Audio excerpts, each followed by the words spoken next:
City and County Buildings Council chambers located at 1 Tacoma Drive, or watch live on Channel 8 and through live streaming on Broomfield's website.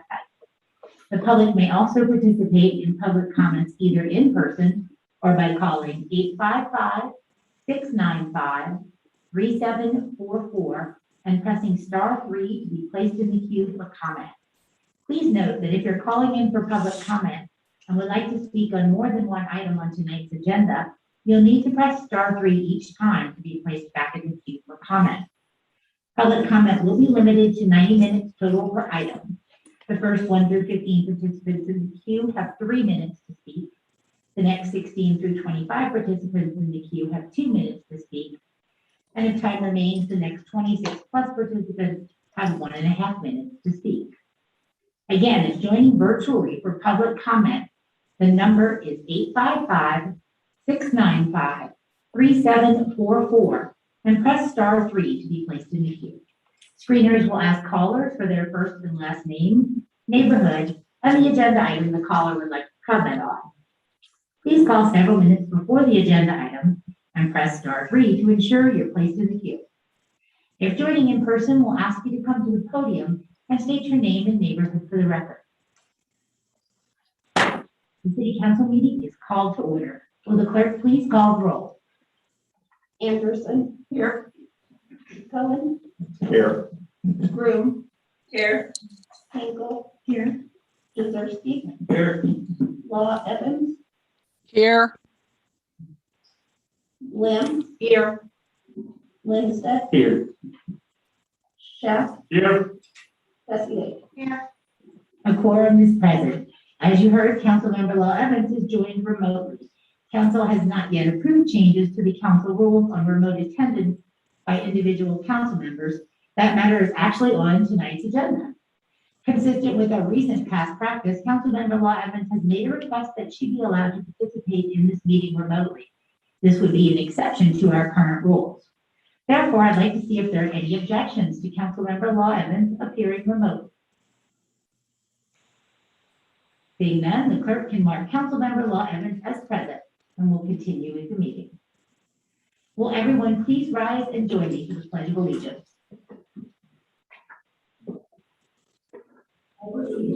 To the flag of the United States of America and to the republic for which it stands, one nation, under God, indivisible, with liberty and justice for all. In an effort to keep order for tonight's meeting, I ask council members to limit their comments to 5 minutes. Abby will assist with the timekeeping. Additionally, please remember council rules of procedure regarding conduct. When possible, council member comments communications should be limited to 5 minutes per individual per item. If council members are given an opportunity to speak for a second time on an item, they should limit their comments to 2 minutes. We will plan on a 10-minute break at approximately 8 p.m. We will begin with council's review and approval of this evening's agenda. Council may add or remove items from the consent agenda, or council may revise the order of business for the meeting. Does any member of the council have any comments or questions regarding this evening's agenda? Are there any objections to this agenda being approved? Being none, this agenda is approved. There are no petitions and communications this evening. We will move to public comment next. This is an opportunity for the public to comment on matters other than the items already listed on tonight's agenda. As mentioned earlier, the public may comment both in person or via phone. And if you're joining via phone and want to be placed in the queue for comment, please call 855-695-3744 and press *3 to be placed in the queue. If you're joining in person, please line up behind the podium, and public comments are limited to the time limit outlined earlier.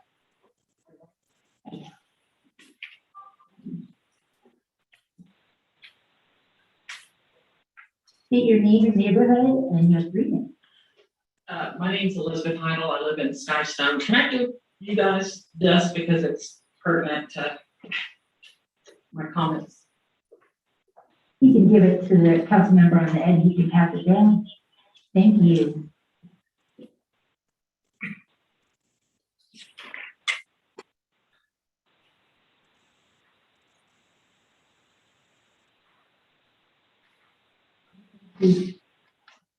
What I just want to point out on this, that my comments tonight are about Rocky Mountain Airport and the excessive noise that me and all my neighbors are subjected to. And I just wanted to give you guys a visual, because a lot of people don't, if you don't experience it, you don't understand it. This is, each one of these lines, these colored lines, is one flight. And this light blue here, where you see these little racetrack circles, that's the runway at RMMA. And this is where they go. And approximately down here is Jefferson County, and a little bit of Broomfield here, and the rest of Broomfield here, and then Boulder here. So if you look at the blue lines, the light blue lines, you'll see that about 80% of the aircraft go north, not south where Jeffco is, but Jeffco owns the airport. Last week, that was about 520 flights a day, by the way. Last week, I talked to Jennifer Hoffman and asked why nobody in Broomfield is speaking out about the complaints of Broomfield residents, and she said people don't complain. I was just stunned, because they do. I live in Skystone. There's probably about 800 of us that live there. It's so bad. I'm thinking about selling my house and moving somewhere out of the area, but I figured I'd try to get something done about it before I did that. So I helped start a grassroots citizens organization called Save Our Skies. We put a petition together to ask Jefferson County commissioners to update their master plan that they've updated every 10 years for the last 4 decades, but they don't want to do it now. But don't have time to get into reasons why they probably don't want to do it. But 1,600 people signed that petition. So 1,600 people care about this and are impacted by this, even though they don't show up and talk. And so you guys all know, because you discussed the intergovernmental agreement that Broomfield signed. We're a member of the 7-member CNR, and there was the last 2 meetings last month and yesterday were pretty big show of dysfunction. It was pretty sad. And what I noticed a lot about yesterday is that our representative signed on late, left early, never turned the camera on, never made one comment, even though the other 6 members had a conversation almost the whole time. So my ask is that Broomfield start advocating for the people that live in Broomfield that are impacted by this. Thank you. Thank you. Is there anyone else? I see someone online, so we'll go to the caller, Kristen. Oh, I'm so sorry. I thought you were here. My apologies. Hold on, Kristen. Thank you. Thank you. Good evening, and thank you for this opportunity to speak. My name is Charlene Willie, and I too am a member of the Save Our Skies Alliance, a 1,600 members grassroots group of citizens from Jefferson County, Broomfield, and Boulder counties who are concerned about the growing threat to our health, especially that of our children that is posed by this airport. As Elizabeth mentioned, the airport is owned by Jefferson County, but the impact of it is felt across all 3 counties. I want to draw your attention tonight to a significant health threat posed by this airport, and that is from lead. Lead was prohibited in 1978 in paint and from gas in our cars as late as 1996, but there remains a significant source of lead in the skies above us. It is in the aviation gas that smaller piston engine airplanes use. Broomfield residents are exposed to this every day from the prop airplanes flying from RMMA. There are 5 flight schools there, and they own, among them, 200 piston engine airplanes flying overhead every day. Worse, the airport derives income from these aircraft through the sale of leaded avgas. Just last week, a new study was published on the level of lead in the blood of children who live near Reed Hillview Airport in Santa Clara, California. An airport that is roughly equivalent to our MMA in size and the composition of traffic, especially from piston engine airplanes. Findings indicated that children living within half a mile of this airport had blood levels of lead that are statistically much higher than those children who live further away. This calculated difference is equivalent to about half of the estimated surge in the blood levels of lead in the children who at the height of the Flint, Michigan water crisis. The threat is real. Yesterday, I attended the Community Noise Roundtable, the intergovernmental body set up to seek solutions for some of these problems. As Elizabeth said, this group is largely dysfunctional, and the Broomfield representative was virtually silent. We need support for the community that is asking for it. Please show up for these meetings, make your voices heard. I think the Jefferson County Commissioners are listening. Thank you. Thank you, Ms. Williams. Anyone else in person? All right, we'll move on to remote. Kristen, you have 3 minutes.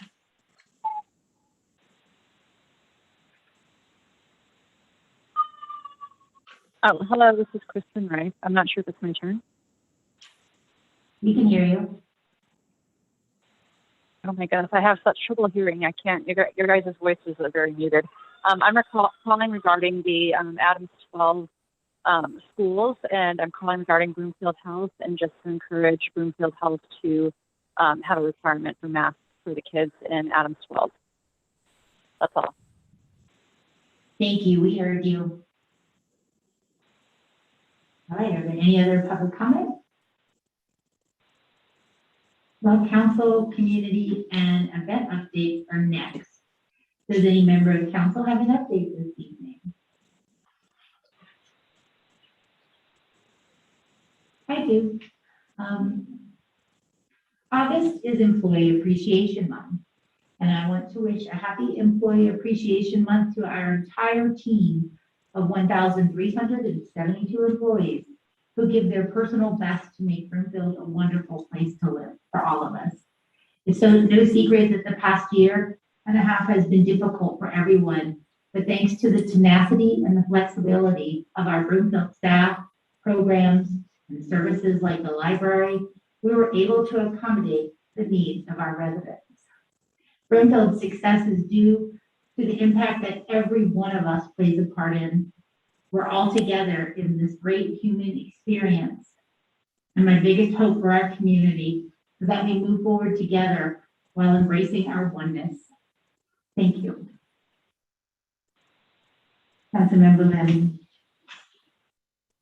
The Advisory Committee on Environmental Sustainability would like to invite the public to their sustainability workshops on August 25th at 7 p.m. and August 26th at 3 p.m. at Six Garden Center. It is an in-person workshop where there will be interaction. There will be the ability for the public to express their creative ideas on sustainability initiatives in Broomfield. And at this point in time, there's no RSVP necessary. So please bring your ideas and ACES will appreciate it. Thank you.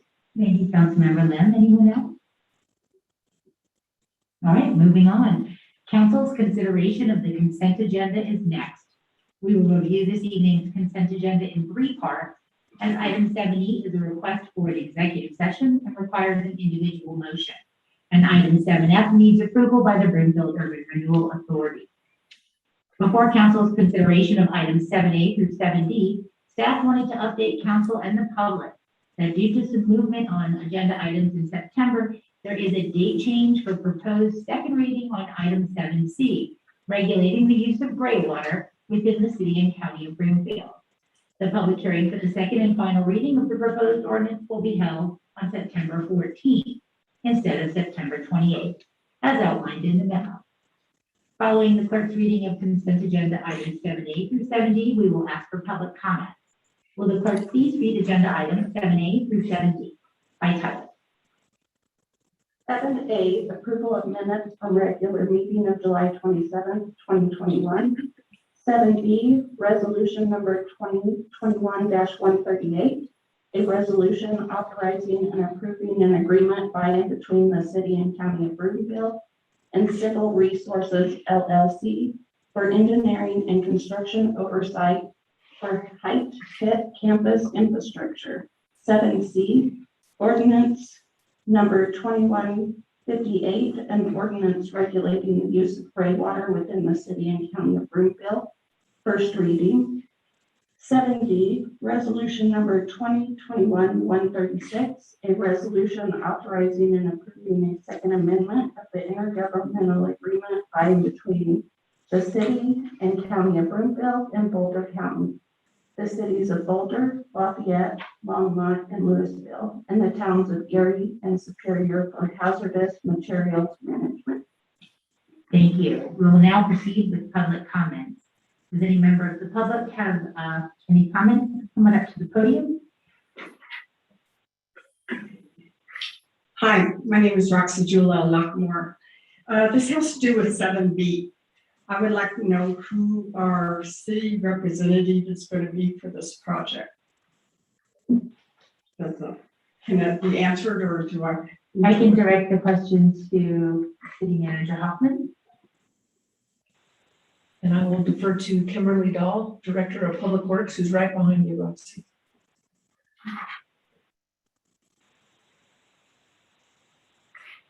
Thank you for your question. This project will be managed by the Public Works Department, specifically the Water Resources Division. Erin Messner is our Water Resources Manager. We also have a team of a couple other staff to support that. Who's the person going to be? So I didn't get all of that. So who's the person going to be? The city staff member ultimately responsible will be myself and our Water Resources Division, Erin Messner. And I can provide you with my information after the meeting. Thank you. Thank you both. Thank you. We have no one online for consent agenda, so we'll move on. Council's consideration. Hold on, I lost my spot. Does any member of council have comments on this agenda item? Councilmember Shack? Thank you, Mayor. So this is a couple questions for item 7C, the gray water regulations. With Broomfield's goal to implement several strategies more efficiently manage its water resources and provide a reliable water supply in the future, I'm curious how we can ensure this can be easily implemented in new builds, or even better, be installed in new buildings in Broomfield. Have Kimberly Dahl come back down to the dais, please.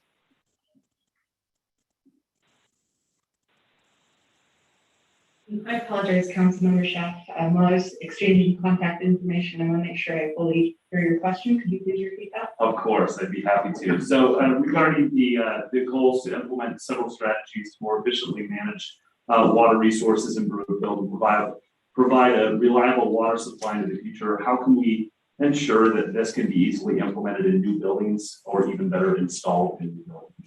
So part of the gray water use regulations allow they encourage certain ways of doing things. So we have the kind of what I call an off-the-shelf system that residents can purchase. As far as requiring it, that requires modifications to our land use code. So that would be a little bit more in depth, but we can definitely look at incentive programs for houses, whether new or current, that would like to install these systems. The laundry to landscape systems are relatively easy to install. And so we can look at incentive programs and rebates for that. At this point, there isn't any conversation regarding incentives or mandates for this program.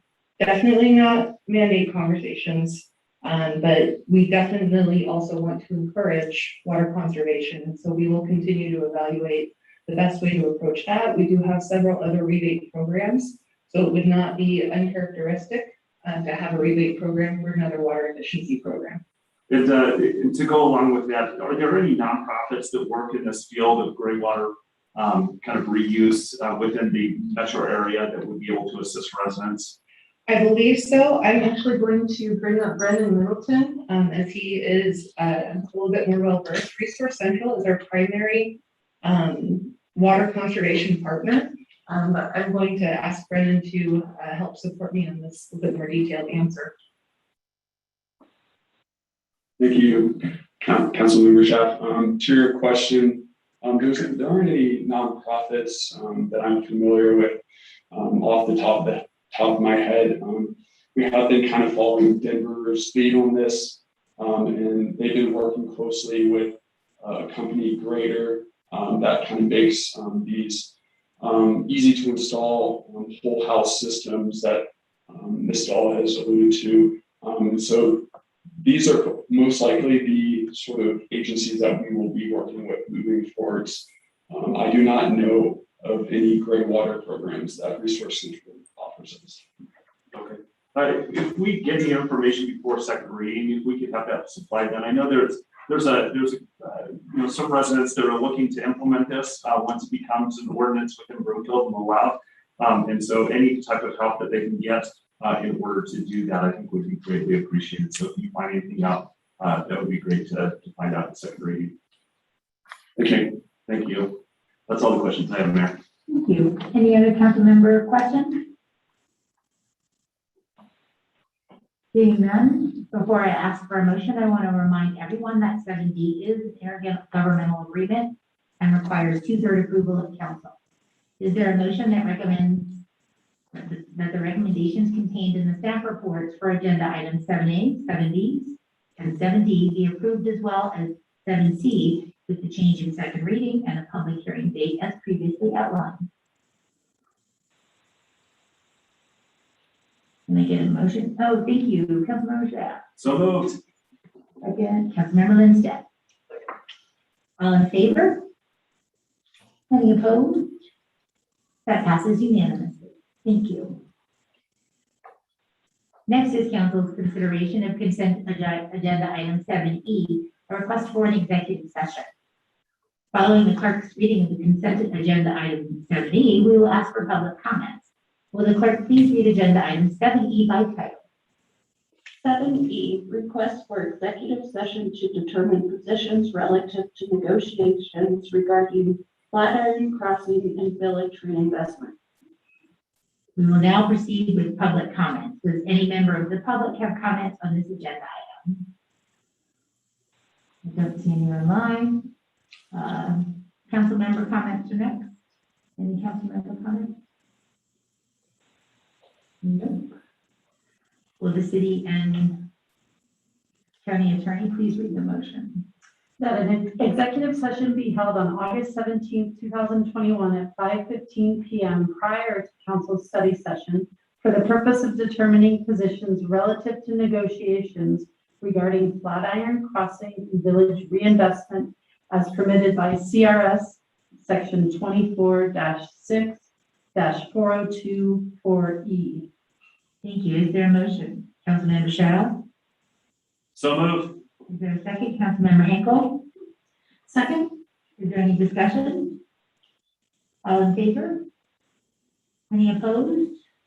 That passes unanimously. Thank you. The final portion of the consent agenda for review this evening is item 7F, approving the minutes of the Broomfield Urban Renewal Authority. The meeting of the Broomfield Urban Renewal Authority is called to order. Will the clerk please call the roll for the Broomfield Urban Renewal Authority? Anderson. Here. Cohen. Here. Groom. Here. Hinkle. Here. Jaworski. Here. Walt Evans. Here. Lim. Here. Lindstedt. Here. Mitchell. Nielsen. Schaaf. Here. Tessier. A quorum is present. Now that the Broomfield Urban Renewal Authority is convened, we will proceed with the clerk's reading of consent agenda item 7F.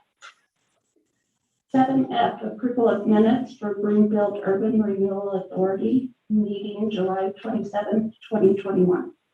Thank you. We'll now proceed with public comments. Does any member of the public have any comments on this agenda item? And any council member comments? Moving on, is there a motion that the recommendations contained in the staff report for agenda item 7F be approved? Councilmember Shah? So moved. Is there a second? Councilmember Lindstad? Second. Is there any discussion? All in favor? Opposed? That passes unanimously. This evening, we have one resolution for the Board of Social Services review. The meeting of the Board of Social Services is called to order. I'll ask the clerk to call the roll for the Board of Social Services. Anderson. Here. Cohen. Here. Green. Here. Hinkle. Here. Jazerski. Here. Law Evans. Here. Lim. Here. Lindstedt. Here. Schaff. Here. Tessier. The quorum is present. Board members have a copy of the agenda memorandum, which I'll ask our staff to summarize. Thank you, Mayor. Dan Casey, Director of Human Services, will walk us through this item and field any questions that council may have.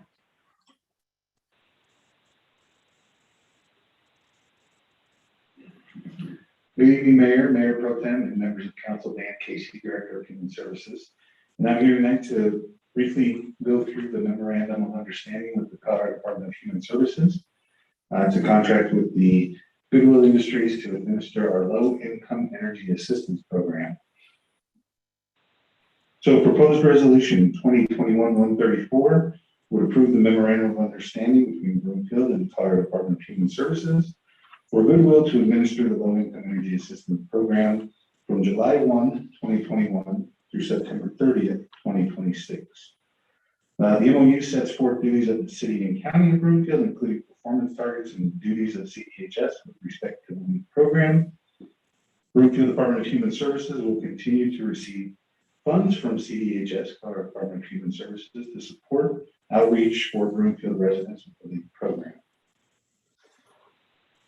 Colorado Low Income Energy Assistance Program is a federally funded program that helps eligible Colorado families, seniors, and those with disabilities and individuals pay a portion of their winter home heating costs. The lead season runs from November 1 through April 30th yearly. And in the past year, Broomfield served about 583 households through our lead program. With this MOU, Broomfield will continue to provide customers with application assistance and be responsible for routing applications and documents received at our building to Goodwill Industries. We'll maintain direct contact with Goodwill's escalation team to resolve client concerns and escalate concerns in a timely manner. And we anticipate this transition to be seamless without any customer service glitches. That concludes my presentation, but I'll be happy to answer any questions. Thank you very much, Mr. Casey. Next is public comments. If anyone has any comments on this agenda item, please step up to the podium. And I don't see any online. So next is Board of Social Services comments.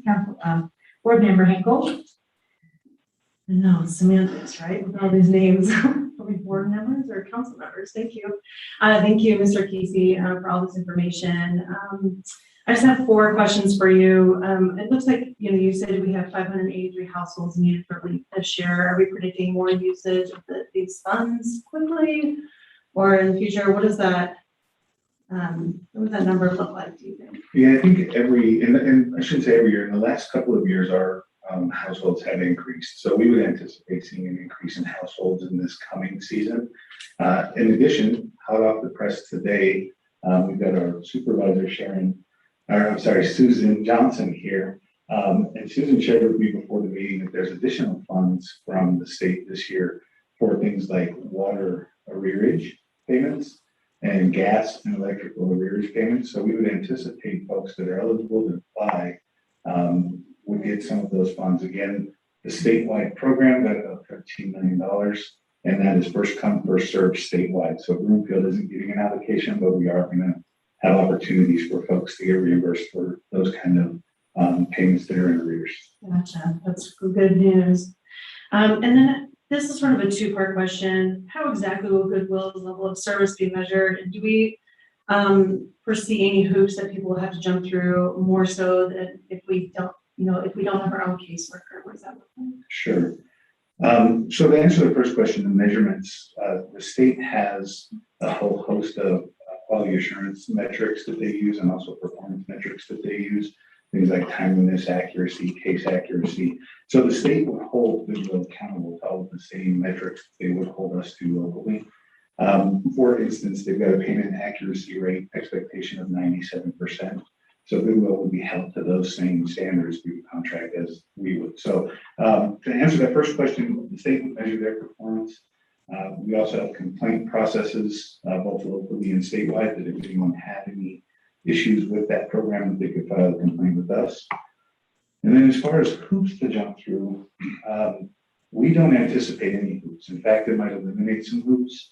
Having one person administering our program, there's some potential for single point of failure issues there, like extended leave, absence for sickness, those kind of things, which we won't experience with our contract with Goodwill. Again, with the volume of cases that we have, it'll probably expedite that because there's a team of Goodwill employees that work on these now, not just one individual. So to answer your question, as far as I could speculate, we would see no hoops, additional hoops, or any conflicts for our customers. That's good news. And then what would happen to the projected balance of $4,322? Yeah, so Councilmember Henkel, we're referring to sources and uses of funds on the memo. What we have for, again, I've explained a few times on the same podium how our fiscal years work. We have a state fiscal year, a federal fiscal year, and a CCOB fiscal year, City County Broomfield fiscal year. What we do is we project those last 3 months of this calendar year in our budget for 2021. So we've got about $16,000, almost $17,000 left budgeted for our LEAP program.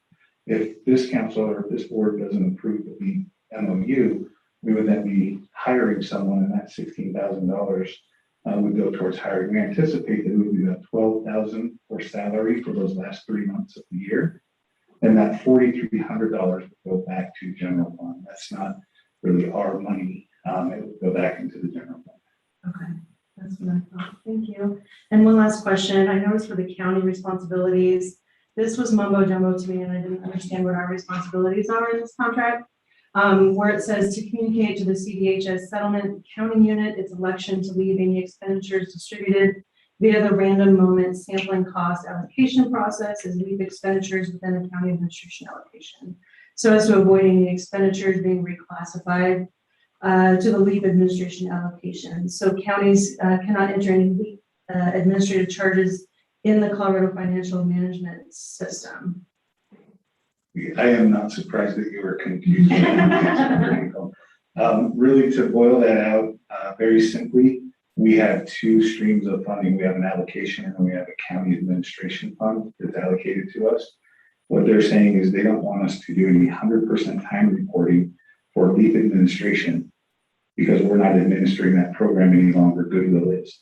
Random moment sampling, or RMS, is the state's tool that they use to do cost allocation. So they literally will call a caseworker and say, what are you working on right now? And what have you been working on for the last 15 minutes? And if, for instance, someone came in and needed assistance with the LEAP application, and by some random chance, we got a random moment call, and that person answered and said, I'm actually processing the LEAP application, that would go towards our cost allocation formula that we were administering LEAP, when in fact we are not. So they'll just divert that to our county admin line. It's a really technical way to say don't do 100% time reporting for LEAP anymore because your Goodwill is now administering that program. Kind of overtaxing the system in a way. Okay, great. Thank you so much. Thank you. Councilmember Broome? Sure, those were good questions, and I probably really don't have any follow-ups except one, and that is, do we get any kind of reports on how this money is spent? Is it so it's directly towards Broomfield citizens? Yes. So in part of the agreement, we will have a designated individual in our shop and that will be Susan Johnson, who will have access to go into the LEAP reports and see how those dollars are going towards Broomfield residents. But it is specific to the county, so if you applied and you're a Broomfield resident, you would be logged in the system, if you will, as a Broomfield recipient of those benefits. Perfect, thank you very much. I appreciate it. That's all I had. Board Member Cohen? Thank you. I just have a couple quick questions. I was curious, how many other counties have executed an agreement with Goodwill? Are we an outlier or are we in front? Councilmember Plum, that's a great question. No, the LEAP contract with Goodwill started about 5 or 6 years ago, and about 51 of the 64 counties are using the Goodwill contract. So we're right now, by not using it, we're the outlier. Okay. And I'm just curious, what impact do you think this will have on awareness of the program in this area? Or are there efforts to ensure that seniors or others who might be eligible become aware of this benefit?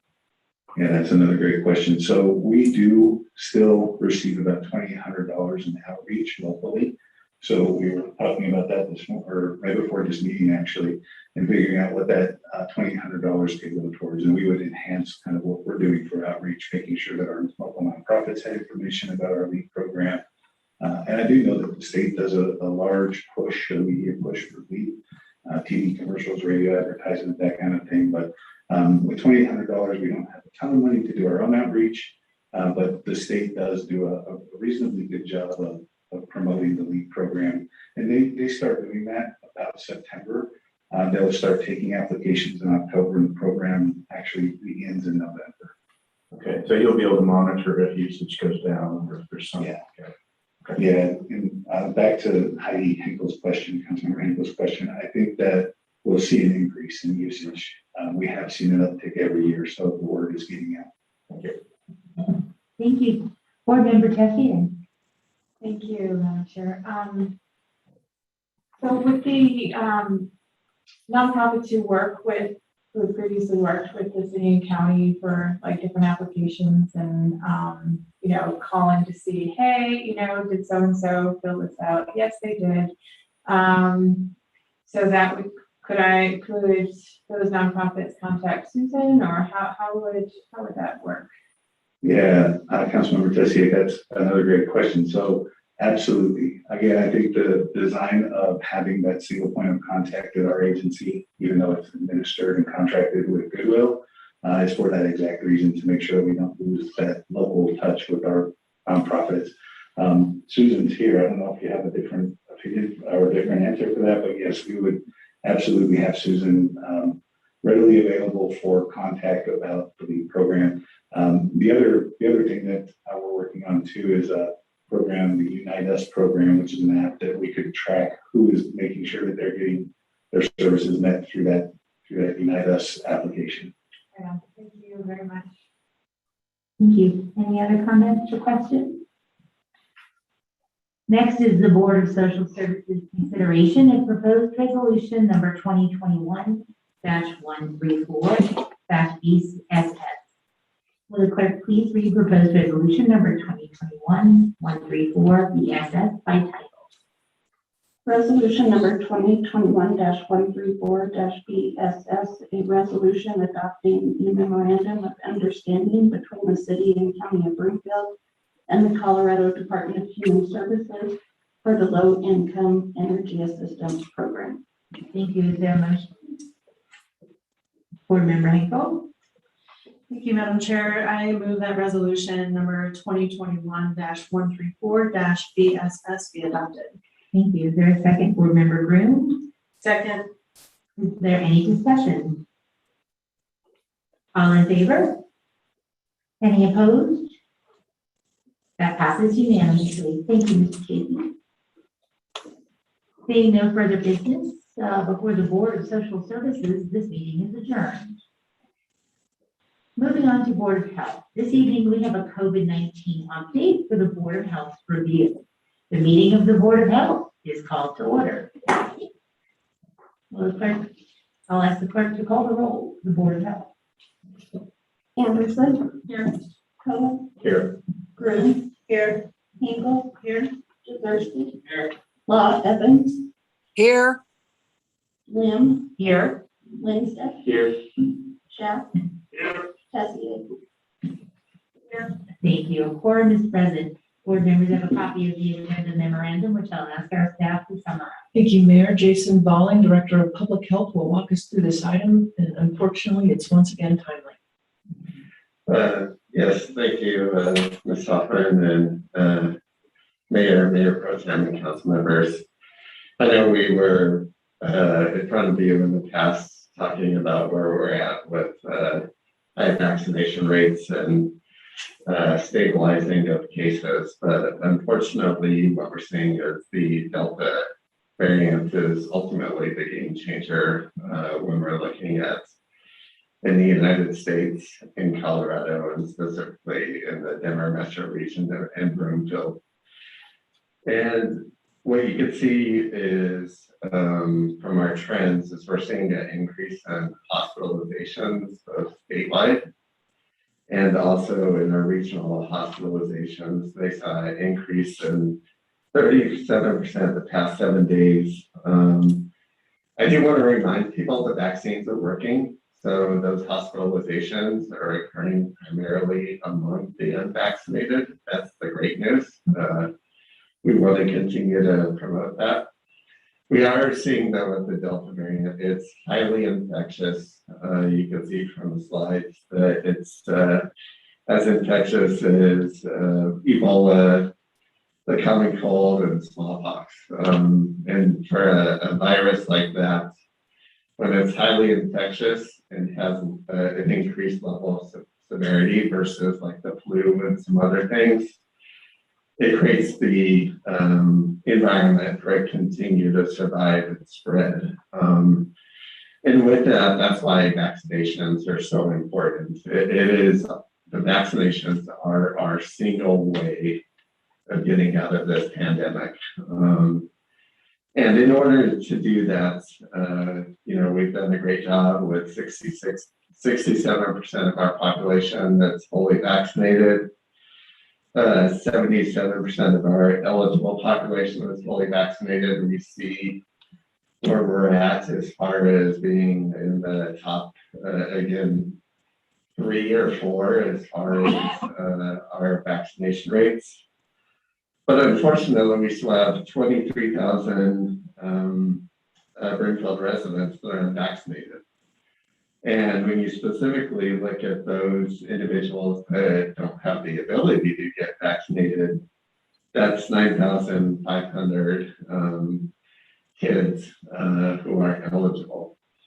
So when you talk about how highly infectious this is, they talk about the reproductive rate, or the R naught. In the previous strain of the Alpha strain, that was between 2 to 3. So every one person affected could infect 2 or 3 individuals. With this new Delta variant, they're seeing anywhere between 5 to 9 individuals that can be infected by one person. And again, that's primarily in the unvaccinated. So it shows that even though we've made dramatic inroads and successes with our vaccines, that their virus finds ways to find those people that are unvaccinated and unfortunately impacts them. So we'll have to continue to work on some of those mitigation strategies. A couple other key things I wanted to highlight is the Colorado School of Public Health is doing their statewide modeling again. They ran their projections, and I would be extremely clear, this is in the worst case scenario, if we see decreased transmission control, same level of contagiousness with the Delta variants, that there is a possibility under that worst case scenario that we could approach the December peak in hospitalizations. I think all of us agree we don't want to go back to that place of having to do capacity restrictions, mask mandates for everybody and so forth.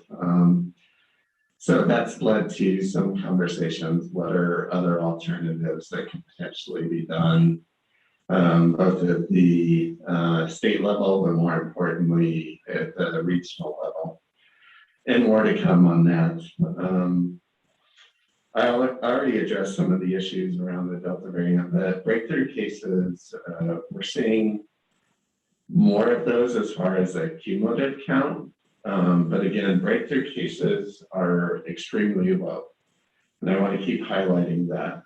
And even with a breakthrough case, your chance of being hospitalized or dying are significantly low.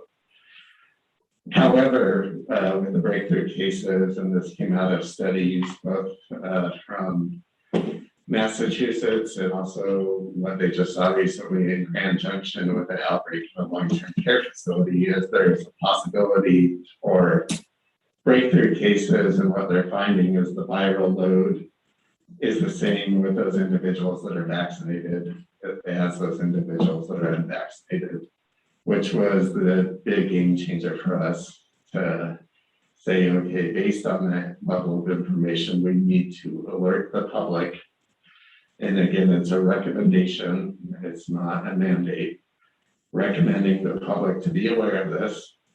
And secondly, recommending that when you're in indoor public settings, it's a good idea to wear masks, both to protect others, but to protect yourself. Because what we would want to avoid is to see a breakthrough case occur.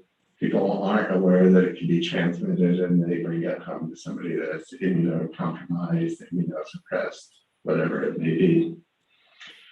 The last thing I want to say is that I know we're seeing case rates go up, and we've learned a lot over the last 18 months. I think the CDC put out the new data around where you're at as far as only on case rates, and Councilmember Tessier asked this question, and it was a really good question of, does that change what we're doing?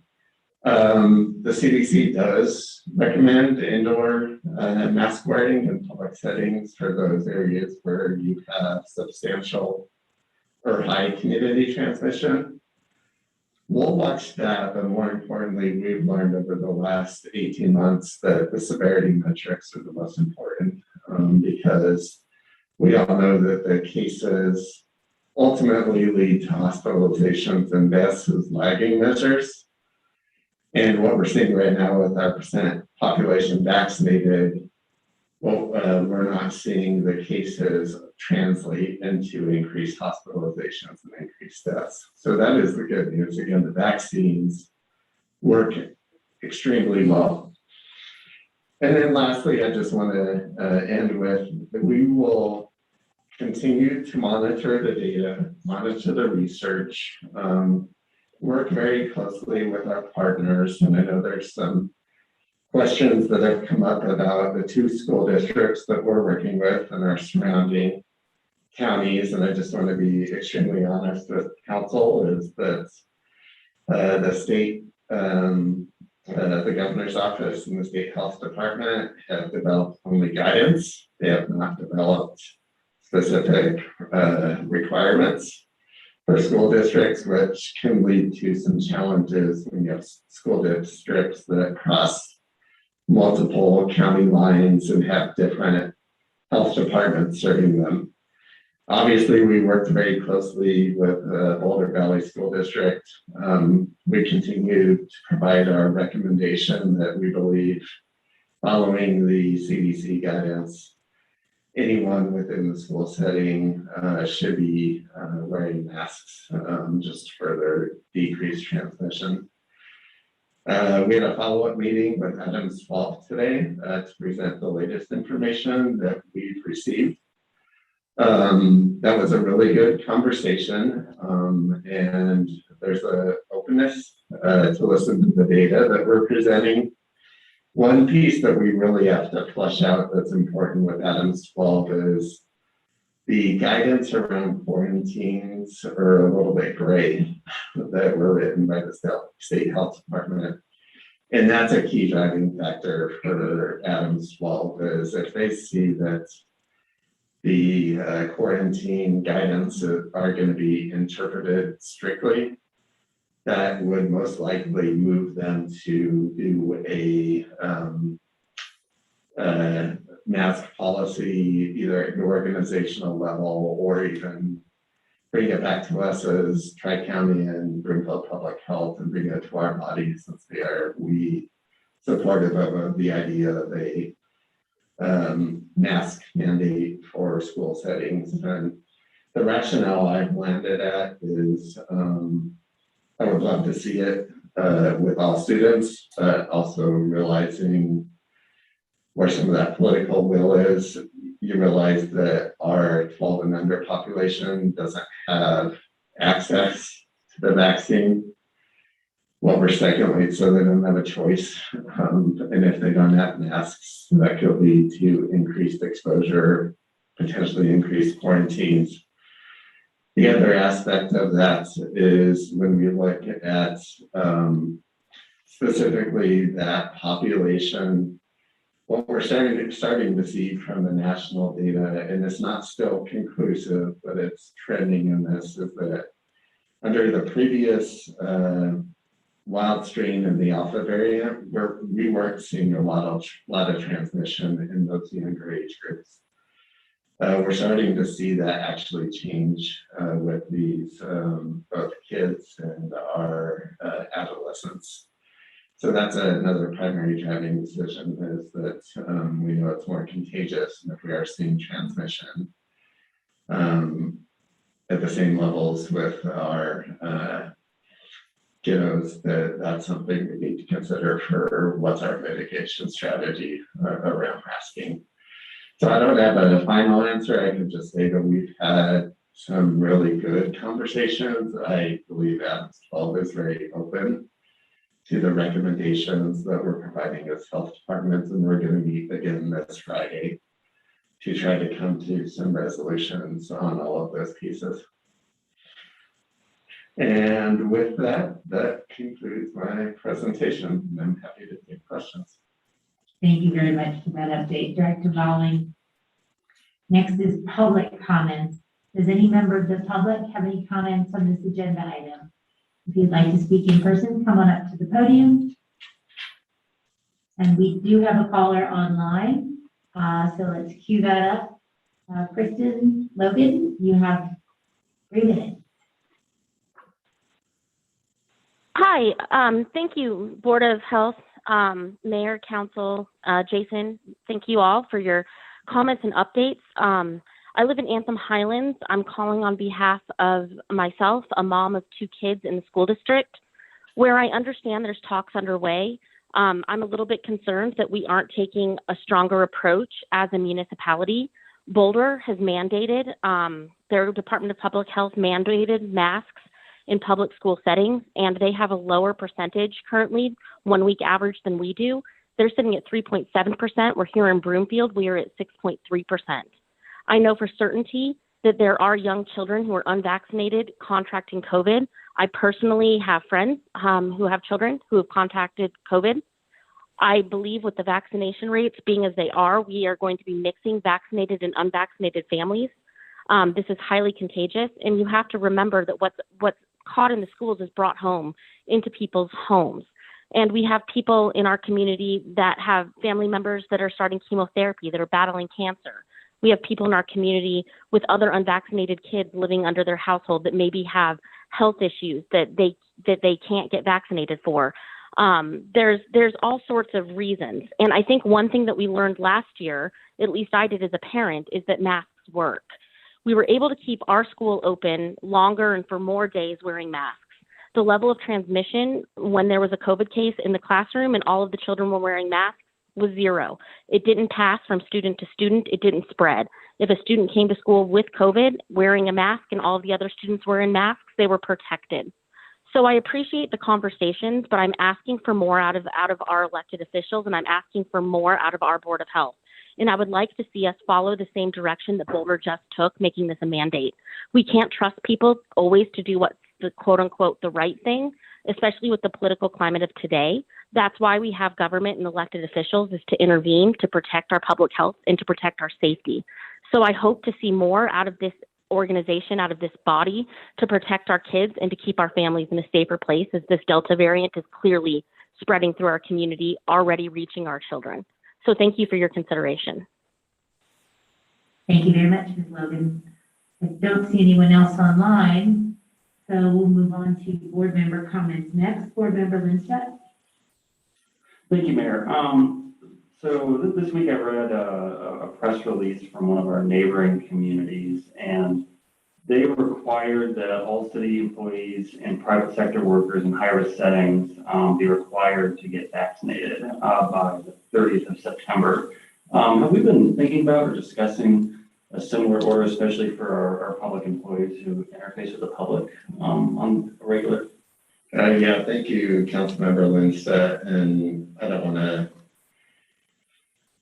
hit one mitigation strategy versus another, but I think honestly, the way that we're going to ultimately get out of this virus is the latest projections, and we have to get up to 85 to 95% herd immunity because the Delta is so much more infectious. And so from a political point of view of trying to get there, we're discussing that as a metro region, as there could there be a common framework that we can present then to our elected officials and to our county manager's office, that finding out where there's alignment and where that may work for Broomfield, because my own personal feeling on this as a public health practitioner that's been dealing with this for, again, 18 months, is we could keep these mitigation strategies in place, and I think there's a place for them in the short term, but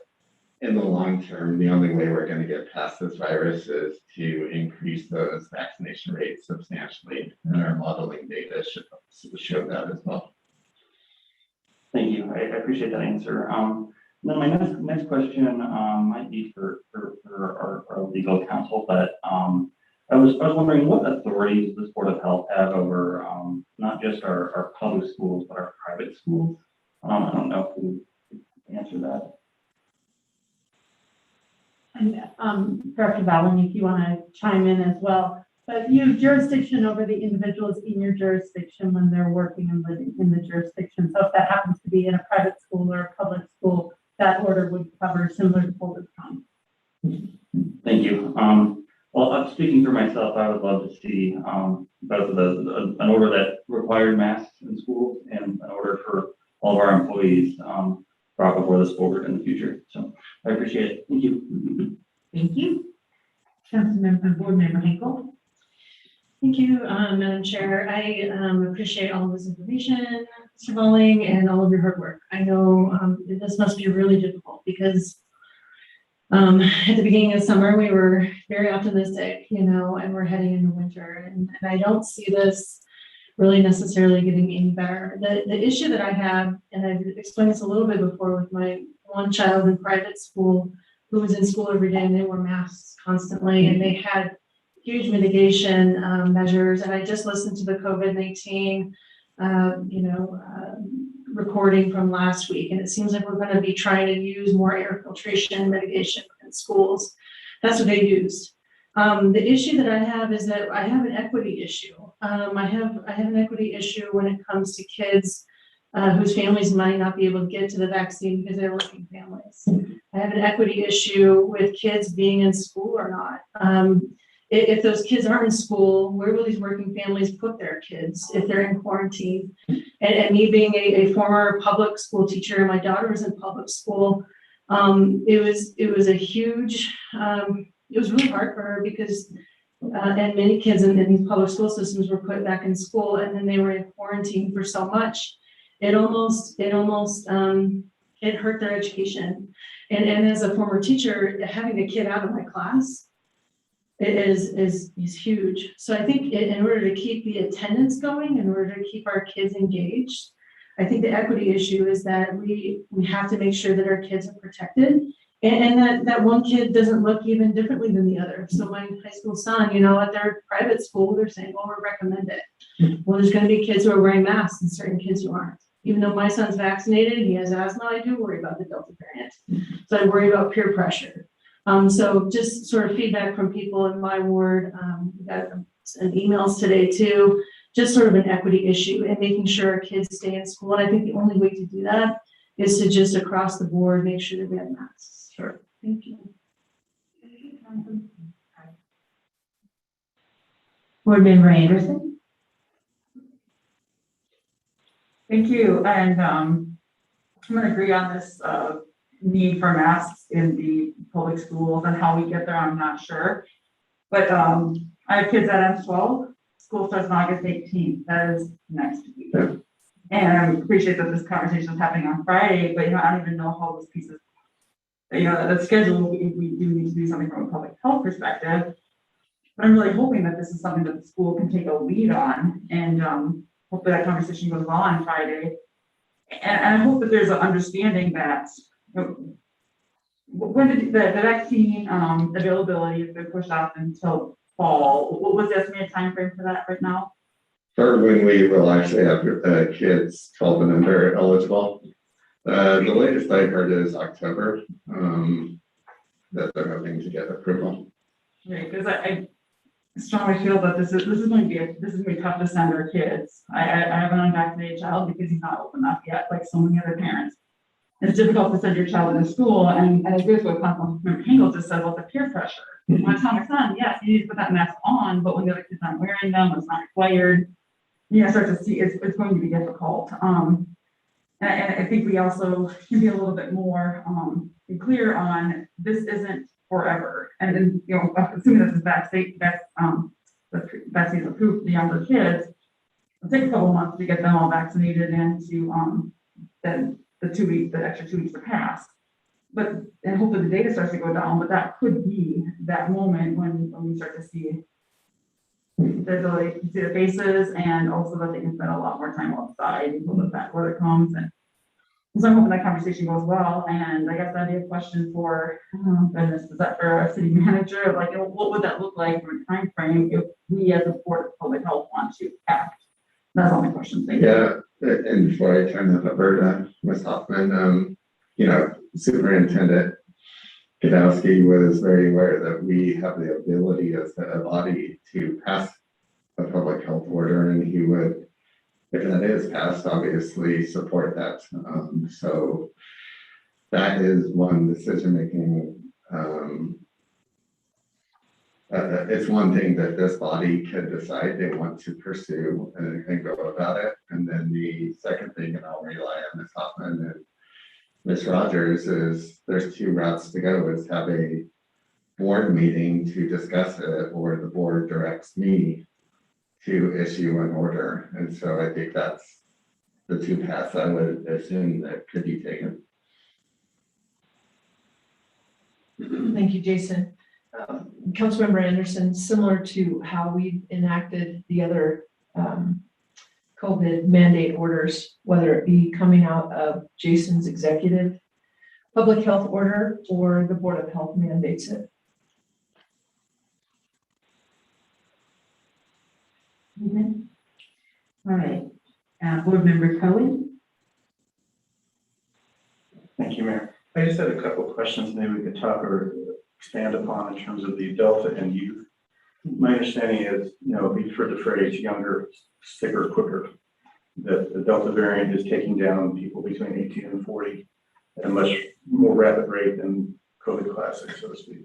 I think the national rate I heard was 41% of those hospitalized between 18 and 40. Are we seeing that same situation in this area? So our hospitalization rates are fairly low, but we are seeing that in the metro region, and then secondly statewide.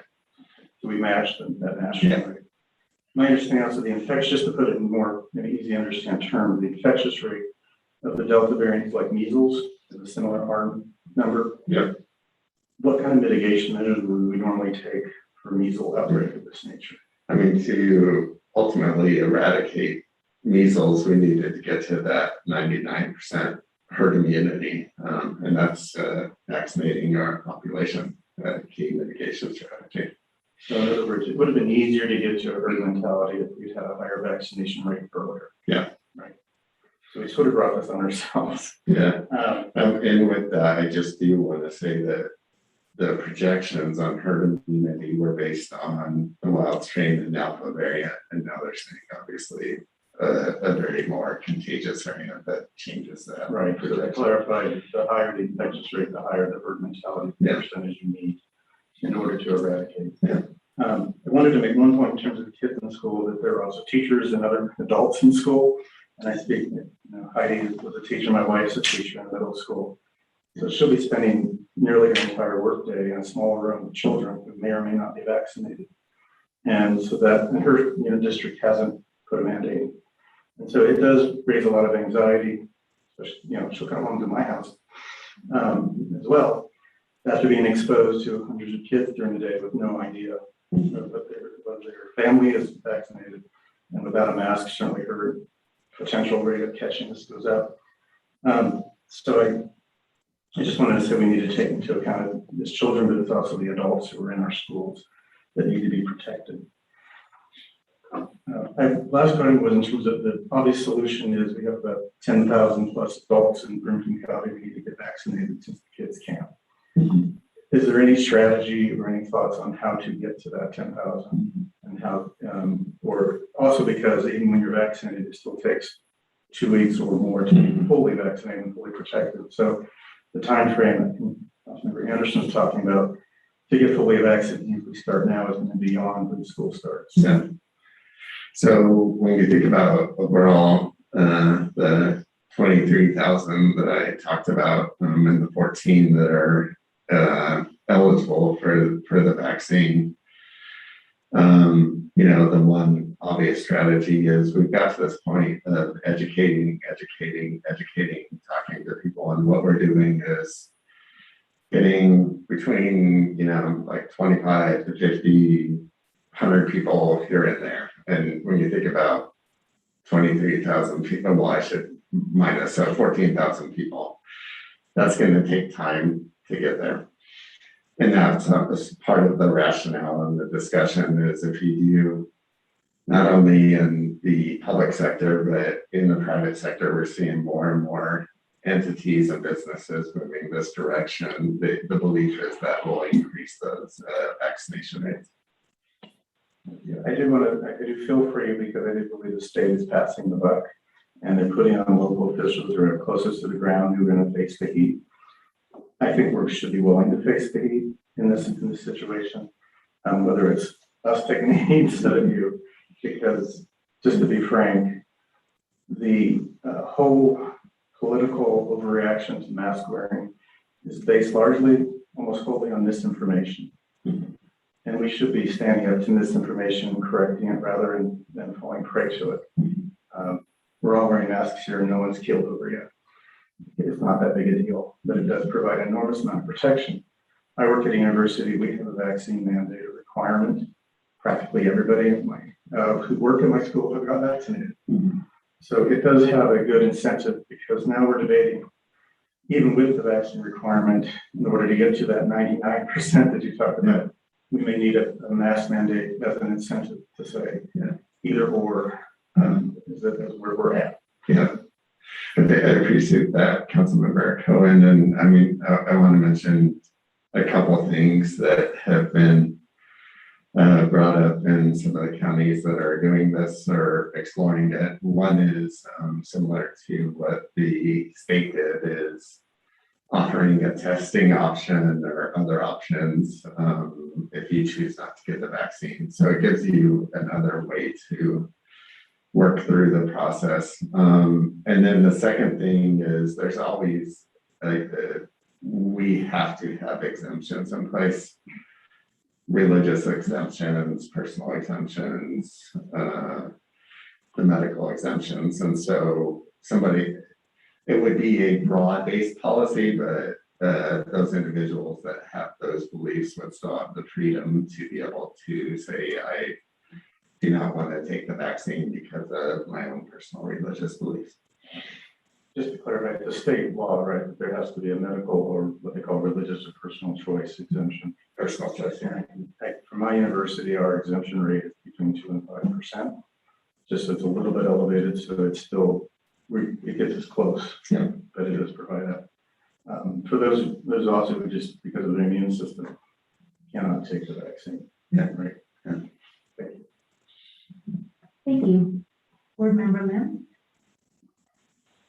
Yes. Do you expect to give us as the Board of Health an update after your meeting on Friday with Adams County?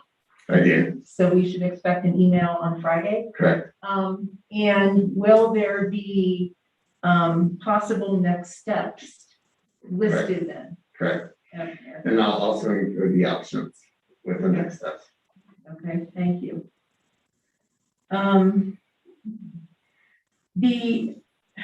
I have heard a conversation with parents of the 12 to 15 age group, about antibody protection and whether or not their children should get the vaccine because they had had COVID within a recent proximity.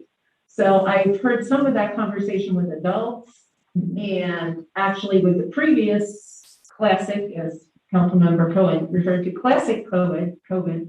But what is the conversation now? Is there anything in particular about antibody protection with children and the Delta variant?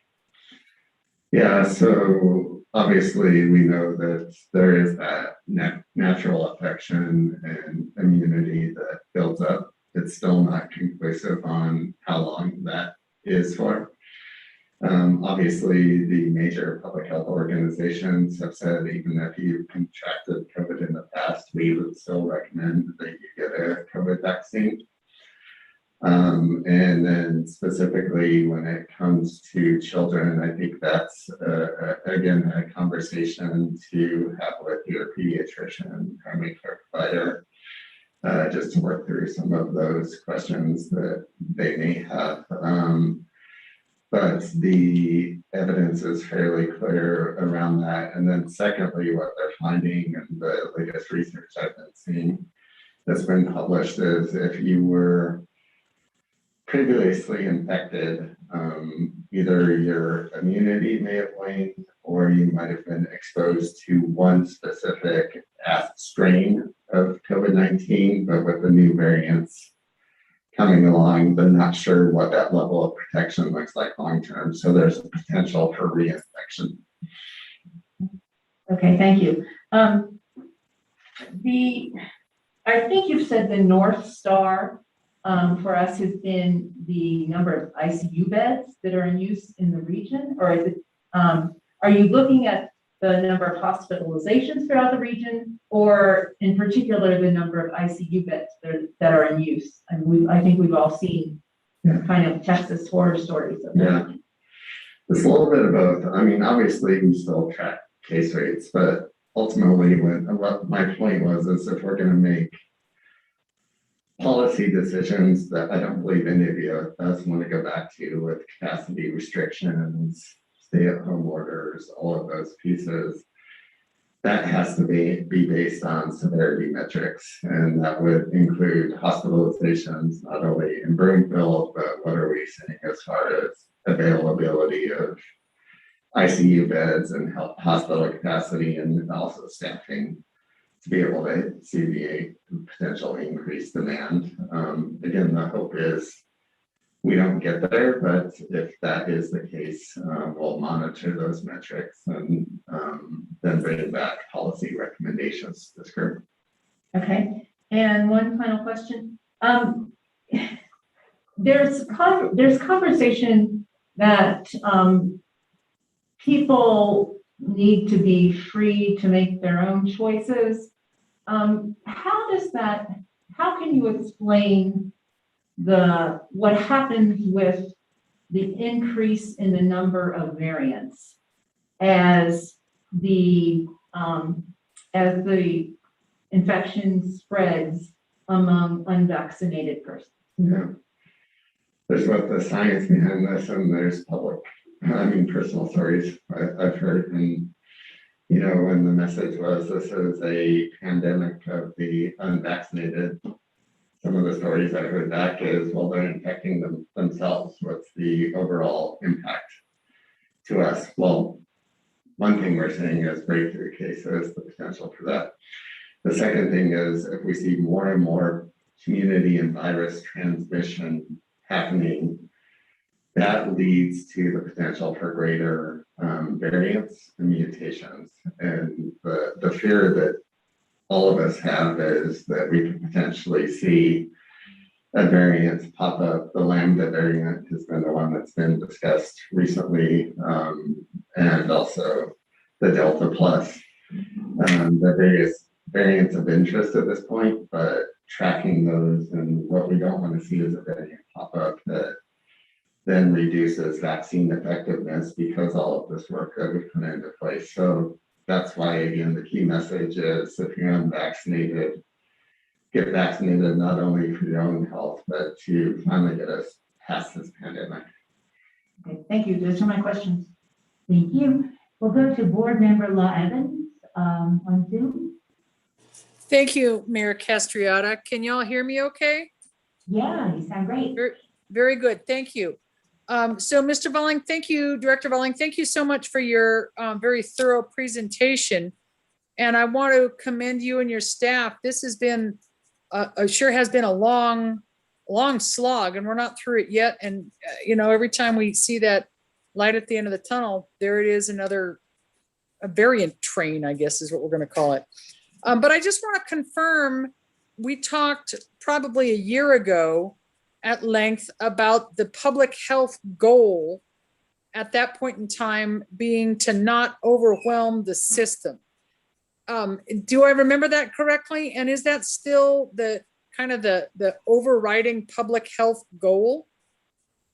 Yeah, ultimately, throughout about this is there's community transmission that occurs, and what we don't want to see is significant increases due to doubling rates, which then leads to hospitalizations, which are a lagging measure, and deaths, and that all then leads to potential hospital capacity. And as you saw in my slide deck, that we're seeing in the regional hospitalizations that they've increased significantly, which then impacts ICU bed capacity. And then on top of that, you have all of the normal procedures that are taking place for the work that the hospitals have to be doing. So yes, you're correct.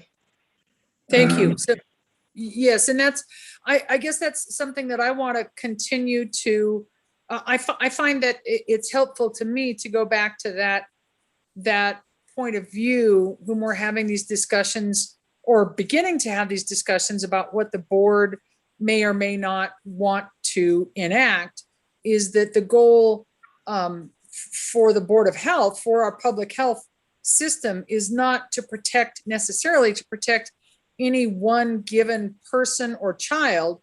It's this larger capacity goal. And that sounds cold and heartless in some ways, but it has to be that way because we do have to preserve in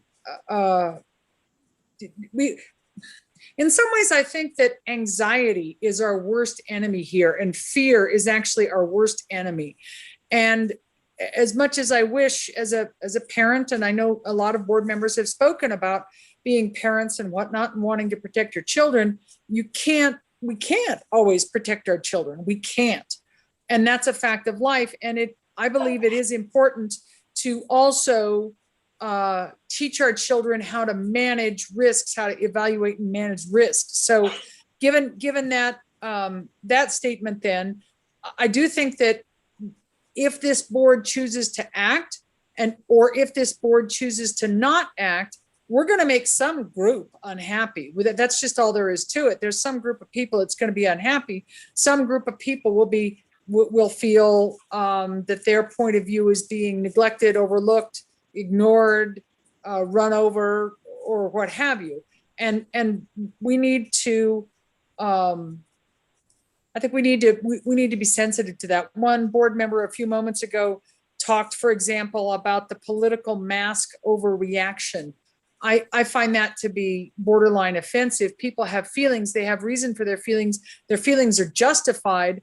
And I think the most effective communication we can do in terms of getting people to wear masks or getting people to get vaccinated is to understand their feelings and to try to work with that and see if we can change their feelings and change their minds that way. So I think that being draconian is not being draconian and or ignoring their feelings, marginalizing people's feelings is not going to work. So having said that, it looked today, I follow one reporter on Twitter, Chris Vanderveen, who's very knowledgeable in this, Director Volling, and he thought that perhaps today's data, which I don't know if you looked at today's data, he was marginally hopeful that perhaps this current wave in Colorado is beginning to peak a little bit as it did, for example, in the UK and potentially elsewhere. Would you say that you're seeing any indication that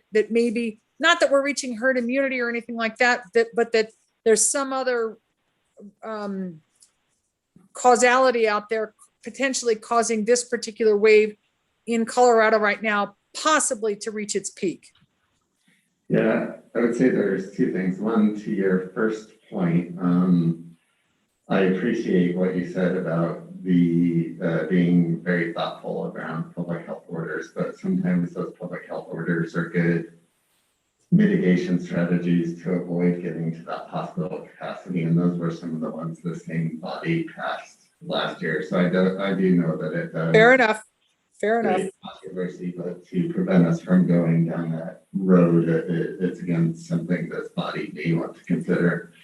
The second thing with the Delta variants and what we saw in the UK and what we saw in India is the public health community is divided on what really led to that. You know, there's some hypothesis that once they saw it spread so quickly in India that the hospital system was overwhelmed and people voluntarily decided to social isolate and stay home to reduce the level of exposure. And they're hypothesizing in the UK as well as what are some of those personal behaviors that weren't necessarily explicitly called out that led to that decrease in cases. But I would say that is definitely not a answer that's been developed by the scientific community. I think it's still open for debate if we'll see that up in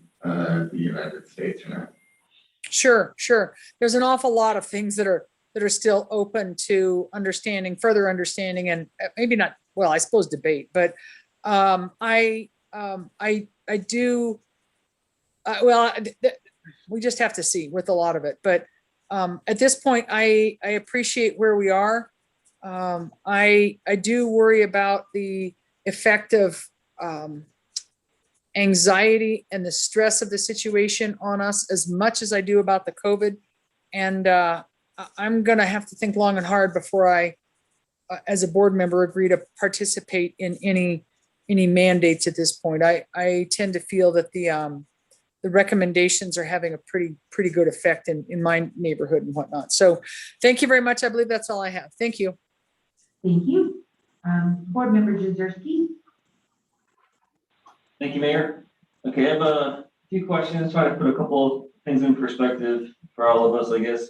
I know you mentioned at least in the vaccinated population, it's pretty clear that if you're vaccinated and you do get a breakthrough infection, it's likely that the symptoms are going to be fairly minor, and that you're seeing that it's very likely that you'll be hospitalized or worse. Right. Okay. I guess the question I have is, and some people have brought this up, and I've read conflicting articles. What do you see or have seen with vaccinated folks of developing the long haul symptoms? Yeah, they're continuing to do the research on the long haul symptoms, and obviously there's the anecdotal studies that come out as far as people that continue to have that shortness of breath, the headaches, fatigue, whatever it may be, but they're tracking people to get a better understanding of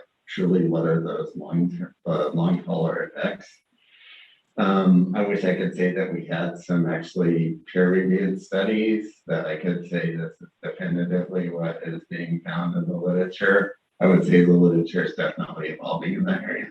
Okay, and I guess that's what I've read so far too. I think I saw a few articles that were just saying anecdotally that they're not seeing any vaccinated folks with long haul symptoms, but there may have been a study in Israel that suggested otherwise. So I'll accept that that's evolving.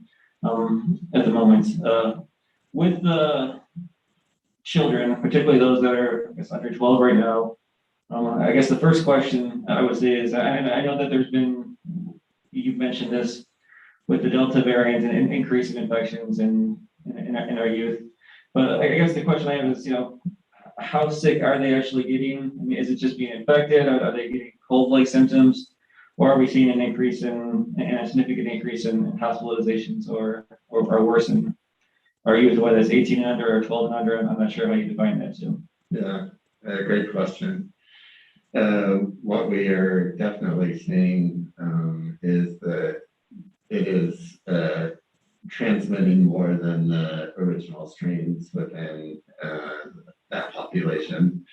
As far as the level of severity, again, inconclusive on what that looks like. I know they're tracking specific cases, and you'll see in the news reports this individual ended up in the hospital in this, and I think we need much more epi data to make conclusive statements around that versus just looking at the news reports that are coming out.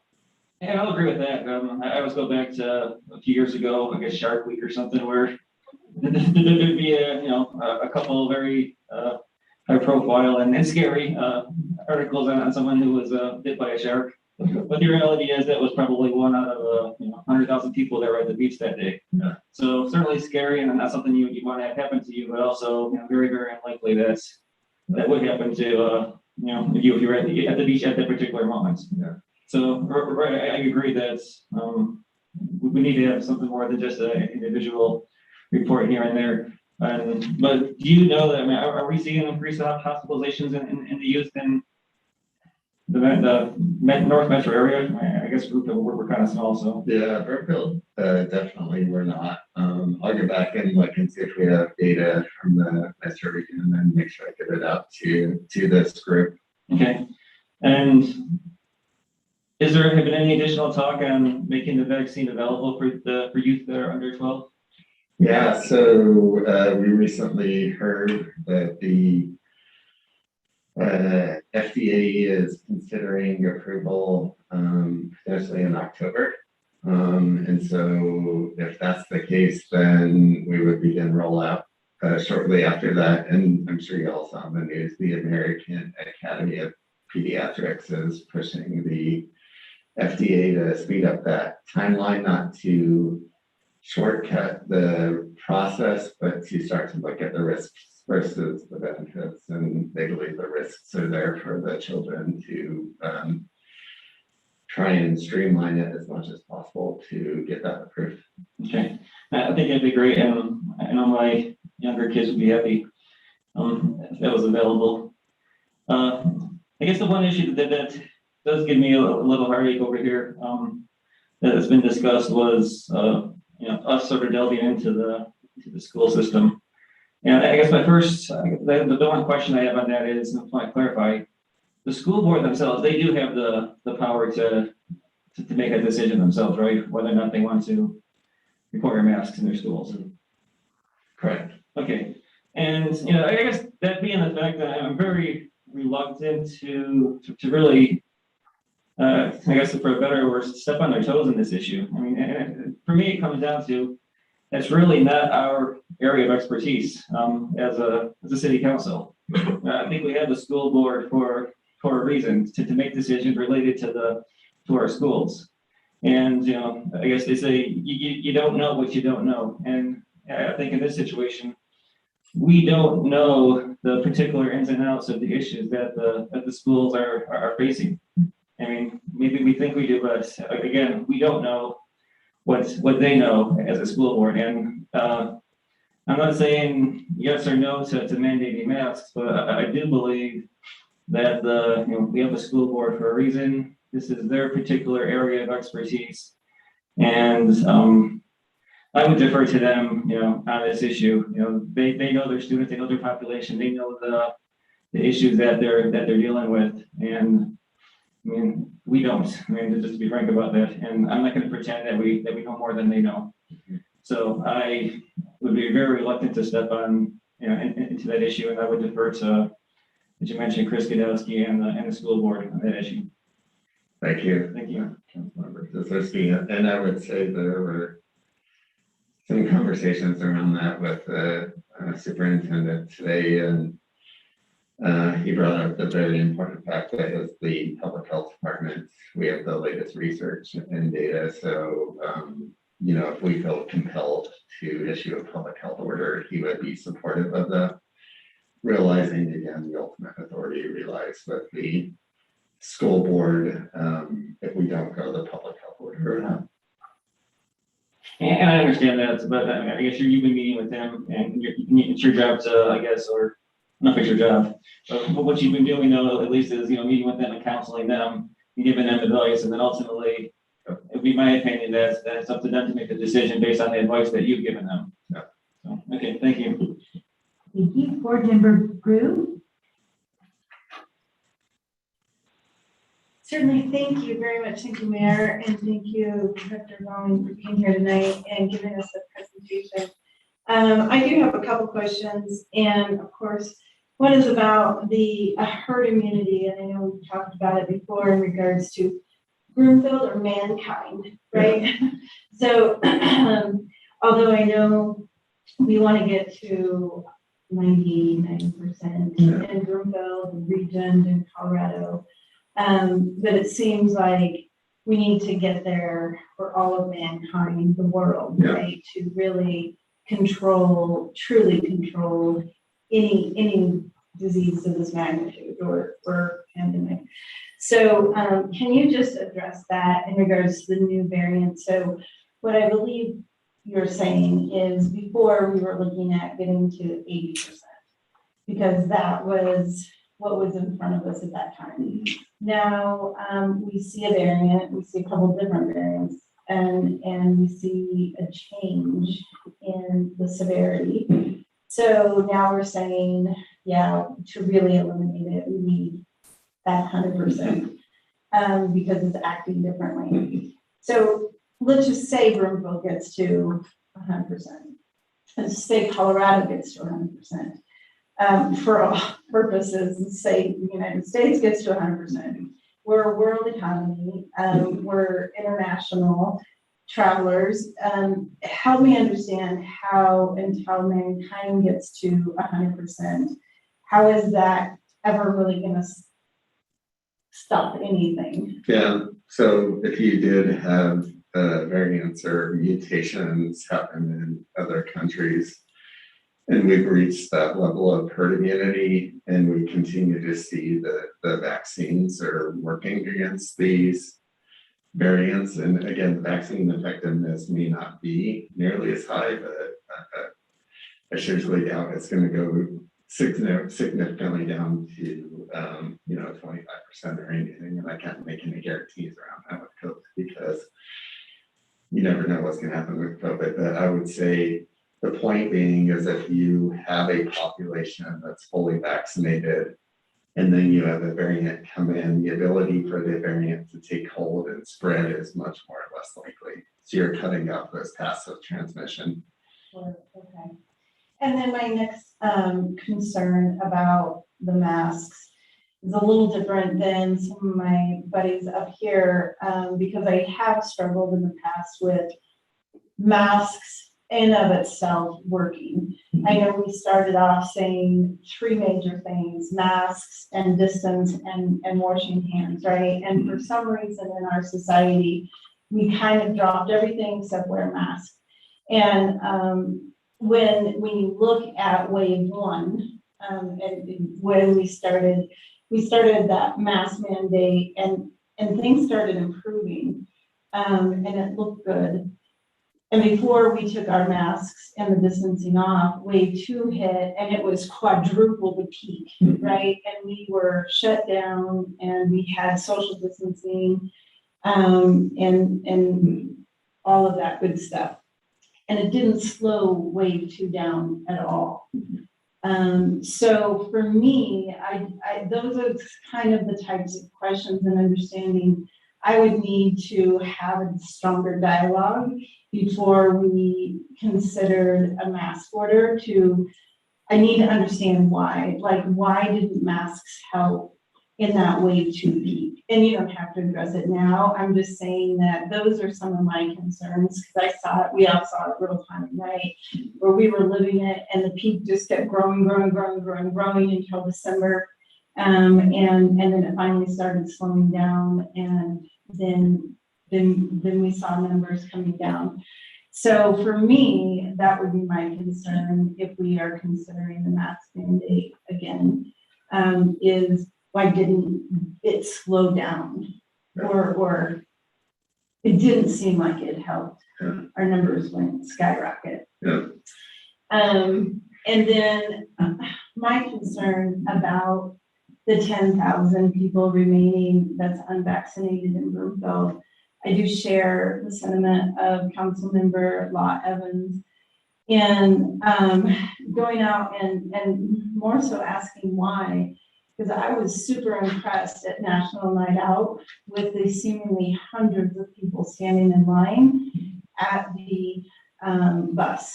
And it seemed like it was an accessibility issue versus a non-accessibility issue. And so I do get discouraged when people think that this is a political issue. And I really don't feel that it is. And I do think that people get offended by it being a mandate. So maybe by not having them being told and somehow looking at why aren't they? I still really feel like it is an accessibility issue versus anything else, versus a political maneuver by anybody. If it is, it's that 2, 3, 4%, maybe. But I wish that we could look at that bus again and that mobile facility and do stuff. Like I talked to a few people there. Board member group, can you back up, please? We could go to some of our schools when they start, and as parents drop off their kids, they can get it, and then 2 weeks later they can come back. So looking at those ideas, I think would be best. So yeah, to address that, we definitely are exploring all those options. One is we have vaccine ambassadors and champions that are talking to our residents continually about what are the concerns and barriers around getting vaccinated. And what we hear most often is side effects. So concerns around side effects, providers and trusted family members are the ones that influence that. The second thing that we're hearing, to your point, that it's not just political ideology, it's the fact that some of our communities have gone through this process. Our BIPOC community, where vaccines were tested on them, and our undocumented population who's very distrustful about this information will be used. And so those are some of the questions I'm asking Denver Health in Denver that just rolled this out, is what's the feedback you're getting from your constituents around this to figure out are you seeing inroads in those areas or not? So I would like to see what makes up Broomfield's 10,000. So that's what I would be looking at. Yeah. Like, that's what I want to hear. I no longer want to hear that there was a political issue associated with this.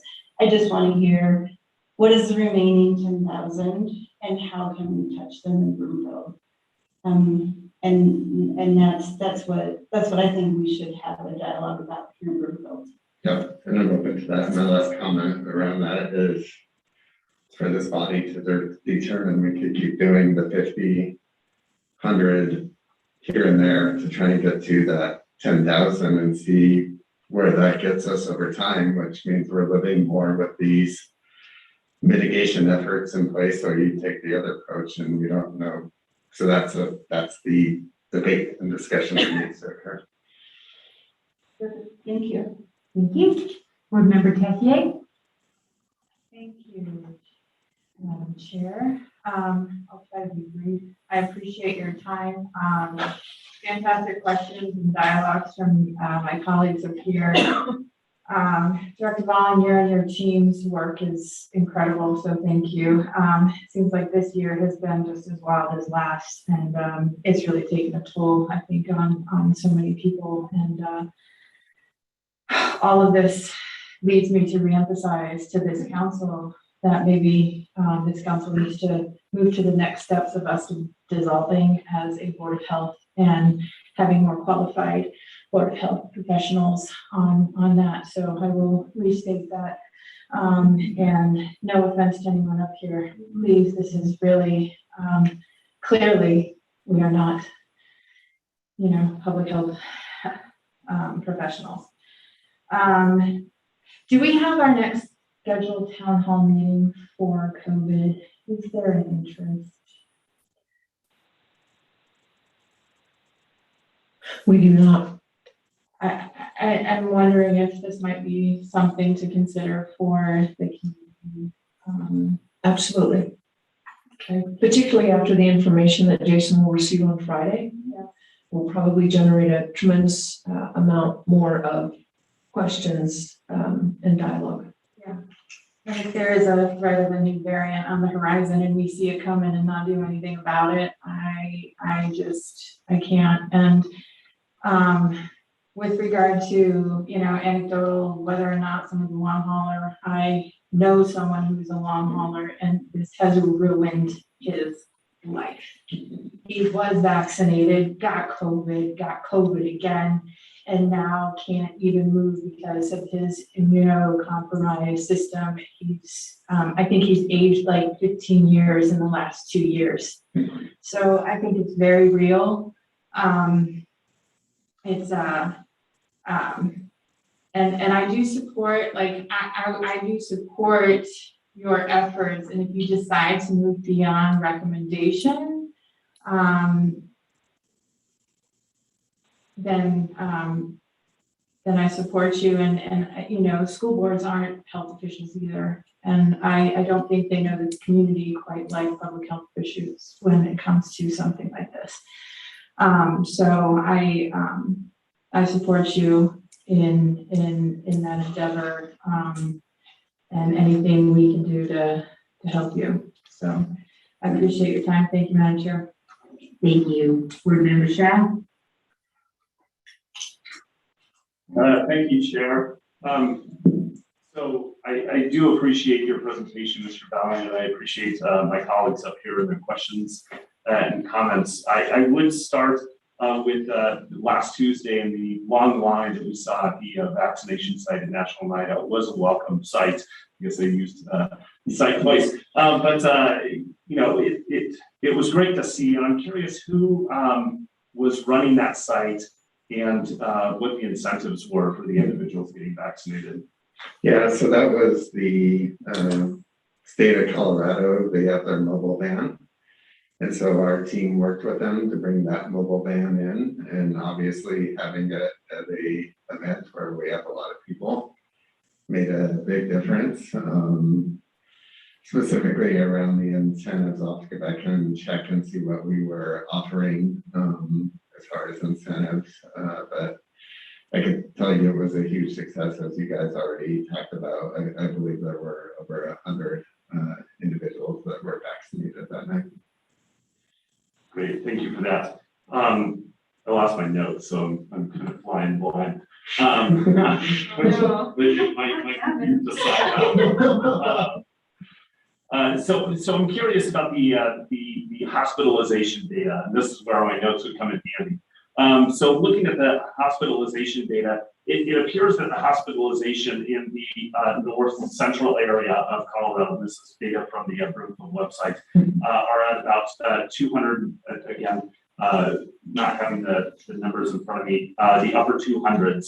And where they were at the third wave back in April of 2021, they were about just over 400, I believe. ICU capacity is about 80% right now, or just about 80%. And that is on par with November 2020, where the ICU capacity was at 80% as well. So when you're talking about hospitalization and ICU capacity, it would seem that, while we could say that they're low, they are creeping up, and they are getting to those thresholds that we have seen in previous waves. Yeah, I agree. So as of 7:30, our ICU bed occupancy was 75%.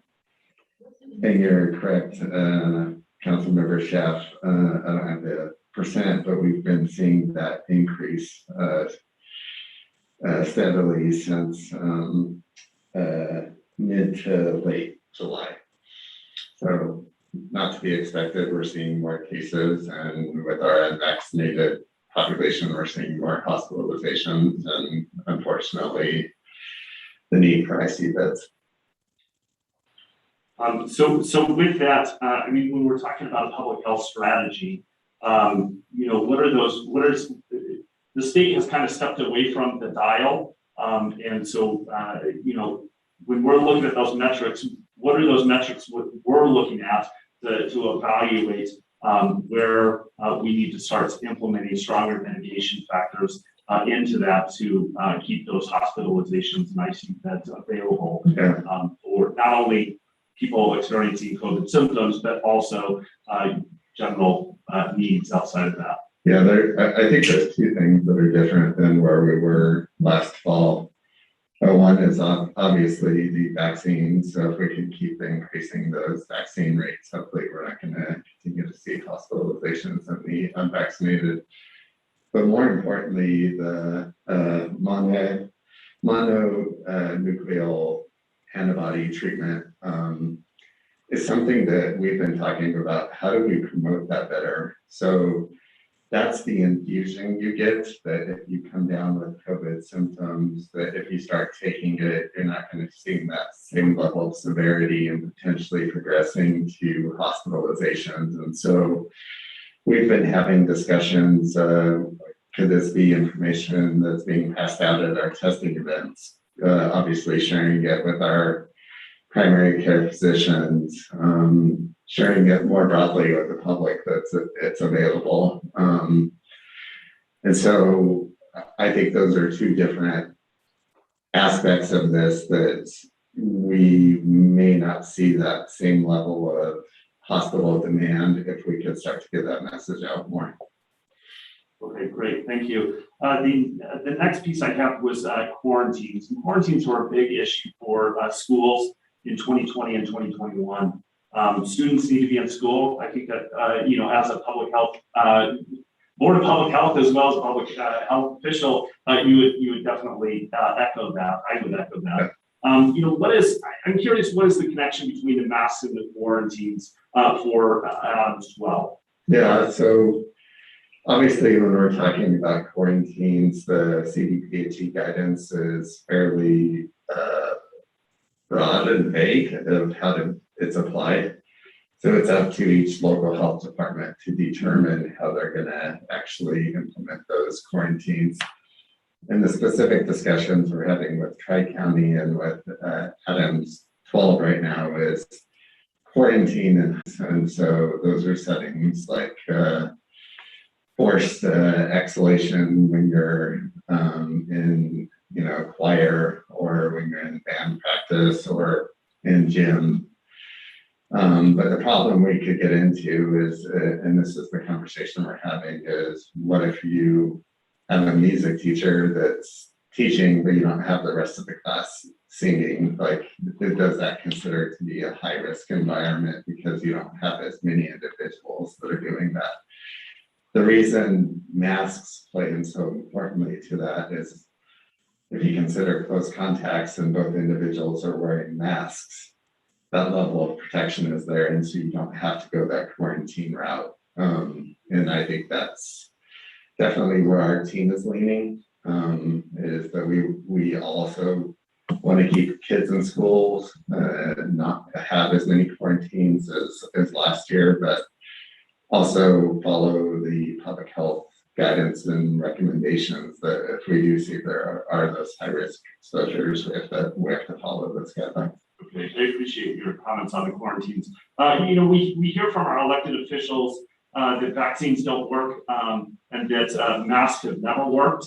And sometimes these are from the same elected officials, but you've already commented on the efficacy of the vaccines and how well they work. But how do masks work? And more importantly, how have masks shown to slow the spread of COVID-19 throughout this pandemic? Yeah, so that's a great question. So we know masks is one additional mitigation layer. The most highly effective strategy we have right now is the vaccines. But masks, when you add that on top of if you are vaccinated or unvaccinated, we've shown anywhere up to 50 to 60% as far as being the one that could potentially spread it to others, that force control. And that was the main point of wearing masks. As far as the preventing you from getting it, that's lower, I think somewhere in the 30% range, because masks aren't, the intent is you not breathing and creating aerosols that other people can be exposed to. So masks are more primarily to not pass it on to each other. One of the things that's on our website is the demographics of our vaccine. And the vaccine rates in the K-12 population are lagging behind the rest of the Broomfield population. The rest of the Broomfield population is in the high 80s, 90s. Go 60%, or go 60 plus, I think is the demographic that has the highest. But it would seem that, that there's additional mitigation measures that are needed where these vaccination rates are lagging or non-existent, such as the case for the under 12 population. So I do look forward to your report after the Adams 12 school board meeting and with the superintendent. I hope that they would add these necessary mitigation measures needed to keep the students safe and in school. And again, as a member of the Board of Public Health, in Broomfield, which, we serve as and we currently serve as, I do look forward to that conversation post Friday. So great. Thank you again for your report. Thank you. Any other board member questions? Well, thank you very much, Ms. Farley, and let us know if we need to reconvene to support you. As always, I want to defer to our public health professionals. Appreciate that, and I'll definitely keep you guys updated as these discussions continue. Thank you.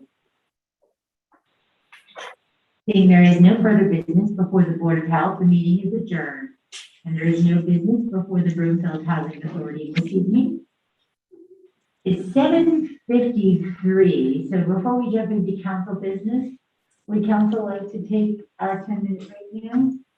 Sound good? Okay. Well, we're going to take a 10-minute recess, and we'll come back at 8:03. Thank you.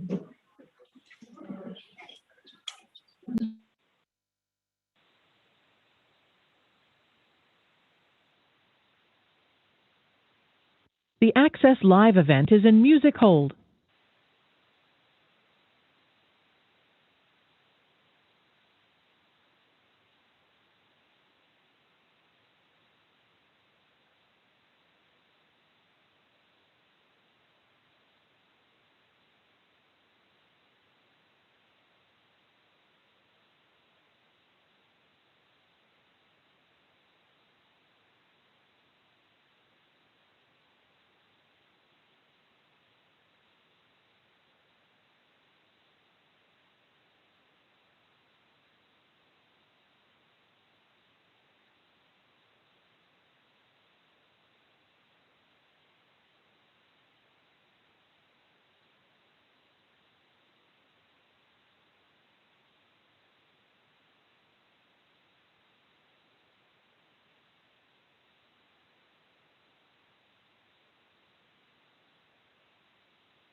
music hold ended.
It's 8:03.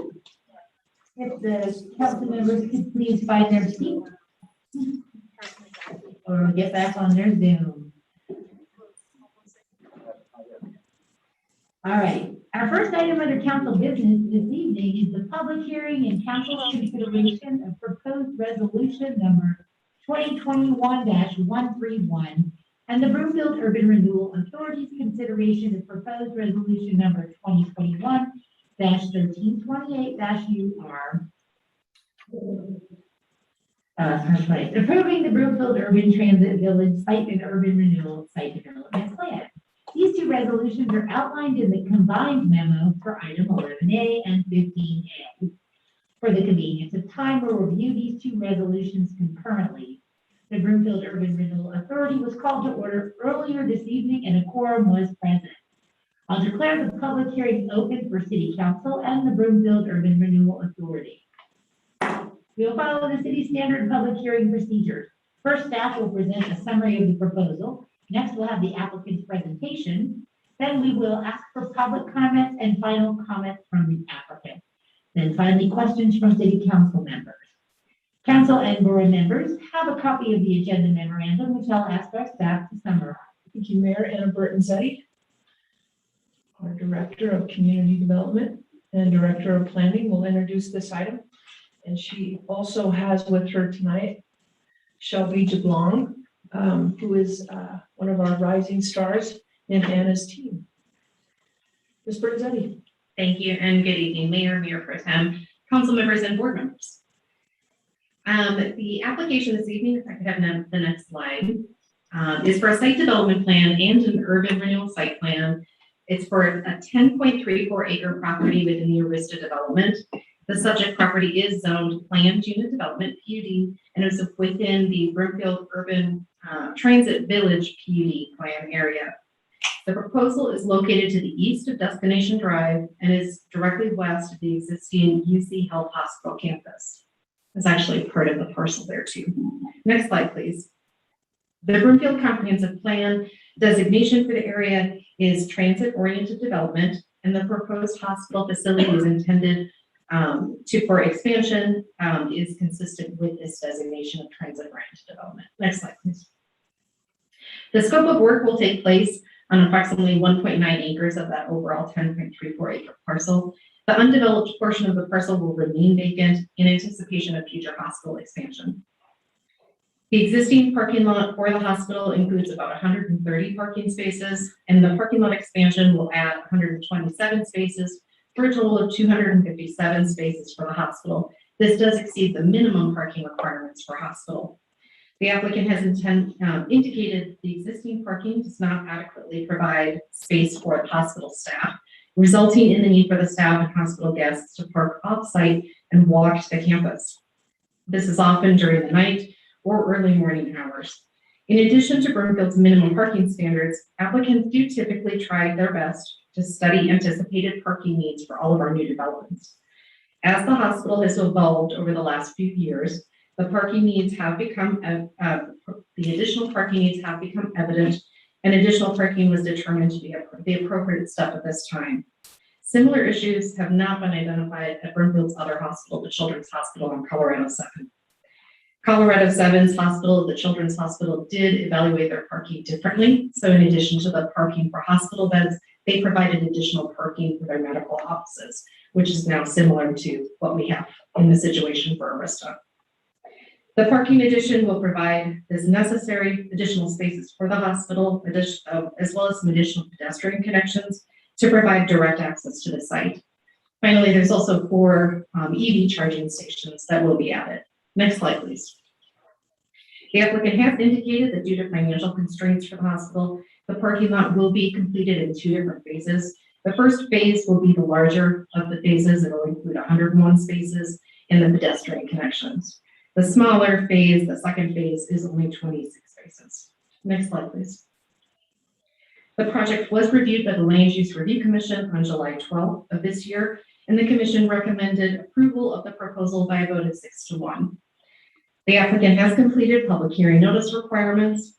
They also held a neighborhood meeting as required, but no residents attended that meeting. Staff has not received any public comments regarding this request, and no key issues were identified by staff. That concludes staff's presentation, and as was mentioned, the applicant is here this evening as well. Thank you very much, Ms. Burton-Zetti. Next is the application, the applicant's presentation. Just as we encourage staff to keep their presentations brief, I ask the applicant to be concise in their presentation. Will the applicant's representative please identify themselves for the record prior to beginning your brief presentation, please? Good evening, my name is Jason Emmerich. I'm our Vice President of Operations for UC Health Broomfield Hospital, overseeing this parking lot expansion request. Council members, Mayor, thank you for your time this evening. Similar to the presentation that was just given tonight here on the slides, you can see the parking lot expansion that's outlined, really predicated by the growth that we've had in services at Broomfield Hospital by the community, and really not having enough parking for both staff and patients. Moving staff off-site as mentioned, and most of our staff members work 12-hour shifts, coming and going first thing in the morning, different times of day, obviously darkness and lighted streets and sidewalks can be an issue. Next slide. Similar to the previous presentation, you can see the picture here of how this parking will be adjacent to the building, providing a convenient way for staff members to come to work and get right into the building and get to see patients. Parking will be monitored by security. We've looked at obviously what our current occupancy is for current staff parking, and feel this is a good alternative. Next slide.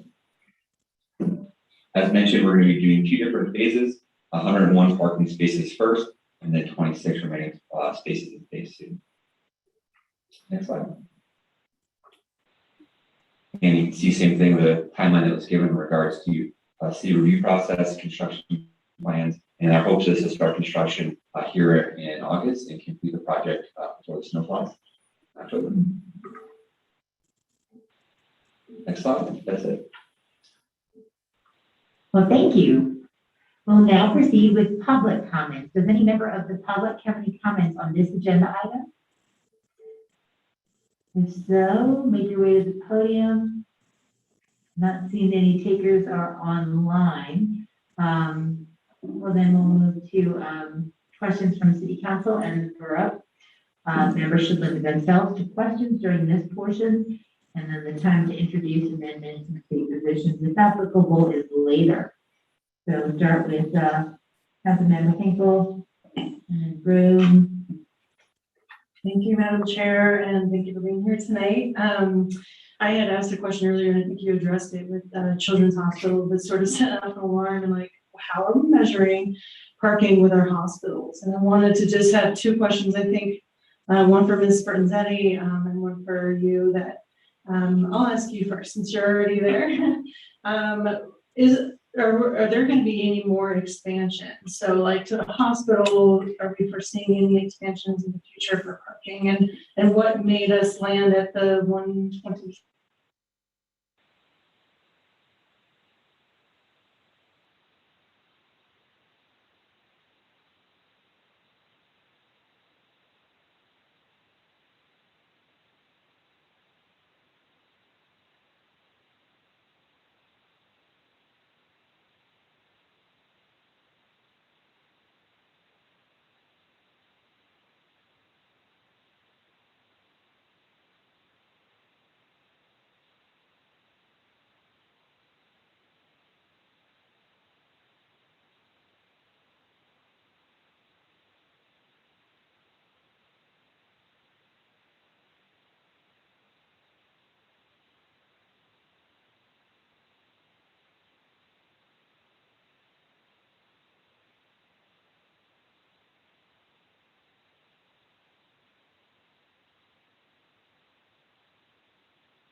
just to the limit that matched the budget we had. So we put the phase line around so we could still get all the public sidewalks and get all the exterior planting and all of those public things that help make the parking lot nice. And we just kind of cut back on the exact amount of spots that equal the budget.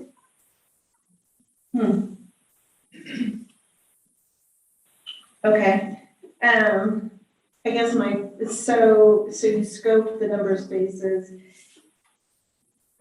Was there any of the Broomfield requirements that, could be reconsidered to finish those 26 spots that we could do our requirements in phase 2, like some of the landscaping? I know I'm just asking the question, I'm not recommending it. Yeah, we looked at and worked with Shelby quite a bit to look at all of the other ways that we could use to be the project. And some of it would have been a start over in the whole process, and we don't have time with the construction, trying to get done in time. So that is our solution. Perfect, thank you. I just wanted to stretch that envelope. Thank you.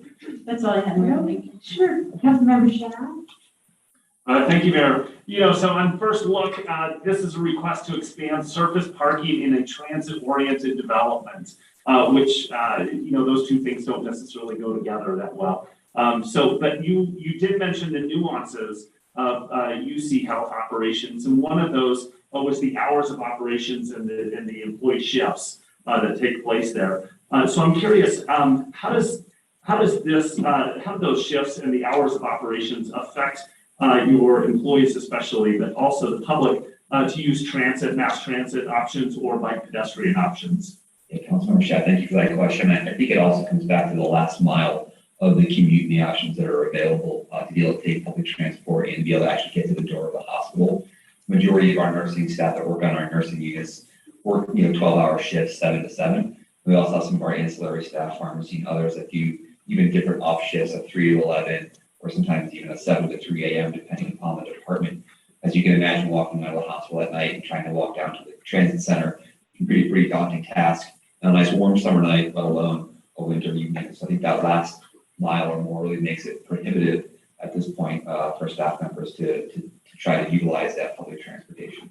Great, thank you for that explanation. So one of the pieces of the council memo talked about that this parking expansion was needed for the future facility expansion. And so I'm curious, what do you anticipate that future facility expansion looking like?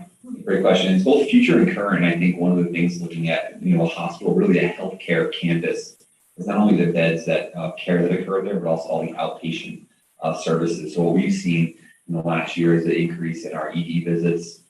We've had an increase in our radiology visits, all outpatient. We've added services like ultrasound, as well as cardiovascular echo, all that bringing more day-to-day traffic kind of in peak business hours, beyond just obviously the number of beds that are occupied. But given the demand for healthcare services in Broomfield, in that area, and the growth of the area, we're currently evaluating our capacity within the hospital is that adding additional services, say a cardiac cath lab, be able to respond to cardiac patients in that area. In our master's facility plan that we're going to be engaging here in the next couple of months, really trying to understand the options of either adding on to this physical infrastructure, or are there actually other options to create a different building that can actually respond to either the inpatient or outpatient needs.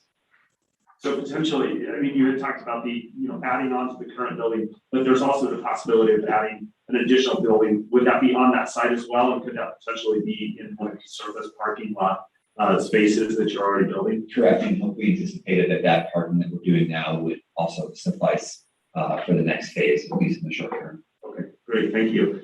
So, I'm curious, you answered my third question. So my fourth question is, with this added parking lot, capacity and understanding the hours of operations, this may not work, but, in this area, there's a need for, kind of peak parking, especially with the First Bank Center events. And I'm curious if there's a possibility of the First Bank Center utilizing that extra parking that's going to be constructed near UC Health for those events. Again, it may not work because of the hours of operation, but just wanted to see if that was a possibility. Yeah, I think it's a great question. I know as an organization, we're always interested in partnerships, especially like in support other community businesses and events. I think our biggest concern, right, is just continuity of operations and planning for all the what ifs that you have to plan for when it comes to mass casualty events or other issues in healthcare. But I think that would be something we would entertain. Okay, great. Thank you so much. Thanks for bringing this forward. That's it. That's all I got. Councilmember Cohen. Thank you. I just have one quick question. It's probably more for staff, but first I do thank you for expanding parking. Stressful enough to go to the hospital without having them to search for parking when you get there. Been through that experience. It's not fun. I was noticing there's 4 electric vehicle stalls, and falling back on your comment that we haven't updated our parking standards in decades. Is that a new standard, or how do we come to that number? Councilmember Cohen, that's a great question. We are working very closely with staff in our strategic initiatives department. We support the ACES committee. And we expect over the course of the next year to be evaluating our parking requirements. And part of that is establishing, potentially, if council is interested in doing this, establishing a code requirement that updates the code for electric vehicle charging stations and what exact requirements would be established in that code update. For the time being, we evaluate each project uniquely and discuss the exact use with strategic initiatives, as well as our transportation planning division to establish what the appropriate criteria should be. Thank you. I only mentioned in terms of the infrastructure bill that's coming down the pike, so whether we approve, I think there's quite a bit of funds for electric vehicle expansion and whether we'd be in a position to take advantage of that. Thank you. Thank you. Any other council member questions? All right, there being no further comments, the public hearing is closed. Next is council's consideration of proposed resolution number 2021-131. Will the clerk please read proposed resolution number 2021-131 by title? Resolution number 2021-131, a resolution approving the Broomfield Urban Transit Village filing number 4, replat A, Lot 2 Site Development Plan, Urban Renewal Site Plan Amendment for Easton Health Parking Lot Expansion. Is there a motion by a council member? Councilmember Henkel? Sure, I move that resolution number 2021-131. And we're doing the second one as well? Separate. Be adopted. Thank you. Is there a second? Councilmember Lindsay. Second. Is there any discussion? All in favor? Any opposed? That passes unanimously. And that's next is the Broomfield Urban Renewal Authority's consideration of proposed resolution number 2021-132-UR. Will the clerk please read proposed resolution number 2021-132-UR by title? Resolution number 2021-132-UR, a resolution approving the Broomfield Urban Transit Village filing number 4, replat A, Lot 2 Urban Renewal Site Plan. Thank you. Is there a motion by a board member? Board member Henkel? I move the resolution number 2020-132-UR be adopted. It's 2021. 2021, okay, it's different than the memo, sorry. I was wondering, I'm like 2021-132-UR be adopted. Is there a second? Board member Staff? Second. Is there any discussion? Thanks. I just wanted to thank the applicant for coming. We've had 3 exceptional experiences at the hospital, and it's just such a great need in this community. So I just wanted to throw that out there. Thank you. Awesome. Thank you. Any more discussion? All in favor? Any opposed? That passes unanimously too. Seeing no further business before the Broomfield Urban Renewal Authority, the borough meeting is adjourned. So thank you guys. Thanks for your patience too. Our next item under council business this evening is the public hearing and council's consideration on second and final reading of proposed ordinance number 2157, authorizing the issuance of water revenue bonds. I'll now open the public hearing. We'll follow the city standard public hearing procedures as previously outlined.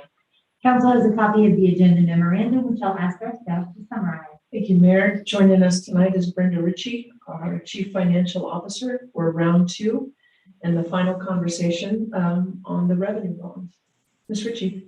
Thank you, Ms. Hoffman. Good evening, Madam Mayor, Mayor Pro Tem, and members of council. So as Ms. Hoffman indicated, I'm here this evening to provide just a very brief summary of the proposed ordinance before you this evening authorizing the water revenue bonds, as this project has really been in the works for over 25 years.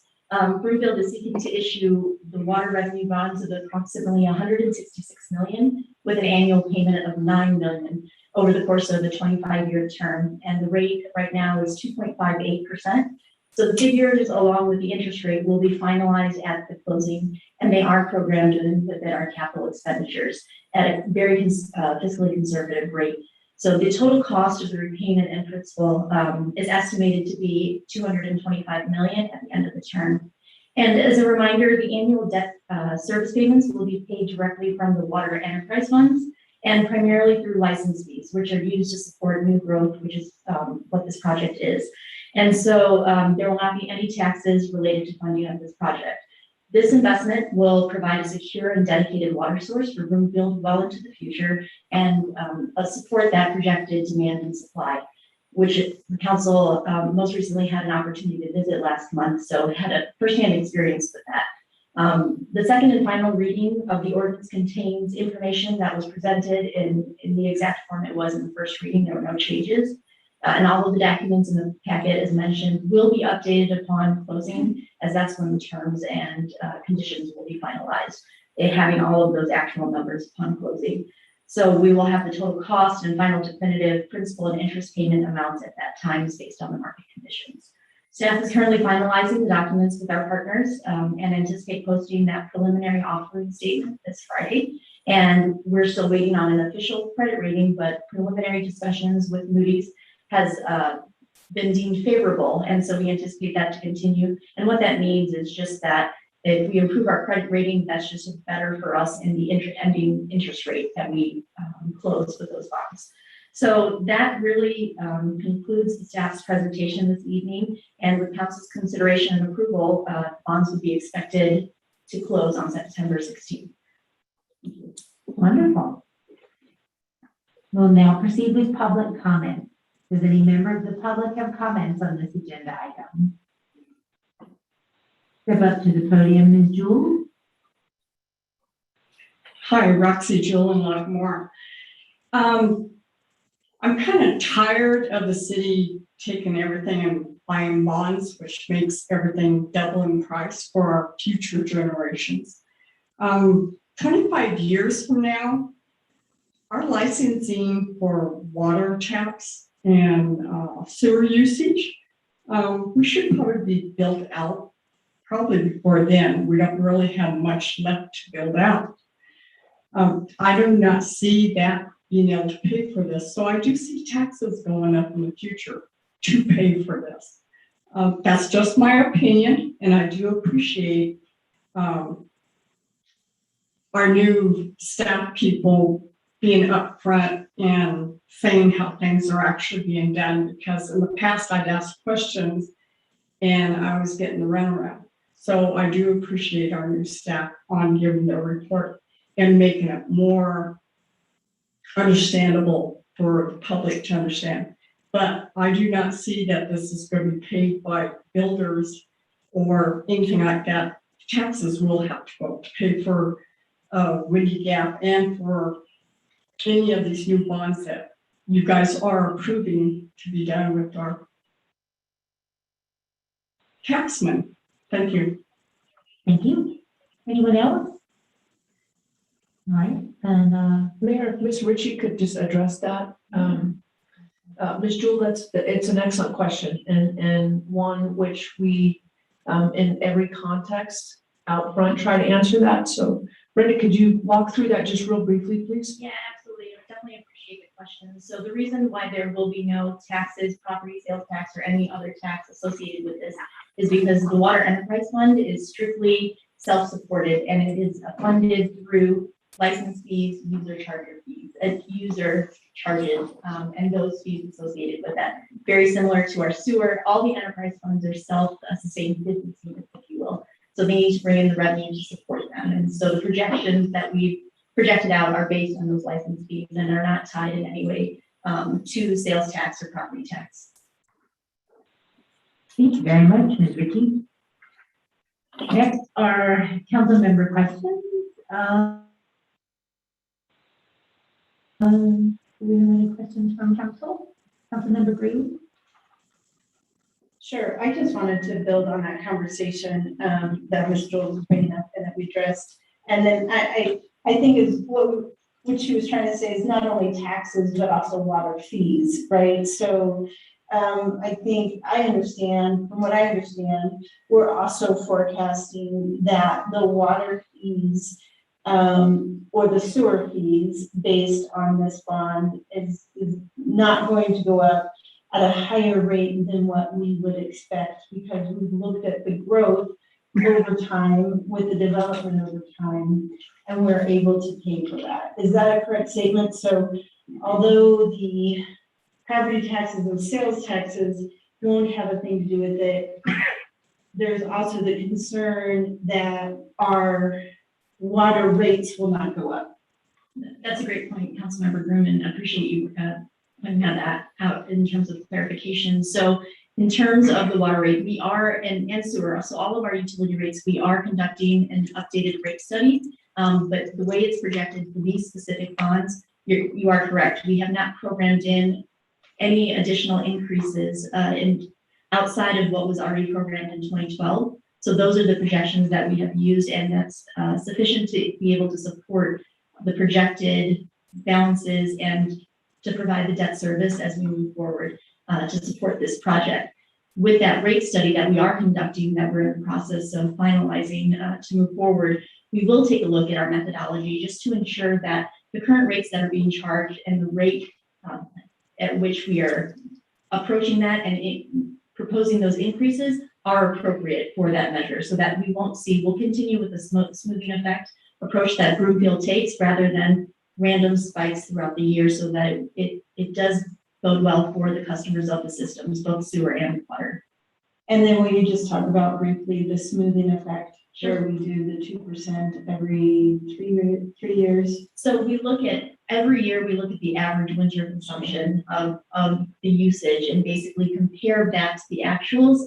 So we take the rate study amount, say it was projected at 7%, but we're seeing that we don't necessarily need a 7% increase to support the system. We would only propose an adjustment of 2% or whatever that number came out to be able to support the system and the charges that came over time. So rather it's not a drastic spike where we're projecting 10% 1 year, 14%. It's over time we try to consolidate that and minimize that impact to the customers of the system. So thank you for that explanation. And I can say, not only have you guys done a great job giving that information to the residents, but to us and me personally to make this huge decision and vote the way that I intend to vote. So I thank you guys for giving us this finance 101, 2, 3, 4, and 5 education to make such a large financial decision for the city. Because I was very impressed with how we were able to forecast at least our ability to be able to afford it. And I do think our risks, and to be able to talk about our risks to our residents, is making sure that our infrastructure we're able to afford that. And I think going into this debt, we just need to know that as a community, we do have some outdated infrastructure that we need to make sure that we're balancing along the way. And we keep our eye on that. So that to me would be our risks. And I guess that would be my only question to staff also is, do you guys see any more risks that you think we should articulate to the residents going into this financial decision, probably the largest in Broomfield history? Absolutely. And as always, thanks for digging in, Councilmember Groom, particularly on this issue. It helps us solidify not only what the message is, but it also helps us review and analyze when we come back to council in 2012 during the rate study for that smoothing effect.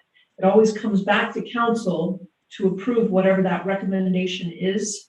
And there's a lot of things to take into account on an annual basis, and prior councils had made the decision not to implement the recommended percentage of increase. So that was another great exercise for us as we move forward. So we can't anticipate all risks, but those risks that can be marginalized by comprehensively agreeing to what that increase looks like from the community perspective as well, right? Back to Ms. Jewell's point, that if we can look over a 10-year period of time and that rate study indicate that we need to increase by 3.2% a year, if council makes a decision not to pass that 1 year, then that subsequent year, we have to be keeping in mind that now it's double, right? So there's not, it compounds. So that was pretty interesting exercise. Interesting as in that haircut interesting when we did that exercise. So lesson learned on many fronts, and certainly not one that we intend on repeating as we move forward. Thank you, that's all I had. I just wanted to make sure that we had everything exposed. Great question, Mrs. Jules, thank you. Anybody else? Well, I want to go back to that. When was the last time we had a rate study, City Manager Hoffman? I'm gonna have Miss Ritchie help me out. 2012? That's correct, in 2012, the last rate study that we had conducted. And what was the recommendation of that rate study? I'm sorry? What was the recommendation of the rate study in 2012? The percentage of increase annually, Brent? 7% was the minimum. And it varied over a year looking out, but I think that was where we looked at 7%. Was any action taken by council back then? Pardon? Sorry. The mayor's, was it executed upon? No. So it was recommended probably on average about 2% or in some years there was no increase on certain recommendations, but there have been recommendations on both the sewer and water independently. So that average, I'd have to go back and look and see exactly what that is and be happy to provide that to council of what those recommendations were and what the actual action taken was. I would like to see that. Sure, no problem. We've actually run those numbers to see. We approved an increase. We're talking 2012. I know, but since I've been on council, we've had a water increase. That was the smoothing. That was the annual regular. I'm talking about correct. A major rate study. Yeah, asking rate for. study, but we've had increases. Yes, yes. The council has approved on an annual basis, have approved. Sorry, I was misunderstanding. And Mayor, back to your question, I mean, so a lot happened in 2012. Mm-hmm. So as we move forward on all of the bond conversations and the debt conversations, 2012, there was a lot of decisions that were made. Flatirons was one of them to refinance. First Bank Center that we're going to be talking about is also a part of that overall mix. Right, I understand that. That's why I'm kind of preparing council to brace themselves for dealing with the decisions that were made in 2012 that never yielded what they were supposed to. Any other council member questions? Did you want to speak again? Councilmember Green? I'm very sorry for speaking out of turn. I was just saying we've had rate increases, just not a rate study. But yes, thank you. Okay, got it. All right, being no further comments, the public hearing is closed. Next is council's consideration of proposed ordinance number 2157. Will the clerk please read proposed ordinance number 2157 by title? Ordinance number 2157, an ordinance authorizing the issuance of the City and County of Broomfield, Colorado Water Activity Enterprise Water Revenue Bonds, Series 2021, second and final reading. Thank you. Is there a motion? Councilmember Shah? Thank you, Mayor. I move that ordinance number 2157 be adopted on second and final reading and order published. Is there a second? Councilmember Green? Second. Any discussion? Councilmember Henkel? Thank you, Mayor Castro. I do want to mention just tonight about, there is some risk, and I think the risk for my constituents that they have told me is that they're worried about climate change and the effect on our water. So they're worried about snowpack, and we just took a visit this weekend up to the Windy Gap area, and this is the first year that Northern Water has actually been in the business, it's sad to say, but the business of climate change mitigation. And so after the fires up in Granby, we're now having to add mulch to the area to prevent mudslides to protect our water. So this is something that my constituents are very concerned about, and so they think climate change should be a part of this conversation as we move forward with risk and talking about mitigating climate change issues. Thank you. Thank you. Councilmember Shah? Thank you, Mayor. I wasn't going to mention this, but Councilmember Henkel commented on the water tour. And I just want to thank staff for moving schedules and getting Northern Water to agree to do a tour before our second reading. I know that that was a heavy lift to make sure that that happened, but I think that there was a lot of education in that. So thank you for doing that. Thank you. Any other discussion? All in favor? Any opposed? That passes unanimously. I think, did Councilmember Love get the vote? I agree. Thank you. Thank you, Councilmember Lyman. Our next item under council business this evening is the 2021 second quarter air quality monitoring executive summary. Council has a copy of the agenda memorandum, which I'll ask our staff to summarize. Thank you, Mayor. Tammy Yellico, Director of Strategic Initiatives, is going to walk us through the next two items. And from staff, Dr. Weisner is here that leads our public health initiative with all things oil and gas. Ms. Yellico. Good evening, Mayor and City Council. This is our second quarter air quality report tonight. Brett Buck is under the weather, but he will be on the phone, I believe, to answer any questions. And Dr. Jeff Collette from Colorado State University is going to present for Ajax and CSU, and followed by Dr. Detlef Helmick on behalf of Boulder Air. Dr. Collette.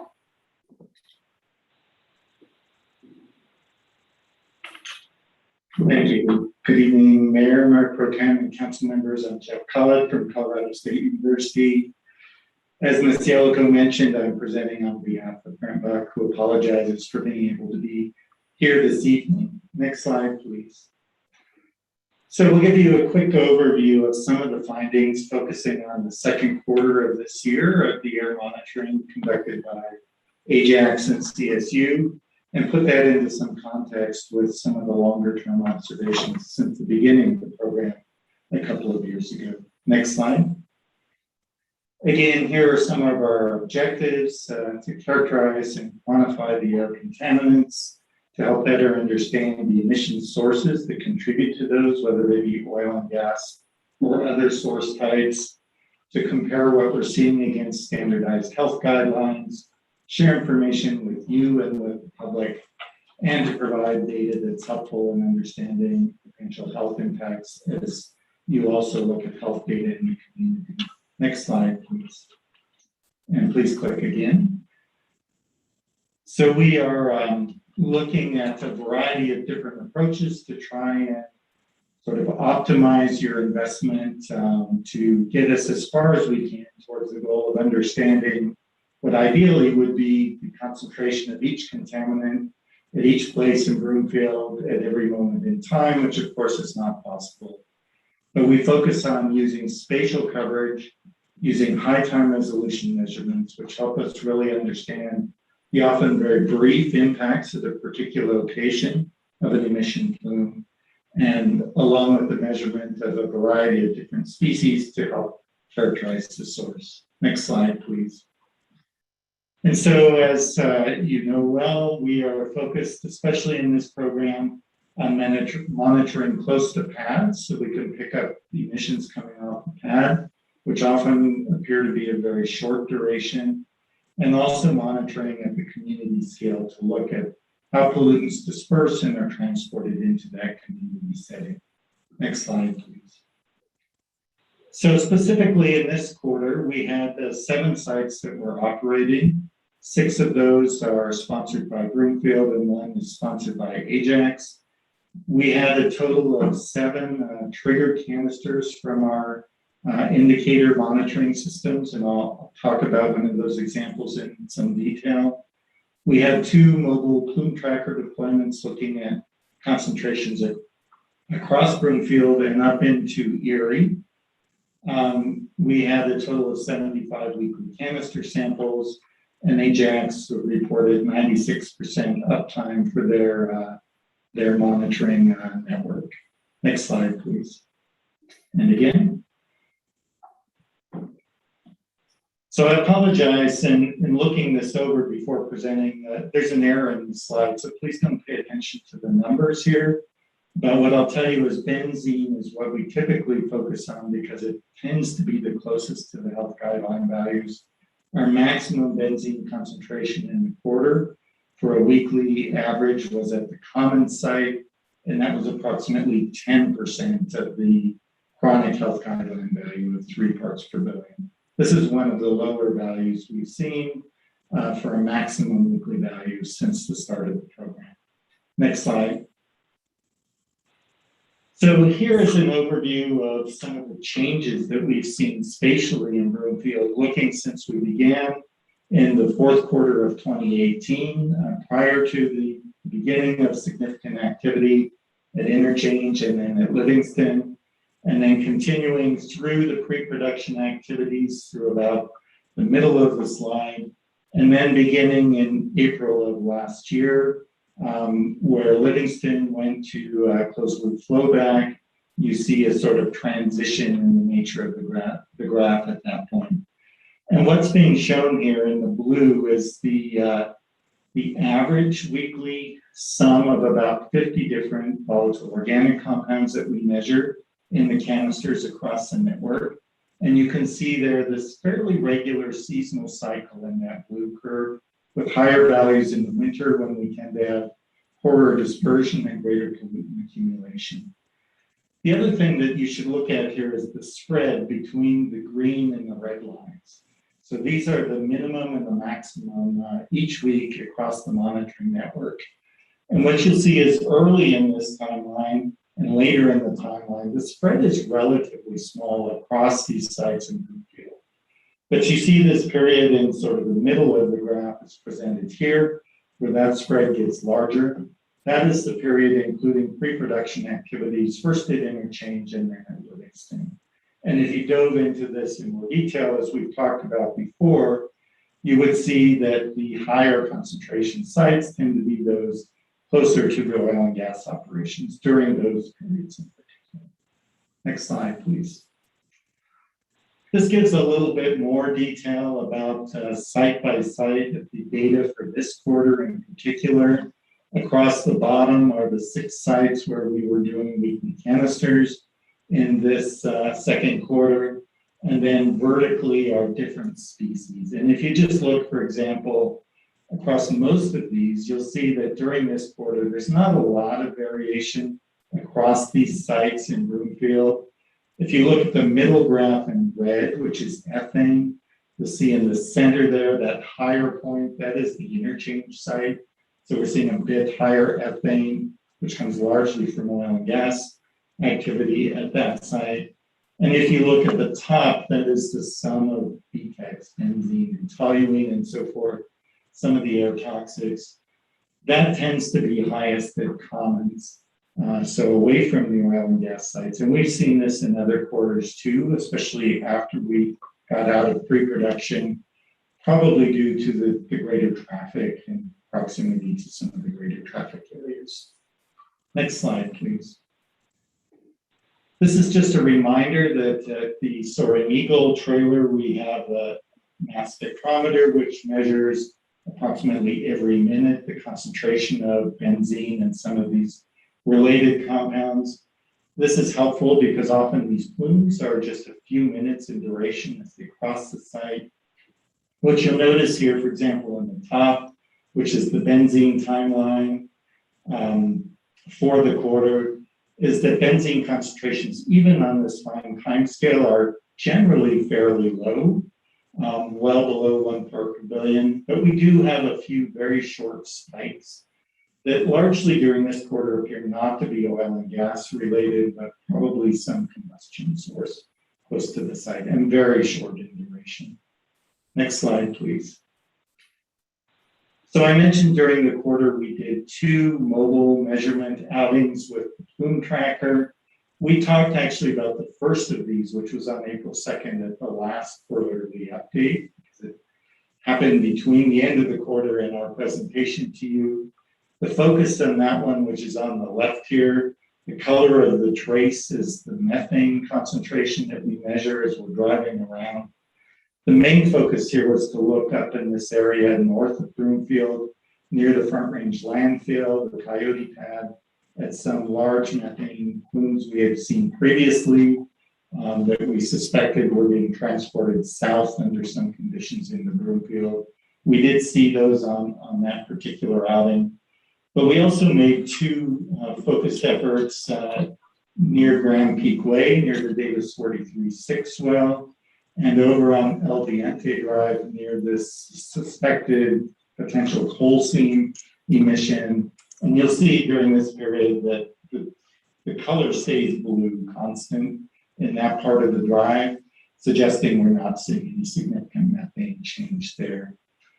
On the right-hand side, I apologize, it's kind of hard to see there, but this drive, which happened near the end of the quarter, was focused on, again, the Davis 43-6 area after the methane mitigation measures were put into place. And if you can see that, the color stays essentially constant, meaning we're seeing essentially background concentrations of methane in that area on that drive. Next slide, please.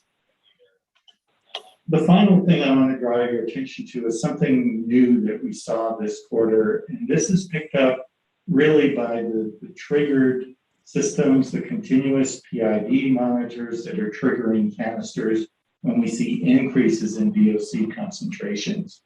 And we saw this happen both at Interchange and at Livingston, and it was happening that we were getting events that were occurring during periods where separator maintenance was ongoing at one of those pads or the other. The example that is shown here is the clearest one. This is from, I believe, June 23rd, yes. And on the right here, you can see the trace of that PID sensor, which is measuring continuously the sort of estimate of total VOCs in the air. You see that big spike there. And in this case, it lasted nearly an hour, which is much longer. Often we see these spikes happening for 5 or 10 minutes. That spike triggered a canister collection. We had about 15 parts per billion of benzene in that canister, collected over 1 minute. But when we projected out based on that time trace over the hour, we estimate 8.9 parts per billion as an hourly concentration of benzene during that episode. I didn't mention that this canister was triggered at the Anthem 1 site. So this is 1,300 feet or so from the pad. Usually when we've seen these events, they're at the Livingston site or the Interchange site, considerably closer to the pad. During this period, the winds were sustained and very steady from the direction from the Livingston pad towards Anthem for this entire period. We also looked at the composition of this triggered canister in more detail, and it's consistent with an oil and gas source. I mentioned we saw similar sorts of events, not as sustained at the Livingston and Interchange sites at other periods. And in all of these periods, they seem to be associated with ongoing separator maintenance at these pads. And staff can tell you more, but I know they engaged the COGCC to talk about perhaps improved practices to reduce emissions during separator maintenance activities. Next slide. And the next one. So just to conclude briefly, looking forward, we're actually in the process right now of increasing the monitoring network. 3 of the sites are out, the new sites in the expansion. 3 more sites are going out this week. As you well know, we're expecting to see renewed activity with drilling on new locations in Broomfield.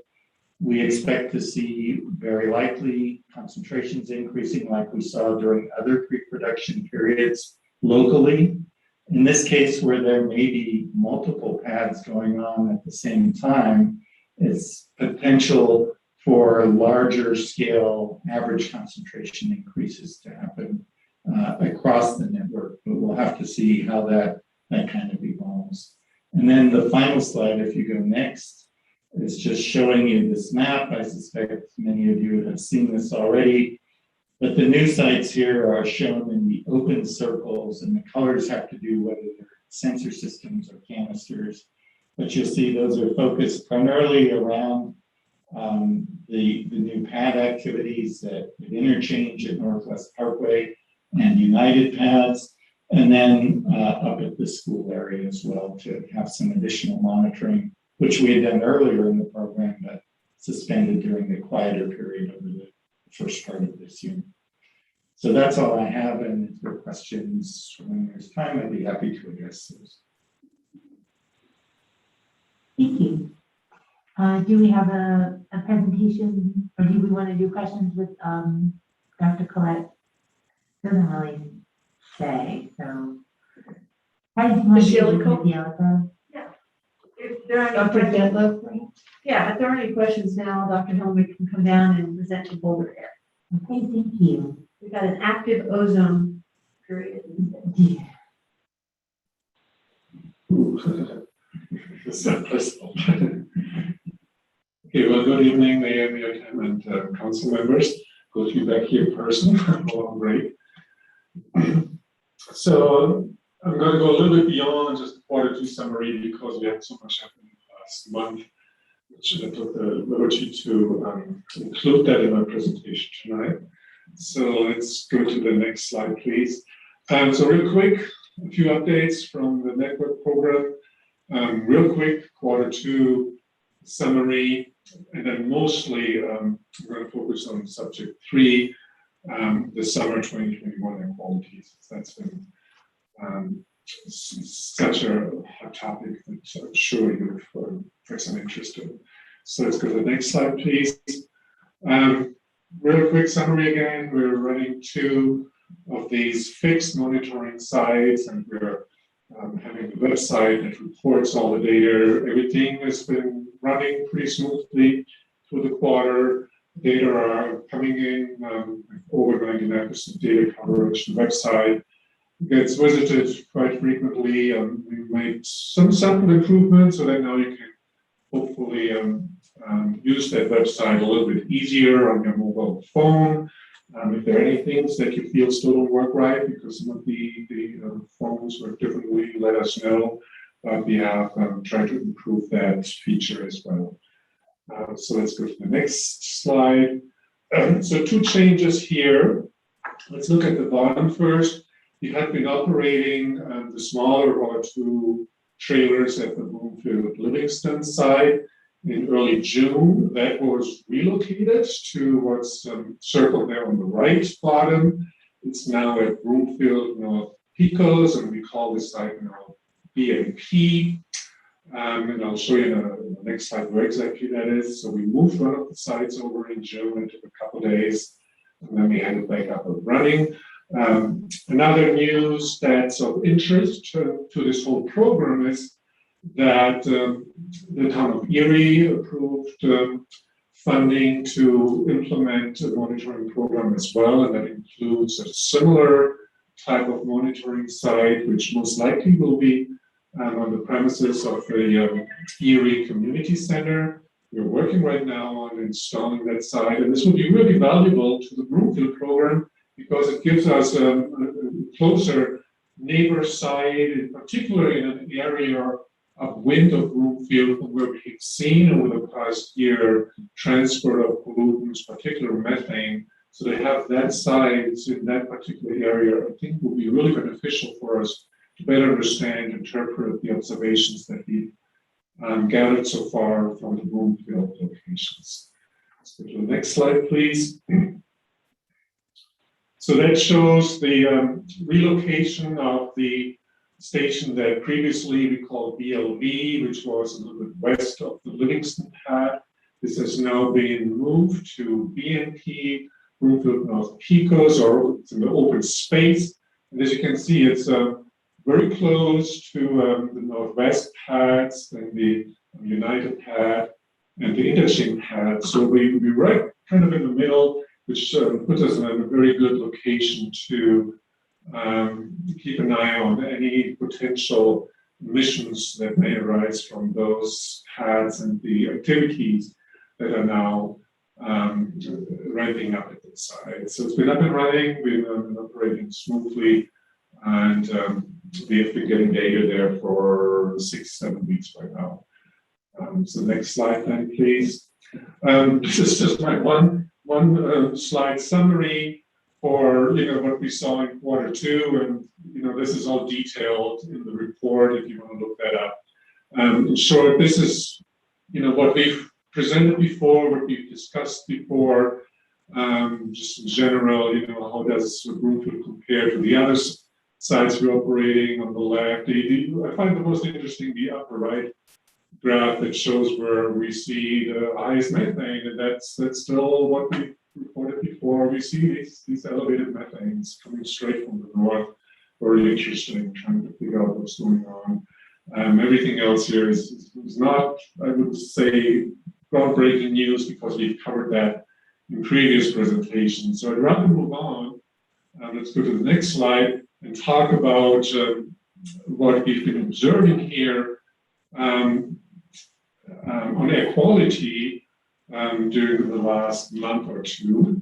So to go back, this is the record of ozone being measured at the Broomfield Soaring Eagle location. We have well over a year of data now. These are the high resolution data. You can see, ozone goes up in the summer, becomes much more moderate in the winter, and then it slowly kicks in again in spring, and it's been ramping up again. Last year, we had, I think, 2 occasions where ozone at Broomfield Soaring Eagle exceeded 100 parts per billion. This year, I think we've had 4 or 5 of those events where it topped about 100 parts per billion. And again, ozone, is not emitted, it's produced in the air, it's called a secondary pollutant, builds up every day, and it's a very strong oxidant and irritates the respiratory system. So we're very concerned about it. So these are the minute data, basically, but what matters for regulatory purposes is the 8-hour average. And that's what I have in the next slide, please. Ooh, this is whatever. It is funny. That's not how I made this slide. So these brackets there, they turn at 90 degrees. It doesn't show on my computer like that. It's really funny. But I can still, you still get the picture. So what this shows, this is the 8-hour average ozone, which is the regular standard, and that we can then compare with what's called NAAQS, so that's the National Ambient Air Quality Standard, which is at 70 parts per billion, that's the dotted line. And last year, which was a pretty bad ozone year, we had 15 exceedance days of the max in the data from Soaring Eagle. And in 2021, we had this very exceptional event in March, which we had never seen before. We had a high ozone standard exceedance in March. We called this a photochemical episode, and I reported on that last time. You can see how that sticks out there very early before the usual start of the ozone season. And if you include that by today, actually we need to add today, so today was another exceedance day. We have 34 exceedance days so far for the 2021 season, so that exceeds or doubles already last year's record.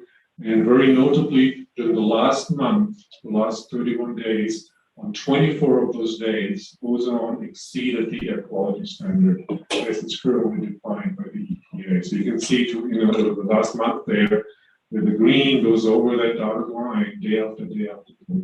So this is a very exceptional year with elevated ozone days, day after day after day. And it takes 4 days per year to be non-attainment with the EPA air quality standards. So the way that works, I think that's the next slide, please. So there's a lot of numbers on here. These are not our data, these are the state's ozone data. So the way they do this, and this goes through the end of July. So this doesn't include all the days we've had now in August, but it ranks the day on the highest ozone day, the second highest, the third, and the fourth highest. And then for the regulatory reporters, what matters is actually the fourth highest ozone day of the year. Fourth highest. The first 3 highest are kind of ignored.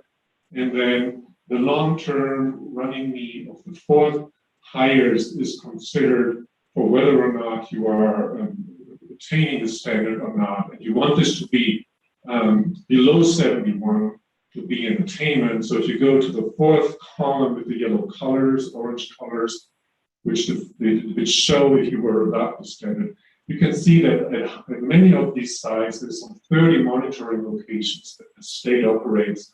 Ozone was well above the 70 parts per billion standard this year. So we're deep in non-attainment of the ozone standard. And like the next slide, I try to differentiate where this is happening. So the sites that are here in the front range are boxed in red now.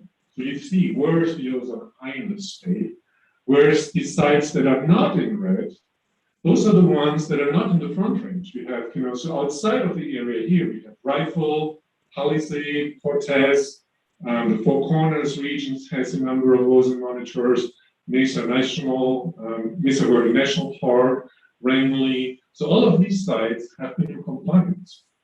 Yeah. So I want to point out here that this high ozone is not like the whole state has been subjected to this high ozone.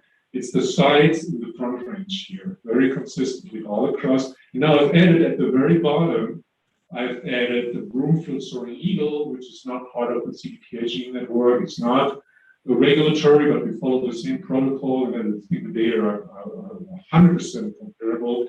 You can see if you go now over to the fourth column, the fourth highest we've had at Soaring Eagle to the end of July was 86 parts per billion, and that would make it the fourth highest in ozone in the state, in ranking with the CDPHE network for the regulatory metric. 86. And it takes 70 to be a non-compliance standard. So the next slide, please. And to show you that question, I've been asked that a lot. What has this to do with the snow? How much does the snow factor in? These are the last 3 days of ozone, August 7th to the 7th, 8th, 9th. And what you have at the top now shows the particles. The fine particles, PM2.5, and they've been high. And I don't need to tell you, you just need to look outside, you can't see the mountains. And the reason is there's so much aerosol or particles in the air.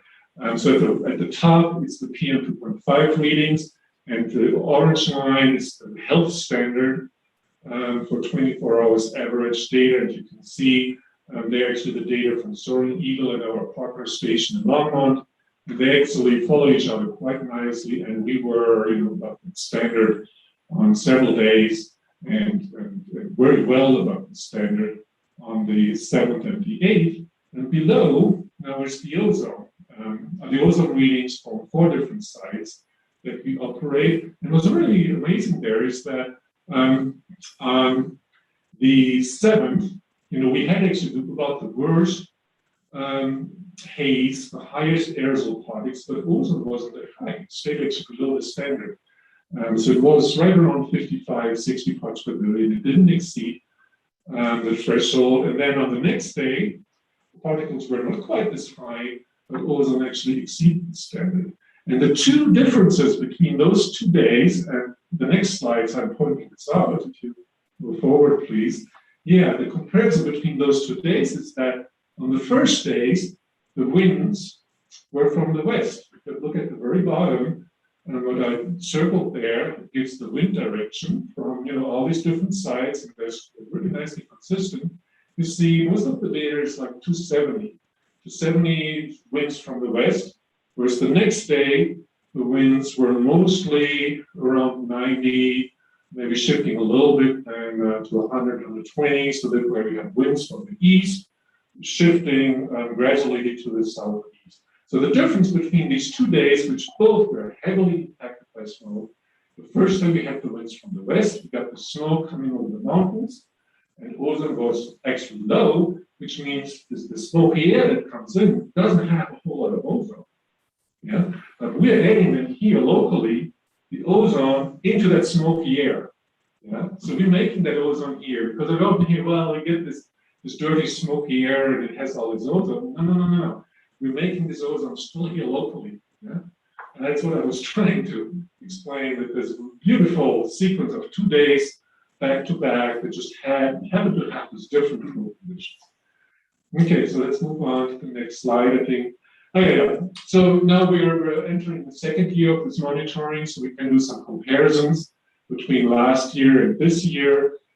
This is the first time I'm showing this here. I think this compares ozone in 2020 to 21, and the percentage numbers give the difference in the means, which are these the round dots in the data, so that these bar graphs show the spread of the data.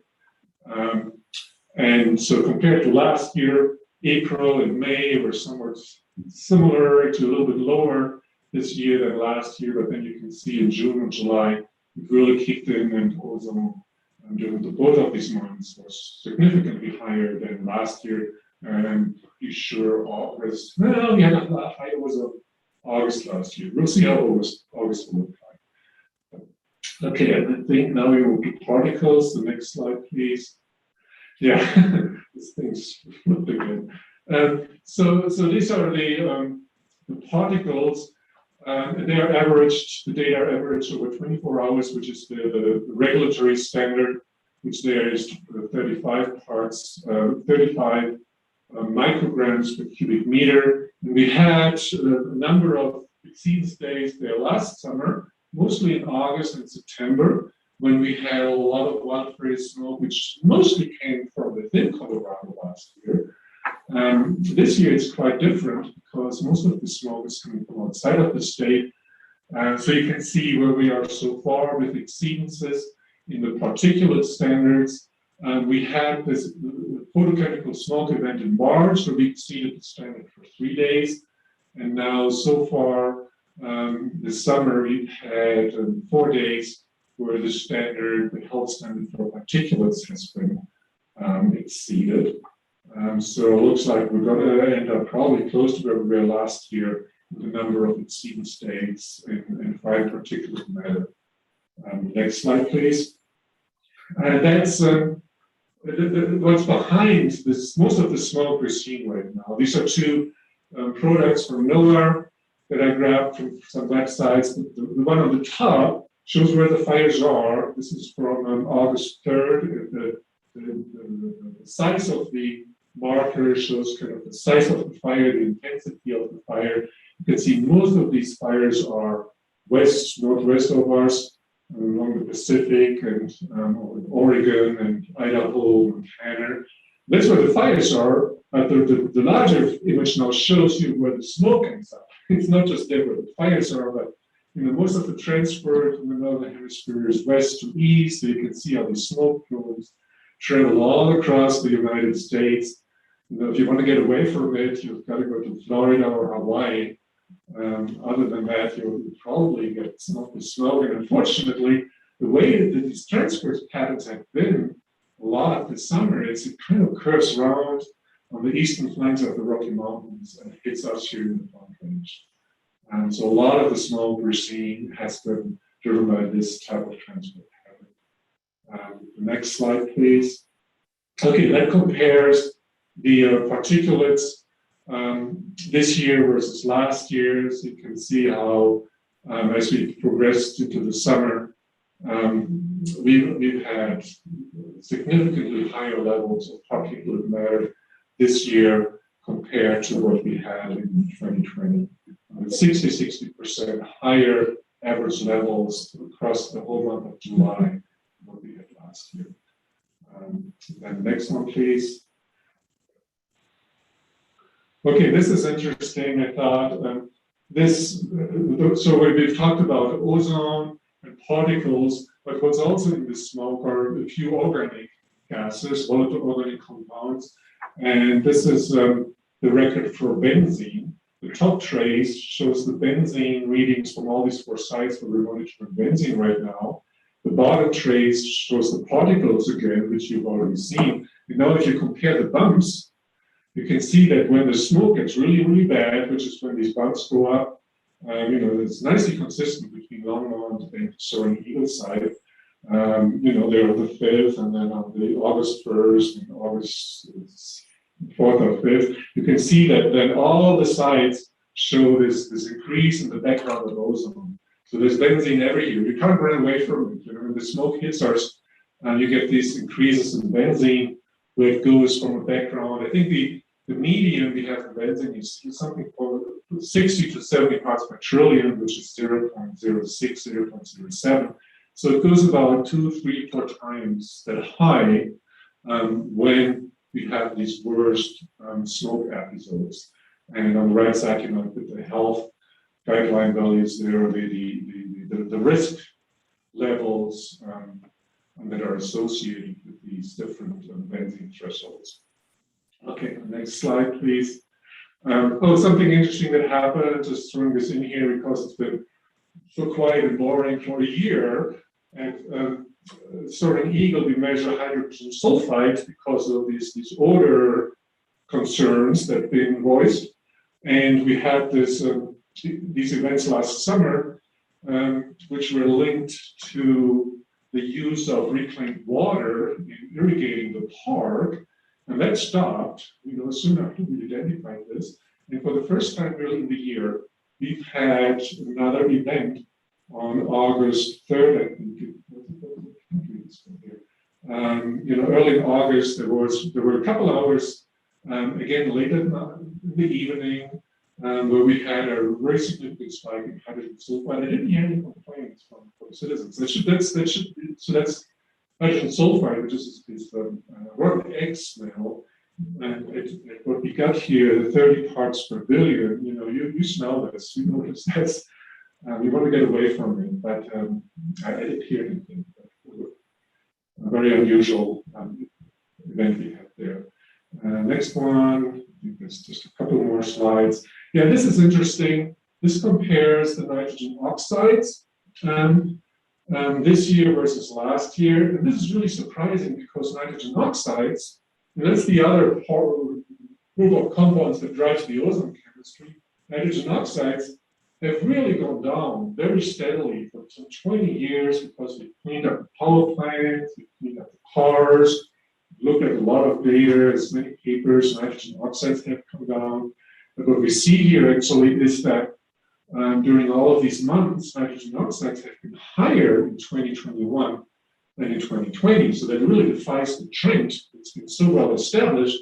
And I think what's behind this is that in 2020, we had all these lockdowns. There's really stringent lockdowns and people weren't driving, they were staying home. We had lower NOx, so 2020 was a low NOx year. So that now when we compare 2021 with 2020, we see what August looks like. Now we have higher NOx. The reason is because it was so low last year. And we're nicely to see this in this data. Okay, then one more slide now that looks at the next slide, please. The comparison of methane. So at the top right side, we're comparing methane in 2020 and 2021, and the percentage values there give the difference. And there's been a lot of debate on methane in the papers, and there's legislation being proposed to curb methane because it's such a strong climate forcer. And we see, consistently higher methane this year than last year. And what I want to point out is that the increases we see, in May, 1.8, 96%, 2%, and almost 2% again, and that's pretty significant. Methane has been going up globally, it's still climbing. We're trying to stop it. If you look at the NOAA data, the NOAA global average data, the increase of methane between 2021 and 2020 is 0.8%. So globally, methane is increasing at 0.8%. But what we've seen in the Broomfield data the last 3 months, it's 2 times that much. So for whatever reason, we see a faster, higher increase in methane this year in the data so far than what the global background is. Could be different reasons behind this. I don't want to claim this is because of emissions. We see something very similar in the Longmont data from the Union Reservoir. If you look at April, May, June, July at the bottom, there May is 1.77, in Broomfield is 1.86, 2.0, 2.18. So very consistent. Actually, we see the same thing in Longmont. So, for reasons still to be determined, methane here in the region has been higher this year compared to last year than the global average. Very interesting, and we're going to certainly keep watching this very, very closely. And I think that's the last slide. Be happy to entertain any questions. Thank you very much, Dr. Helmut and Dr. Collette. We'll now proceed with public comment. Does any member of the public have comments on this agenda item? If so, step up to the podium and you'll have 3 minutes. I don't see anyone in the public. Questions from City Council are next. Are there any questions from Council? Councilmember Green. Certainly, thank you very much. Since Dr. Helmut, you're standing there, I do have a couple of questions for you. On your slide 6, you did talk about, and I don't know if you could put slide 6 back up, the methane. You had talked about methane coming from the north. There was four graphics. There we go. And, Yes. and you were making a comment about that. I don't know in regards to the area that we're looking at there. Yeah. Okay, let me explain this. I really squeezed that part. Yeah. Save a little more time for the other. You can tell I'm really excited. Sorry, because the news we have here are really not cheerful, and we got to share those with you. But for scientists, it's exciting work we're doing. So I was kind of squeezing this because we've talked about this in the last 2 meetings here already. It's something we've been noticing, we've been watching now for almost a year. So what that graph on the top right shows, it shows the mean methane levels we see as a function of wind direction and wind speed. So this graph shows the wind direction, goes northwest, east, south, and then from the center is basically very calm, no winds, and the further you go to the outside, the higher the winds. And so what you see there for Soaring Eagle, that was the data from Soaring Eagle, when the winds come from the north, straight from the north, we usually get higher methane. And the highest methane we see at wind speeds between, this is meters per second, between 0 and 5, 6, 7 meters per second. And these are pretty moderate winds. You would feel this, it feels windy. This is not dead calm. And then as it gets windier and windier and windier, mixes more, dilutes more, and it usually gets cleaner. So this indicates that there is a pretty strong methane source straight north of Soaring Eagle. So the Livingston side is on the other side. So this is not coming from Livingston. This is straight from, if you look at the map, there's the landfill up there, there's Erie up there, and that's what we've been trying to figure out. Where is this methane? And so this is the third quarter, we've been seeing exactly the same pattern. So the point is, we saw it before, we reported on it, and this is just weird and strange, something unusual, but we see it, month after month after month. Sure. Have we done any correlation with, maybe that's more of a question for Tammy, with whatever operations could be happening up north. I know we had talked about the landfill and we found out that they were dumping the oil shines. Is there any correlation of the time of day or the day of the week or the timing of that versus that chart? Versus, I know there's a oil and gas operation, separation operation, still up north past the landfill.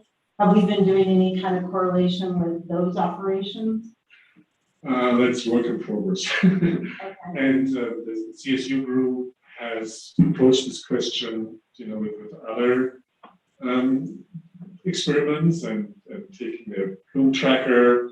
And Dr. Collette showed some of these observations actually during this presentation.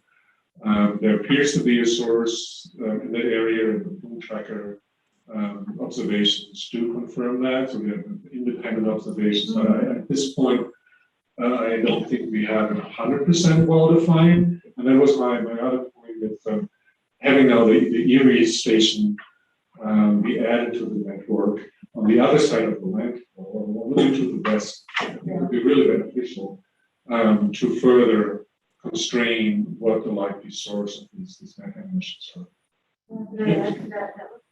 And just one thing, we did have COGCC staff tell us that routinely oil and gas drill cuttings are taken to the landfill in the afternoon from a variety of operators. So we do kind of know that secondhand. We did talk to CDPHE to see if there's any monitoring in place. They were not aware of any monitoring that the landfill has to do. And they hadn't had any other reports about that. So we're still investigating. We may pursue it further with CDPHE and ask them to investigate it. Yeah, I would say we should push back on them. But it's any afternoon, or is it like Thursday afternoons, or? I don't know that for sure. And without monitoring it, I'm not sure. Sure. Yeah. All right, thank you. And then let's just see.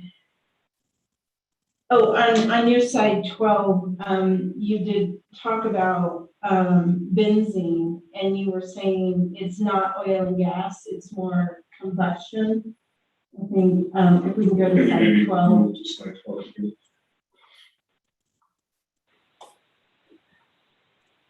Is that the one you were referring to? No, Probably the next one. It was before the ozone discussion. Okay, so 12 one. One more back.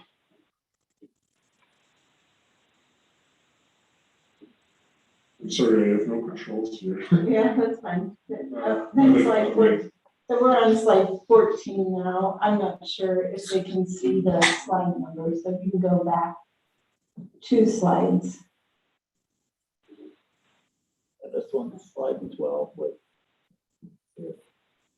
That one? Huh. Well, I know it said slide 12 on it because I saw it. All right, well, what I'll have to do is. So you describe the question. Yeah, I just wrote it down real quick and then wrote slide 12, hoping that we could pull it up. You were just making a comment, it was in regards to benzene, and you were just saying the benzene, is not coming from oil and gas, and that it's more coming from combustion. I believe that's what you said, and that's all I wrote down. So I was just gonna get more information. Yeah, let me clarify that a little bit more. I had a slide as you go down where I talked about the particulate matter. There's some benzene graph there, and that had these bumps that stretched over 1, 2, 3 days, and that coincided with increases in the aerosol. And I was, another one down, please. It wasn't 12, but it showed that was a benzene graph.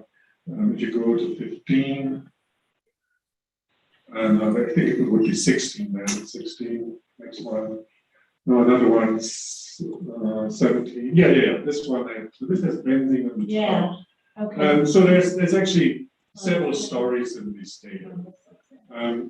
You have the regional signature, where the monitoring results from these 4 different locations, Broomfield, Soaring Eagle, Longmont Union Reservoir, Boulder Reservoir, and then Broomfield North Pico. So at the bottom one, there's 2 measurements from Broomfield in there, one from Boulder and one from Longmont.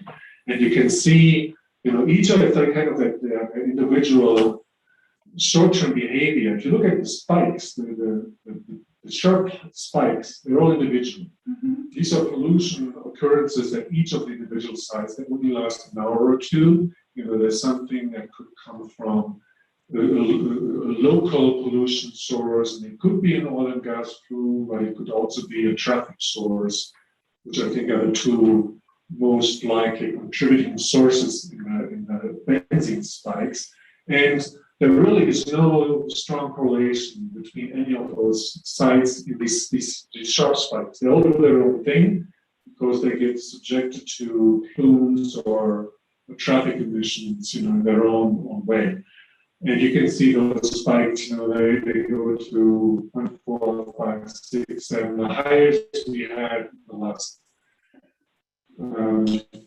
month of data, which I have there, was less than 1 ppb, which is actually pretty moderate compared to what we've seen in the past. And some of the other local sources, it's been relatively moderate across the network. We've had it much higher than that. But then, as a regional signature, we saw something else. We saw, if you look at the bottom of the data, where all these sites all together, they went up together, went down together, went up together. And this is air that gets transported, blown through the whole Front Range from outside, and it carries benzene that, is a factor of 2, 3, 4 higher than what we typically have on a normal clean day here. And there's another slide, I think, I have some backup slides that shows the monthly mean of benzene in these different locations, which is 0.06, 0.07 parts per billion. So the mean across a month of benzene is 0.07, 0.08, which is, at that 1 in a million, roughly where the dotted line is the 1 in a million risk, cancer risk. That's what we have just in the region of our own benzene. But what now happened with these fire plumes is we got air brought into the area that has 3, 4, 5 times higher benzene than what we typically have here from our own contributions on average. And then one last question associated with the ozone, which I found very interesting also, so thank you for presenting that. So what would be, and I'm sure you put your entire career into this in regards to the ozone also, what are some of the things that you recommend for reducing ozone? Other than, I get traffic is a huge thing, and we can see that in the effects of COVID and everybody shut in and working from home versus not. Yeah. But is there a natural attenuation of ozone damage that's happening? Or is there some kind of extreme thing we can do? No, this is it feels like it's an excellent question, and that's what many people are working on and scratching their heads on, trying to come up with the most efficient, promising recommendation. Which way to direct legislation in bringing the ozone levels down, which we have to. It's a federal mandate because we are in violation, and we may be ramped up to the more serious violation level, which then will trigger even more stringent regulations. So what do you tackle? You're right. I've worked on this for many years now, but I'm not the only one. There's many other bright minds in the region that do similar work. So my opinion is we have a long ways to go, and it's going to be harder and harder with every year because of climate change, because ozone is correlated with temperature. As temperature goes up, it's going to be harder to bring ozone down. And we have, population growth, every person moving into the area, there's potentially more sources of ozone. But luckily, we have success stories all over the country. The LA basin, has brought down their ozone maximum to almost a factor of 2.5 or 3. They were way higher, and they're much lower. So there have been many examples all over the country and in other continents, in Europe and Asia, that have taught us how to bring ozone down. The trick is we've got to bring the precursor emissions down, and the two big categories are VOCs and nitrogen oxides. And we're on a good path to bring nitrogen oxides down. And it's very clear in the data that nitrogen oxides have come down a lot, but it hasn't helped as much as what was projected 10, 15 years ago, because I think there have been some very important mistakes being made in assessing the strength of the VOC sources in the regions, where VOCs have been underestimated, particularly the contribution of oil and gas sources. There's several studies out there that claim that VOC emissions have been underestimated up to a factor of 2. And I think that has kind of misdirected the strategy. So we've got to bring VOC emissions down. Oil and gas has a very significant contribution to VOC emissions. I think there are other sectors that are, as important. We're really difficult position there. Other than the LA basin, take the whole LA basin, you have people and traffic everywhere, but you have about the same people and the same traffic everywhere. So you have very similar mix of emissions. But here in the Front Range, you have the oil and gas industry in one pocket, and you don't have it on the other side. So the relative contribution and the relative mixture of VOCs versus NOx is very different spatially. It's much different in South Denver than in Inner Denver and north of here and up to Fort Collins. And then the type of VOCs are very different. North of here, you have a lot of petroleum hydrocarbons, which come from oil and gas. Whereas the further you move south, you have a higher contribution of traffic emissions, which is a different mixture of VOCs, and they react differently. So to regulate it and come up with a efficient strategy here, this area, it's challenging. It's more difficult than the other bases because it's so diverse. If I may, you guys, we do have a pretty lengthy agenda. Yeah. You and this is it. I mean, the timeliness of this conversation, I get it. We need to talk about this, but we do need to get through the rest of everything else. So let's move on to the next question. Thank you. That's all I had there. Okay, cool. Well, then Councilmember Lim, you're next. The benzene spikes during production separator maintenance. So Dr. Colette ID'd those.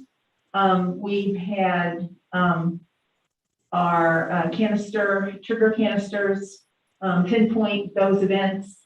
And then we've had our inspectors verify what was going on in the pad during that time. So this might be more a question directed at staff than our technical analysis. So we've known this is a problem with the separator maintenance since a month and a half, I guess now. And the separator maintenance activity has stopped on the pad. So we have half of the separators that have undergone what should be annual maintenance on the Livingston pad. And that maintenance has been stalled for about a month. It's been that they've not gone forward with that. So we had a conversation with the COGCC, as Dr. Colette alluded to, and they believe that they might have a way to mitigate the activity of the separator maintenance that separator maintenance was causing. So where does that stand? So, first of all, the yearly separator maintenance is, I believe, an extraction standard that they are doing. I think really the COGCC rule would only require it as needed or every 3 years.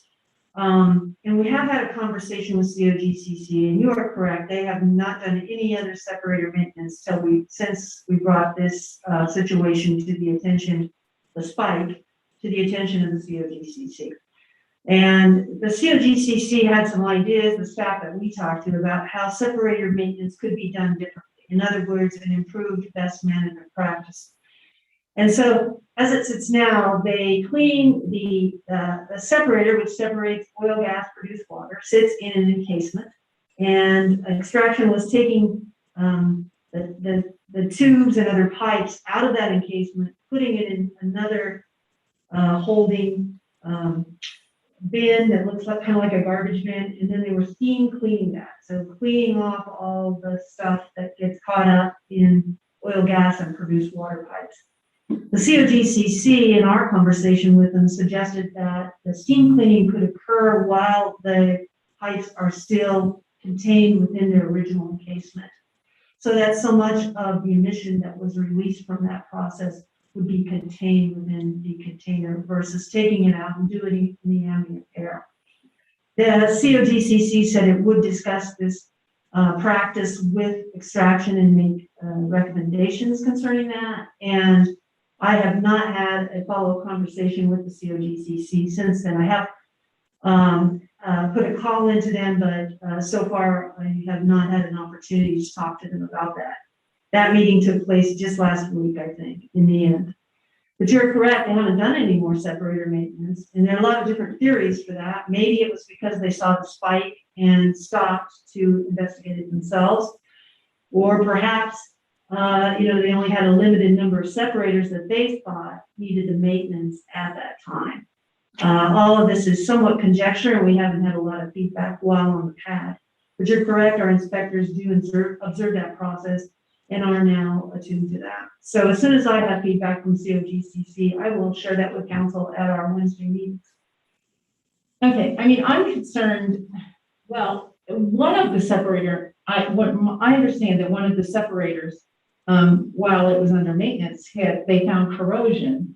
So, I mean, that's a serious issue. So I don't, whether the COGCC says that it only needs it every 3 years and extraction is, by the goodness of its heart, doing it every 1 year, it doesn't matter to me. I know that one of those separators, it was corroded, and that is a safety issue. So I would like to know that what the COGCC is communicating as it needs to. If it has an idea, I mean, I don't want benzene spikes. We had a benzene spike from this that was practically at the acute health level of 9 parts per billion. So it's a dilemma here. And I just want to note that this is during production also. This is not pre-production. We're having these benzene spikes during production.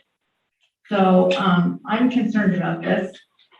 And I hope we get going on that. On the ozone issue. So we had Dr. Collette say that because we are going into pre-production at the pads, at other pads again, that the total VOCs will undoubtedly be high again, like we had back in 20.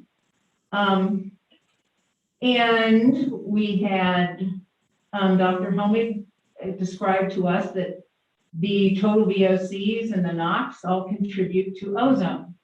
So the question I am getting from residents is, why is extraction being allowed to go forward with drilling and fracking during these air quality action days that are connected to ozone, when we know that these drilling and fracking will cause VOCs that will result in greater ozone production?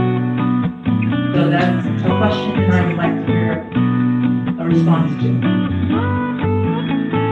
Because that's what I'm getting from residents. The operator agreement requires extraction to take scrutiny, precaution, days. And what they have put consistently in their plan is that they would limit idling of motors, limit the use of equipment as they can during high ozone days. But there is nothing that would allow operations to shut down in the operator agreement, to my understanding, during high ozone days. Councilmember Lim, if I can add to that as well.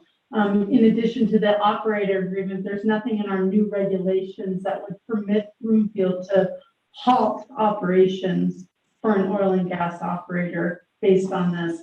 That power would lie with the COGCC, who has the power to issue a cease and desist order. They can, and even in that circumstance, there's notice and an opportunity to address the issue and be heard. In a egregious situation where there was undeniable agreement that there's a safety issue, the COGCC and potentially even Broomfield, although we have to utilize the court system, could go forward and try to get an order to halt operations immediately. But I would say the way that our current operator agreement, regulations and laws are written, that would be the most egregious situation and not necessarily on a what's becoming normal CDPHE ozone alert action day. Okay. I guess the last question is just a comment to Dr. Helming. I appreciate the fact that you're going forward with the Erie site, that Erie was able to bring that forward, and that you're working on that, because I do understand that will help specify some of our issues also. So thank you for working on that. I think those are my comments. Thank you. Councilmember Henkel. Thank you, Madam Chair. I wanted to thank you both for presenting tonight, and thank you for these questions from my colleagues up here. I'm going to try to keep this as short as possible. In talking about these benzene spikes, Dr. Collette, I understand, and particularly during high ozone days, we could detect these benzene spikes. I'm wondering too, at what point do we hit these guidelines, and maybe our legal department can answer this, is there any sort of legal action we can take beyond just high ozone days? Are we hitting a guideline that we could say, hey, this is too much, stop production? Because that's, we can track this parts per billion all day long, but I want to know what sort of legal teeth is that? Thanks for that question, Councilmember Hinkle. This is one of the issues the oil and gas legal team has been looking into, and unfortunately that is a key problem, that the standards that are set are not, are too high to address that, and we will be following up with council on that issue. Yeah, I would like to, maybe even add to the COGCC notes that these guidelines are interesting. It's kind of like telling preschoolers to stay inside of the circle. It's not going to happen. But then, where's your repercussion? Where's your rules? And so I get frustrated because our residents are being impacted by these benzene spikes, and there's literally no repercussion. And so I get highly frustrated, and I would really like to seek out the COGCC and see if we can, work towards a better guidelines and some better legal teeth on that. And then Dr. Collette, I know that you had talked about the Davis 43-6 well, and you were talking about how you were tracking the methane afterwards. And do we have a chart of before, or as a scientist, I'm appreciative of the after, and after mitigation, do we have the before, and was there any change? The two plume tracker items I showed you, one was before mitigation was complete and one was later. But you shouldn't read too much into that because it depends on the wind direction and the wind speed and many factors. In both cases, though, we did not see elevated methane in the air in the neighborhood. You clearly measured before elevated methane subsurface. So far, we have not seen evidence of significant increase in the air because it tends to disperse fairly quickly when it comes into the air. Okay. And maybe our staff can address that, just for the public to know that we have seen, reasons why we've needed to mitigate that. So what other ways have we been measuring it besides the food trackers? So COGCC has said from the beginning that this is a subsurface methane problem, that it is not an ambient air methane issue.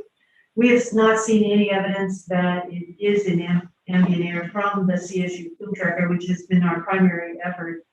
And we have put mitigation in place at the Davis 43-6 well. The builder has put in place 2 trenching systems on either side of the well and on either side of Grand Way.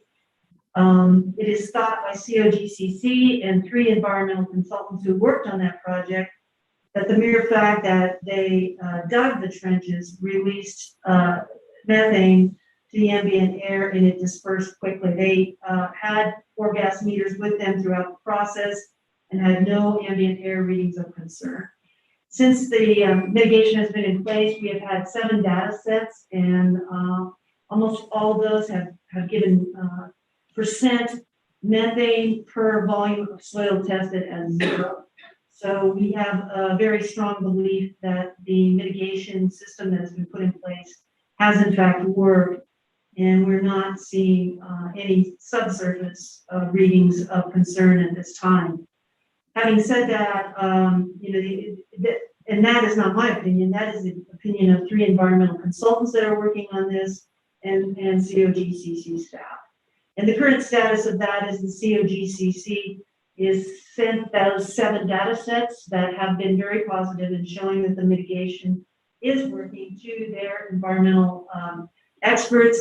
And they're now reviewing that data and making a determination if the mitigation is complete or if additional testing or mitigation is necessary. So currently we're waiting for that determination from the Colorado Oil and Gas Conservation Commission. Again, never any ambient readings of concern in the area. In other words, airborne, but all subsurface. And at this time, that data is coming back very positively. Thank you. That's it. Thank you. Councilmember Shad. Thank you, Mayor. So thank you, Dr. Collette, and thank you, Dr. Helwig, for your presentations tonight. And I appreciate the passion in which you convey this information, even at 9 p.m. At night. My first questions really are more, I think, for staff. But my first question is, we talked about the Ozone Action Day and what is required by the operator agreement and CDP. And I know that I've asked this question before, but I'm curious to find out if we've gotten any more information. Have we had a report from Extraction regarding the mitigation efforts that they actually have done on those ozone action days? We do receive 1 report annually, and it just repeats what the operator agreement requires, which is that they have, not limited truck traffic, limited maintaining engines that are running, and that's the extent of what is required in terms of an ozone day and reporting. And that annual report would come out at what point? It usually comes out in July because they have to, it also includes their report to the CDPAG on those matters. And so we do have one for this year that has been posted to the public. That we won't, for especially the last little bit in July and early August, we won't get any of that information for another year. That's right. My second question is regarding the increased emissions, especially with that pre-production equipment. So this is more of kind of an operational question for you, Ms. Yelko. Will there be more than 1 drill or simultaneous operations happening of the same phase happening on the different pad sites in Broomfield? I think that's very likely from the schedule we've seen from Extraction. I do not think they will have 2 drill rigs on 1 well pad. What I have heard is that it's probably not safe and probably could not happen from the COGCC on these well pads that are remaining. I do think we'll see perhaps drilling on one pad and hydraulic fracturing on another pad at the same time from what their schedule indicates. Okay, Dr. Collette, you talked about the increased emissions during that pre-production activity. With the simultaneous operations, simultaneous drilling, simultaneous fracking happening on multiple pad sites, would you expect the emissions to be double that amount as well? Well, the emissions vary depending on the phase, so double is probably not the accurate estimate, but they will be larger, certainly with those multiple operations. And we anticipate we might see more increase over a broader area than we saw before, where we tended to see, for example, increases near interchange when interchange was in pre-production. And then those increases shifted towards Livingston when that pad went through pre-production. So instead of just having kind of one at a time with less overlap, we would expect to see multiple points probably increasing and maybe some spreading of those emissions, larger emissions more broadly. Okay. Well, we know from the previous events, especially with the Livingston the Livingston and interchange pre-production activities, we know that there were health impacts from those. Did we learn anything, and I don't know if this is a question for you or staff, did we learn anything about those mitigation measures that we could implement this time around to not only lessen the impact of simultaneous operations, but lessen what we experienced previously? We certainly learned that there were certain phases, there were certain operations associated with higher emissions and certain drilling methods, for example, that were used. Pipe pulling operations, the separator maintenance is a more recent example that could be utilized to help reduce impacts. That's correct. And yeah, there was particularly on pipe pooling, the COGCC recommended pulling those pipes more slowly, washing them as they came out of the ground. And so that is a best management practice that COGCC helped us enforce the last time around. And we assume we will have that same support for that. Have we had those conversations to get that support before that actually happens? So Yes. we don't have the impact and then have to mitigate it afterward? Yes, we are in monthly conversations with COGCC now. We have another one coming up this month where we intend to go through those BMPs, including the drilling mud, and make sure, they're of the same ilk this time around to support us in the field on those requirements. Okay. One more question for you, Ms. Yalco. So with the Livingston pad, we had the CDPHE deploy the camel, and that was we had it up here for a number of weeks. Are there conversations happening regarding the camel visiting during the next phase of operations? Right. So in Extraction's air quality plan to the state asked that Extraction put in place electrical connections so that the camel could sit south of the northwest pads. And Extraction, as I understand, did not agree to that. So I have done outreach now to Sean Hackett and to Dan Bond, who operates the camel, to see if they have plans for placing it and being a part of our program this time in the air quality monitoring. Broomfield may have to help to get that electricity in place for the camel if they are planning on bringing it back during these phases. And we do have plans on how we could do that. And so we will have to see if they're planning on it again. It's totally up to them on the camel schedule. All right, thank you so much. That's all I have, Aaron. Thank you, Councilmember Anderson. Thank you. I'm not sure I even have any questions here, just a couple observations. I want to say I love the excitement of talking about ozone. I mean, it's a terrible problem, but yeah, it's good to see this information coming forward. And when I see those graphs, is a constant reminder that we need to lower our NOx and VOC emissions. And I hope that Extraction and other operators are taking this into consideration seriously. A lot of the work has been done in COGCC, eliminating routine venting and flaring, and even going into no more the non-bleeding mag devices, even retrofitting them, and there's other changes that I don't know if we've seen the impact of all the peaks yet. it's just that constant reminder that we really do need to, lower the VOCs in all industries, including the oil and gas industry. And I think one thing that kind of struck me, Dr. Cliff, on your graph, that showed the past 2-3 years of operations where you show like the phase of pre-production and that stark increase in the emissions. And something that I was thinking back to, we've made improvements and enhancements in this, in our monitoring since the last time we construction was operating in Broomfield. So this time around, I don't recall, did you have the mass spectrometer in place last time, or is that something new with the Boulder Air Structure? Yes, mass spectrometer went in April, but we did have the continuous sensors with trigger canisters starting in January, February. So we saw more out of the limits than pre-production, but not the interchange in the same. So I was thinking we have not have the Boulder Air Trails, we have the mass spectrometer, we have the full time here, we'll have the trigger canisters. Right, so I really think we're gonna see a lot more data. I don't wanna think about this as an exciting way, because I don't wanna see these spikes, but when they happen, I know we're more prepared. I hope our community, it realizes that we are more prepared this time to understand what's happening.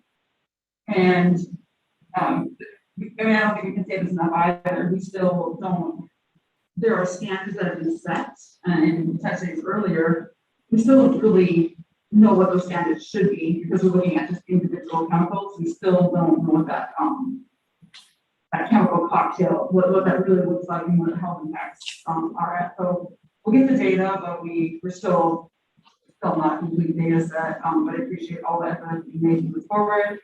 I share Councilor Williams' concern about the separator maintenance versus the corrosion issue that we really need to understand. We don't want to see those spikes, yet we don't want maintenance not to happen because of the emissions. So that's like that drama in, and that's really it. Unfortunately, CRTCC and other agencies have made progress to start to show that some of these sites are just too close to people and homes, and now we're going to continue to see this spectrum. So I appreciate all the work, and it's kind of been not a busy season like most because it's been relatively quiet, but I'm looking forward to the continued work. So thank you. Thank you. Our next item under council business this evening, and thank you to both of you, Dr. Collette and Dr. Helmick. We're a little behind, so we really do appreciate your excellent summary. Next, we're going to look at the 2021 second quarter oil and gas executive summary update. Council has a copy of the agenda memorandum, which I'll ask Scott to summarize. Thank you, Mayor. Tammy Yellico, Director of Strategic Initiatives. This is the update. Jake, if you could pull up the extraction schedule first. I'll try and stick to our timeline here. As you can see, this is the most accurate schedule we have from filing extraction is made in the state of Colorado with their air quality plans. And I guess what stands out from this is what I previously mentioned, is that it does appear that these operations are going to flow from west to east, so from the northwest pads through the United pad and then to the interchange pad.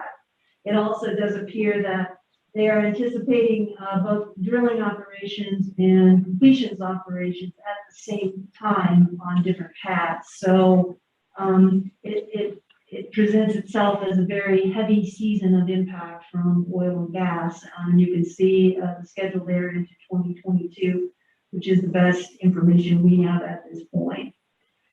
And now I'd like to go to my slideshow, Jake, if I could. So I'm just going to briefly go through inspections, soil gas testing, air quality monitoring. We can kind of skip. We've had that update. Sound monitoring, policy and legislative update, and our public health summary from Dr. Weisner. So next slide. So our Q2 inspections of all of the wells in Broomfield, including our legacy wells, has now been completed. Our inspectors did find one issue on the Shannon Roberts well, which is east of I-25 and south of County Road 6. It appears that based on soil staining near a tank on that well, so not near the wellhead itself, but near a tank, that there has been some leakage. We, our inspector in the field, estimated this as 1 barrel, that would be 42 gallons. We have filed a formal complaint with Colorado Oil and Gas Conservation Commission. This well is listed as abandoned, but not technically plugged and abandoned under the rules. It's either in an abandoned or shut in category. And so we will be following up with conversations with the COGCC this week on next steps. An obvious next step would be the draining of this tank and then cleanup of any soils in and around the tank. This would fall to the COGCC's orphan well program because this operator is no longer in business. It's Natural Resources Group. From initial talks with COGCC, I do think they have some bonding that they could pursue for this operator, but this operator also has issues elsewhere in the state. So that's one we'll be watching closely now, and our inspectors will be on site and continue to be on site as we work with COGCC to see how to get it cleaned up as quickly as possible. There was no plug and abandonment activity in Q2. However, as you know, the Carlson 1-24 well was plugged in late July, and that plugging and abandonment is now complete. That is the well near Aspen Creek School, and no contamination was found in that process. So very good news there. We had eyes on it. We had an air quality monitor on it. We alerted COGCC to past issues with that well, but no contamination findings in that process. They are continuing there for reclamation work over the next few weeks. They also have an additional pipeline to be removed. All of that should be done before school is in session. And we've made sure Extraction has provided notice in advance to the residents in the area and work with the school to avoid the school timeframe. And so that is good news for our community that that well has been plugged and abandoned without contamination issues. We've also augmented our inspection staff. We have hired a limited term inspector. He is a petroleum engineer. He's doing great work in the field already. So during this heavy time with extraction coming back along, we should have more evening coverage with that additional staff.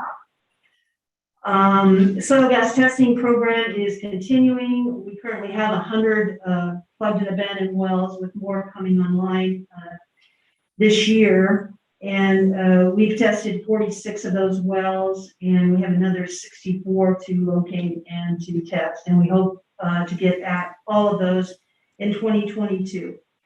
One thing we are looking at with that program is buying a magnetometer to locate those wells for Broomfield to use and train our staff on it. That will be at a cost savings to Broomfield, but will help us to more accurately locate those wells on our own and keep our program moving along more quickly at hopefully a more reasonable cost. Again, we think we are going to be able to do that. We're just checking into equipment and training at this time to make sure. As you heard, next slide. Our air quality monitoring program. So you basically heard that presentation. Just to reiterate the key point there though, we've reconfigured our sensor system now, added 6 more sensors so that all the pads are once again covered and monitored for when extraction activities resume again. We observed some short-term air quality events of significance, but mostly VOC averages were near baseline levels during this time period. We have rebooted our noise monitoring program. Is that? Yes, it is. And we have hired a consultant, DL Adams, who will help us with the analysis of this monitoring program and also with testimony in court should we detect violations. Could I have the next slide, please? This shows where our sound monitoring are in place, our sensors there, and you can see we have one at Anthem Branch. We have one just east of Anthem Highlands. We have 2 south of the Northwest Pass, and we have one just west of the United Pad. That gives us adequate coverage for now. We definitely think the system will improve our capabilities, and the reason is that it monitors 24/7 and that there are recordings of exceedances. So we'll be able to have our expert listen to recordings at any time around the clock and make determinations based on their new baselines of if they believe that is an oil and gas sound and if it is a violation of either the operator agreement or our noise ordinance. Next slide, please. Finally, on the rulemaking front, thank you, City Council, for your help in adopting some of the most stringent local regulations. We're busy implementing those regulations now. There were several requirements on existing legacy wells that our inspectors have put in place. We're also working on a fee collection system that will help recover some of our actual costs in inspections and hopefully encourage those operators that have low producing wells to move towards plug and abandoning those wells rather than paying ongoing fees on a yearly basis. We continued our efforts on state rulemaking. We're working hard now with Brad Gibson, our own resident, on the financial assurances rulemaking, and we did post our most recent comments on the draft CODCC rules on our website. And finally, we have been collaborating closely with Erie on the Coslet East pad, which is outside of Broomfield, but it does address spacing units within Broomfield and is within 2,000 feet of our borders. So both Erie and Broomfield have worked together on putting comments into the CODCC. The CODCC is now processing the Form 2A for that pad, so we'll have another opportunity to comment on that once that decision has been made. We'll watch that carefully and also announce to our citizens that they can make comments on that new well pad just north of Broomfield at Erie Parkway on I-25. And could I have the next slide, please? Oh, and now it's time for Dr. Weiser to talk about public health. Thank you, Ms. Yellowcomb. Good evening, Mayor and Council. I have a very brief update for you tonight. Some of the key takeaways from the Q2 2021 report. A small number of unique individuals reported health symptoms in Q2 this year, at which time about 60 wells in Broomfield are in the production phase, which includes Livingston. Additionally, there are approximately 100 wells throughout Broomfield that are plugged and abandoned. We are expecting activities to get going like Ms. Yellowcomb was just discussing. So public health is very aware of the upcoming extraction schedule. The top 3 symptoms reported in Q2 were throat irritation, headaches, and nosebleeds. And 50% of unique individuals that filed a health concern experienced throat irritation. This is something that's a little different than what we've seen in the past, although I do want to point out that this is a very limited number of individuals, which is why the data set may look a little bit different in terms of symptoms. The data do not show a clear pattern in the relationship between the number of unique individuals that experienced throat irritation and air quality events. The number of reported symptoms in Q2 was similar to the number of symptoms reported in Q1 of this year. And the graph on the bottom of this slide displays the top 5 symptoms reported by age group. And one thing I just want to point out is that we did not have any symptoms reported from anybody over the age of 65 in this quarter. Next slide, please. The top graph on this slide shows the total number of health concerns reported in 2020 and 2021 by quarter. And I know you've seen this graph before, so I just want to show over time, you can see that our health concerns have gone down, which is not to say that residents are not experiencing health symptoms. This is just an issue that I know you are all familiar that we are not hearing from as many residents. But I just wanted to point that out, which is why our data set is quite limited at this time. The bottom graph is sort of a data exploration that I do every quarter. And this shows the air quality events. An event I classified as a trigger canister where we saw high VOCs or a high ozone day.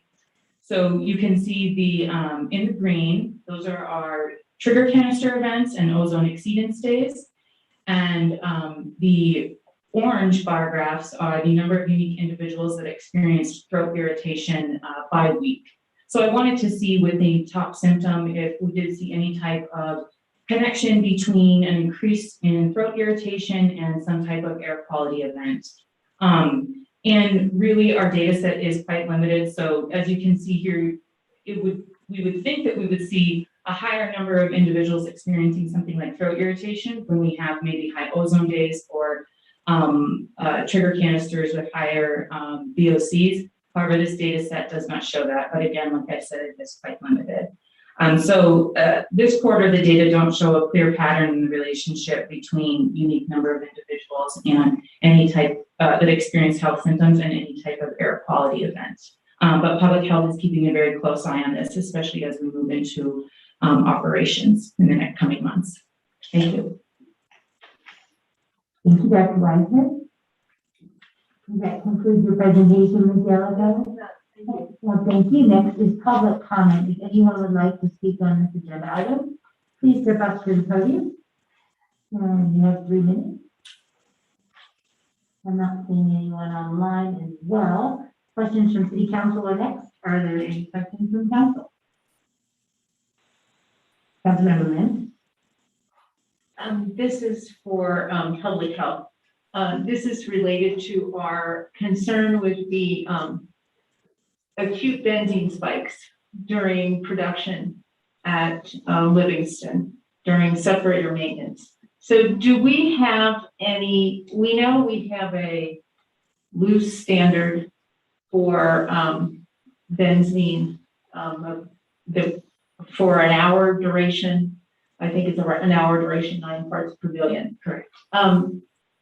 Do we have any studies that have thoroughly looked at the impacts of acute benzene on a population that lives near oil and gas production? I've combed through the literature quite heavily, and thank you for that question, Councilmember Lynn, because that's something that I think we're always thinking of in the back of our minds. Our health guideline values, are they set appropriately? And I think that we all experience frustrations with where those levels are set. In a lot of the literature, it discusses correlations between symptoms and air quality events like higher VOCs. But none of the literature that I have seen really makes any type of connection between a specific number and an exact health symptom. And I think that's because everybody's body is so different. We all react differently. And of course, there's synergistic effects between all types of different chemicals. And that's part of where the literature sort of stops right there. And it's many years out on understanding that combination of chemicals and what that does to the body. So to answer your question, I have not seen any studies that give that exact number and that says health guideline values are too high or too low, and here's the exact symptoms. I think that's a limitation to literature. Okay, thanks. And related to this subject, now that we've talked about the extraction schedule and extraction coming back, we have monitoring in place. Can we, for anyone who's listening and thinking about the extraction coming back, can we have a quick update on how the noise litigation will impact our ability to enforce our noise ordinance as extraction goes forward?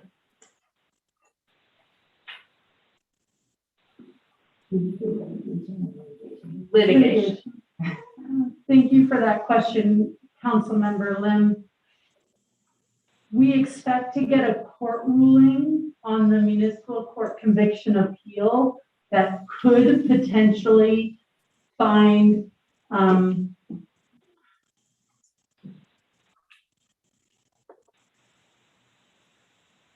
actually, Councilmember Lim, I'm not prepared to answer that question in a public setting right now, and I'd like to create something that I can pass on to Ms. Yellowcone that she could share with the public, and we can cover that in the next oil and gas meeting. Okay, that's great. I mean, it's a question as these operations come forward as to, well, we can detect, we know we have monitors in place, we can detect violations, but what are we going to be able to do with them? That's a question on residents' minds who live near these pads. So that's great. Thank you. Any other council member comments? Councilmember Anderson? I do have a question on something that was not presented, but I thought that doesn't be update, and that's on the Davis 43-6 solar remediation. I don't know if you could, give maybe Tammy could give a quick update on that, and also if there's any update from, the residents living closest in that area, like, there's that concern about the amount of time, but at the same time, the people that want to build their homes, and you got both of those kind of going together. And has there been any information from the builder on their willingness to start a home for the school? So it's pretty much as I stated earlier tonight. Again, our data sets continue to come back very positively. Since the beginning, we had a couple of very low readings, and since then, in the last 6 data sets, we've been measuring 0% methane subsurface per volume of soil tested. This is very positive, and all of the environmental consultants say that the mitigation is working as anticipated. So the COGCC staff for the Orphan Well program also believe that the mitigation is working. They have filed a Form 27, which is a final designation for their mitigation plan, and it has to be reviewed by their in-house environmental consultants now. We believe that the result of that review will be either additional mitigation is necessary and additional testing has to take place, or mitigation is complete and that the mitigation has worked. If the COGCC makes a determination that this mitigation measure, which is trenching on either side of Grand Peak Way, is in fact working and has dissipated the subsurface problem, as we have not ever identified an ambient or airborne problem. If they make that determination, then it'll be once again in the city's hands to determine whether or not to issue building permits on Grand Peak Way. We have always said that we will follow the COGCC's determination in this. They are the technical experts. Definitely, they have the expertise in this type of mitigation and in plug and abandonment. So we have talked to the builder extensively. I have been in discussions with them for several months, and I do know they have a willingness to put in place methane mitigation systems in the homes along Grand Peak Way. They believe that's important. They are not opposed to us making that a requirement in their building permit, and they have offered to work with our environmental consultant to make sure that that's engineered to their satisfaction. So that is one effort that we're currently discussing with the builder. Also, in terms of the homes on Spanish Peak Way, I have been fielding questions from those neighbors with regard to their concerns about activities in their backyards, which would be closest to Grand Peak Way. And I have talked to our environmental consultants with regard to whether or not there's any concern with regard to gardening or any disturbance of the soil in those yards. Our environmental consultant has concluded that there is not a concern, that the moving of surface soil does not in any way impact it if by this subsurface methane, which has only been tested and found at lower depths of both 12 and 18 feet. Also, because the mitigation measures are working and the methane mitigation system is working, they also do not have that concern for those homes on Spanish Peak Way. So that's where we're at now in this process. Okay, and did the home builder indicate any information about which one lot they would start on, or anything with regard to that? I have mentioned that to them, and I have not had a response yet. Okay, and then a quick question where, okay, so I understand the moving of the surface soil would not impact the soil contamination. With all the sampling that's been done and they're doing the trench, was all that carefully, like, where did all that soil go that when you're gotten on top of the topsoil? Right. They did not have a concern with that soil. I believe it was tested and it was removed as appropriate. I can say that.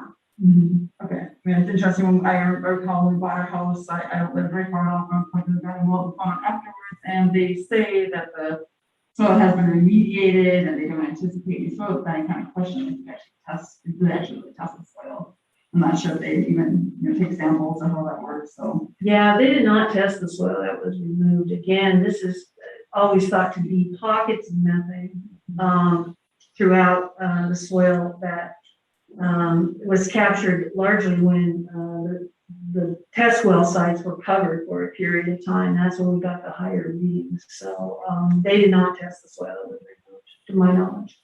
Thank you. And I guess one final question on that, just, to kind of close out this question of, is it okay to garden? Is it okay to have your pet there?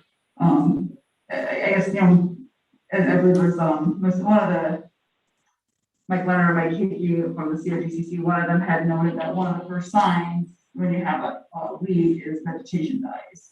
Mhm. So I suppose you would notice too a difficulty growing, but One thing I want to do, Councilmember Anderson, is have our environmental consultant put something in writing for those residents with regard to, like a surface disturbance of soil and if there's any concern. So I will have that done. We'll see if we can get that done fairly quickly here. yeah, I think that would be helpful to help make sure that we're doing due diligence. But thank you, and I think that's all the questions I have. Thank you. All right, thank you. Any other council member questions? And I want to thank the team for, the update in preparation of what to come and having everything in place to measure the noise and emissions. And Dr. Weiss, I just want to say how grateful I am that you're on board as well. I get so many positive comments about your concerns and how you handle your concerns with compassion. So it really is great to have you on board. And thank you very much, Ms. Yellowtail. Our next item under council business this evening is an amendment to the employment agreement with City and County Manager Hoffman. Council has a copy of the agenda memorandum, which I'll ask our staff to summarize. Nikki Macklin, Director of Human Resources, and Patty Gilbert, Deputy City County Attorney, are both here to present this item. Ms. Macklin. Good evening, Mayor, Mayor Pro Tem and Council. Nikki Macklin, Director of Human Resources. I'm here tonight to present an amended employment agreement between the City and County of Broomfield and the City and County Manager Hoffman. Jennifer Hoffman was selected as the City and County Manager for the City and County of Broomfield at the May 21st, 2019 City Council meeting, and her employment agreement was executed on June 25th, 2019. Ms. Hoffman began her service as the City and County Manager on July 31st, 2019. Ms. Hoffman's employment agreement was amended previously on February 25th, 2020 to extend the deadline for the residency requirements from 6 months to 12 months following her appointment date. The City and County of Broomfield conducts an annual market survey to evaluate compensation practices in the Denver Boulder market and provides its employees with market adjustments as appropriate to ensure CCOB employees are paid competitively within the relative job market. Ms. Hoffman's wage has not been evaluated against other city and county managers in the Denver Boulder market since she was promoted into her current role in July 2019, nor has she received a market nor merit adjustment since she was promoted to the city and county manager position. As a result, Ms. Hoffman's wages have fallen far below the average of the surveyed cities and counties. A market adjustment increase would be necessary if council wishes to bring her wage in alignment with other city and county managers to provide a competitive market-driven salary. If council wishes to provide Mrs. Hoffman with a wage adjustment for her performance, that would be done through a merit adjustment. Next slide. The Colorado Equal Pay for Equal Work Act was passed in 2019 and went into effect on January 21st, 2021. The primary intent of this act is to ensure pay equity between genders for all employers within the state of Colorado. The City and County of Broomfield conducted a thorough and comprehensive analysis of its current workforce in the fall of 2020 in order to identify any potential pay inequities and provide recommendations for remedies. The equal pay audit ultimately resulted in approximately 90 wage adjustments to ensure pay equity. CCOB is committed to continuing to monitor our current workforce to identify and remedy any unlawful pay inequities that may arise in the future. In order to promote pay equity and attract and retain top talent by providing CCOB employees with a competitive market wage, CCOB intends to continually review our internal policies and pay practices. The city and county manager is eligible for a minimum of 2 annual base wage adjustments, a market wage adjustment to determine competitive market wage, and a merit adjustment based on annual performance. The city and county manager has indicated that she would prefer to move any discussions regarding a merit adjustment to 2022. This amendment to Ms. Hoffman's employment agreement tonight is tied to a market value only. Recognizing that Ms. Hoffman's wage has not been evaluated against other city and county managers in the Denver-Boulder market since she was promoted into her current role in July 2019, nor has she received a market nor merit adjustment since she was promoted to city and county manager, and in light of CCOB's recent Equal Pay for Equal Work Act audit, City Council reviewed Ms. Hoffman's compensation and an increase is warranted. The city and Ms. Hoffman seek to amend the agreement at this time to increase her annual compensation and adjust benefits as follows. The city will pay Ms. Hoffman a base annual salary of $267,743, retroactive to May 19th, 2021, to align with the city's merit increase adjustment date for employees. The city will pay 100% of the insurance premiums for medical, dental, and vision for family coverage as stated in Section 2. The vehicle allowance in Section 7 will be amended to $700 per month. The severance provisions in Section 10 will be amended to provide severance and COBRA reimbursement for a period of 9 months in the event the city exercises its right to terminate the employment agreement without cause. That concludes my presentation, and I'd be happy to answer any questions at this time. And if you'd like to advance to the next slide, just in case there was questions regarding. Thank you. Thank you so much for the market survey comparison in that one and for the detailed explanation. We'll now proceed with public comment. Does any member of the public have comments on this agenda item? If you'd like to speak, come up to the podium and state your name and neighborhood for the record. You have 3 minutes. Hi, everybody. Eileen Albrecht. I'm in Highland Park. It's the first time I've been up here on this side, not as an employee, so it's really weird. So I want to thank you for allowing me to speak tonight. Now that I'm a resident, I really appreciate this and hope you hear my message. I agree that we need to pay staff fairly, and I understand market conditions. Believe me, I do. I'm not here to dispute whether or not the current manager has or hasn't earned the increase. I fear that the requested increase to the city manager's salary could do more to damage staff morale than any of you fully understand. According to the memo, the current request would increase the current manager's salary from $210 to $267. It's 27%. If you include the $200 additional credit allowance, it's almost 28.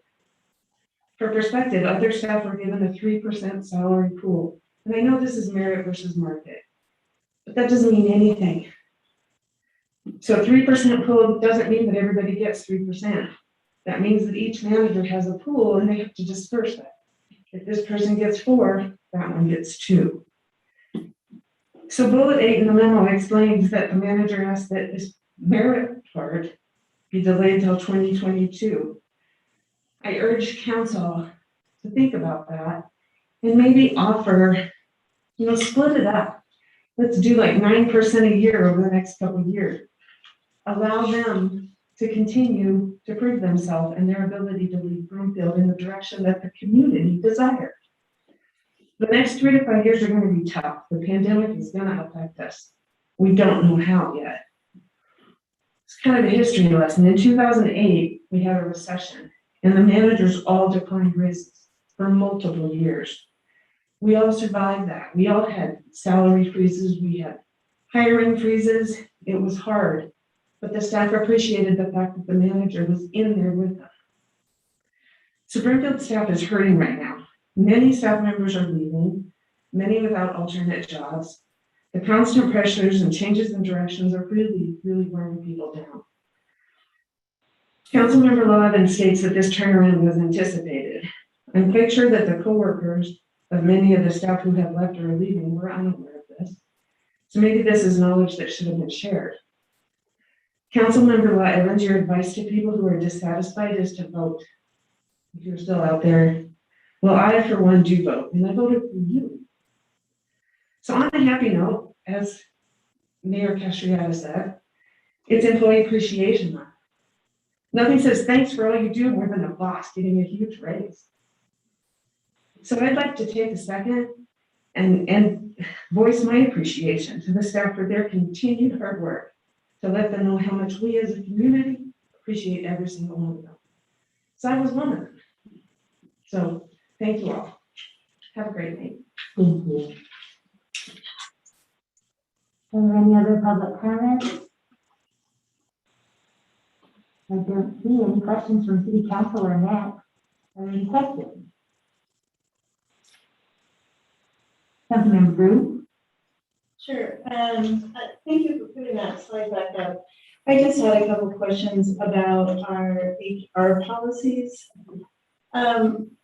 Majority of employees, how long, is there, I believe there is a policy and or a rule of thumb that employees need to be here about 7 years before they should be at the 50% mark. Can you confirm that for me? Sure. So it does not state that they have to be here 7 years before they can do that. But if they've been here 7 years and are not at midpoint by that time, then they're automatically moved to midpoint.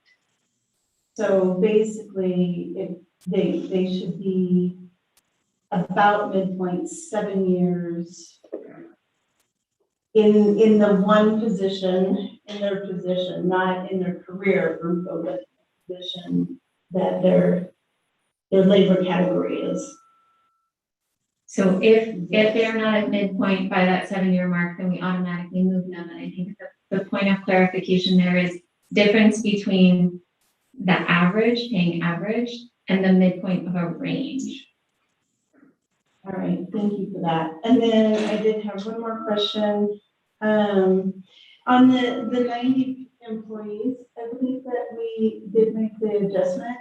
What was the average increase or even a range that we had for those 90? So when we did the adjustments, were they also in the 20 to 25 to 30%? I couldn't tell you exactly what they were, but off the top of my head, coming in after that had been done, there were some that were that far off. And were some of those more associated with getting people up to the minimum wage requirement versus an equal pay? No, not all of them. No, because we would have been paying minimum wage to date. And so those adjustments were to bring people to the bottom of the market. So when we set the bottom of the market range, we automatically bring folks to market, which is what we're trying to do here in this situation, is bring Mrs. Hoffman's current wage to market value. Sure, thank you. So I just want to point out that we're starting her at the 65th percentile. 60th. What? The 60th? 60th. Yeah. So So the glasses on. Yeah, that's okay. Yeah, okay. 60th percentile. And some employees, it takes them almost 7 years to get to the 50th. Well, may I clarify? So different. So employees are paid, the employee salary range is based on the average.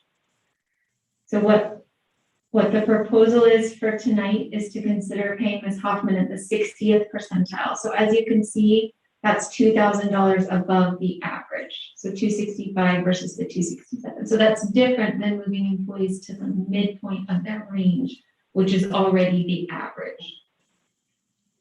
Okay, so she's above the average of the range that we analyzed. So if you wish to pay Mrs. Hoffman average, that would be 265. If you wish to pay her the 60th percentile, that would be 267. All right, perfect. Thank you. That's all the questions I had. All right, any other council member questions? Excellent. Next is council's consideration of the amended employment agreement for Manager Hoffman.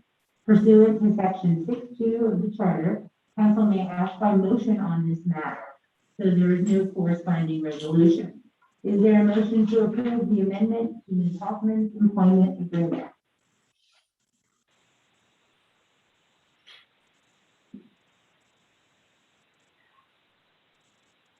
Councilmember Lindsay.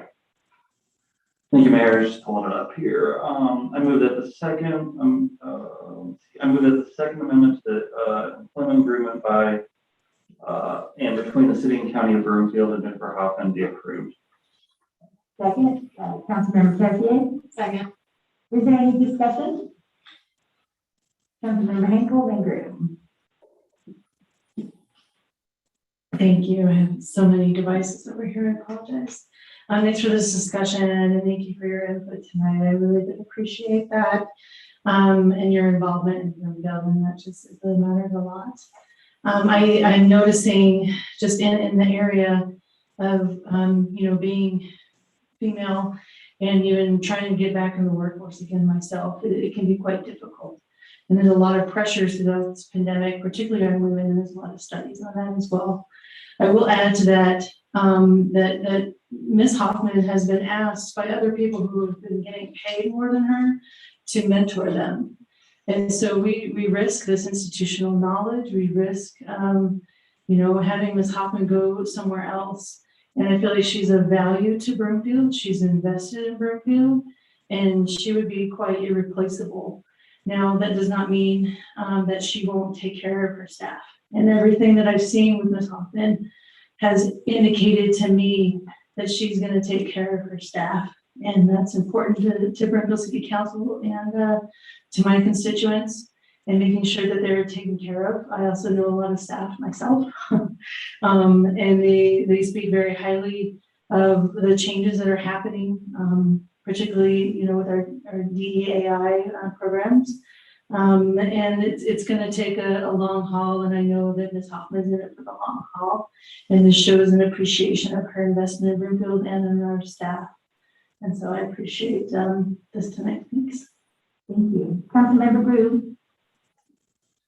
Yes, thank you. And I do have to reiterate that sentiment. I know that Ms. Hoffman is in this for the long haul. She's even mentioned that several times. That's her statement and not mine even. And I just want to remind people this is not a performance-based decision tonight. It has nothing to do with performance. This is about putting someone in a market rate. And I do, unfortunately, will be turning it down based on a couple of things. One, I know at the very beginning of this year, I was very strong and adamant that no matter what we do, we pay our people first. And it took us 5.5 months to pay our own employees that worked very hard, that 3% merit increase for their own support to us. And it unfortunately was not retroactive. And yes, that's a lot more money than what we're talking about tonight, but still it's the optic of it. We didn't have that extra $1 million to pay them retro, and I think they deserved it. And I would love to find the money to make that happen. Coming off of a really tough year where we furloughed and we laid people off, and then another year that we didn't almost for half of the year, we didn't give our own people merit increases.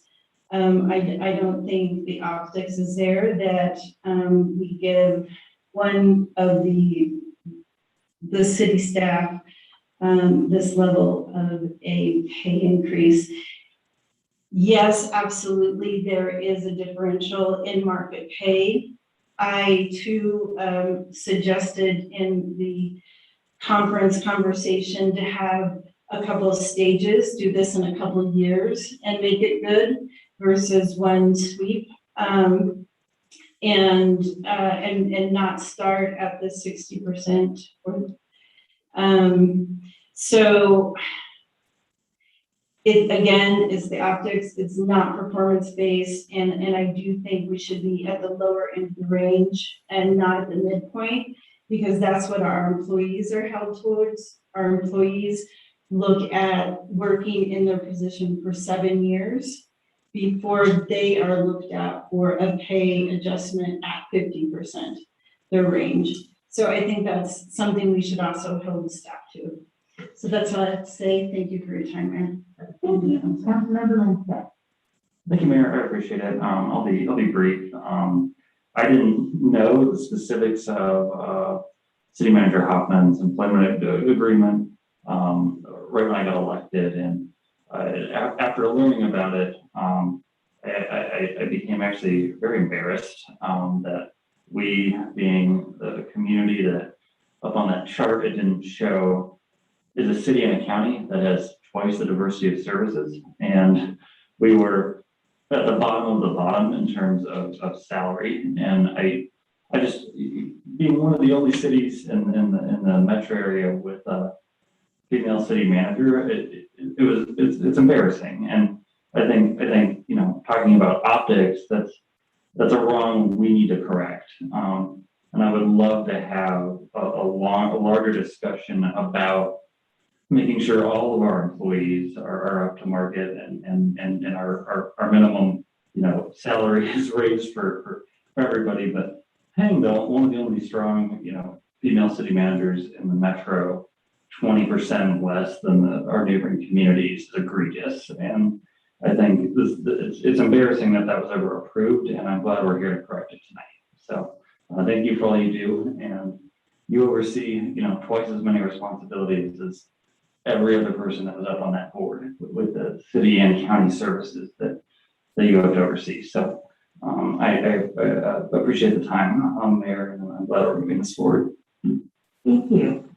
Any other Councilmember Shaft? Thank you, Mayor. So one of the things I continue to hear from our residents is that we have phenomenal staff. We have excellent staff, and we've been able to recruit and retain those phenomenal staff over the years. And I think that, you know, that comes at a cost. We have to pay to retain and recruit those top staff.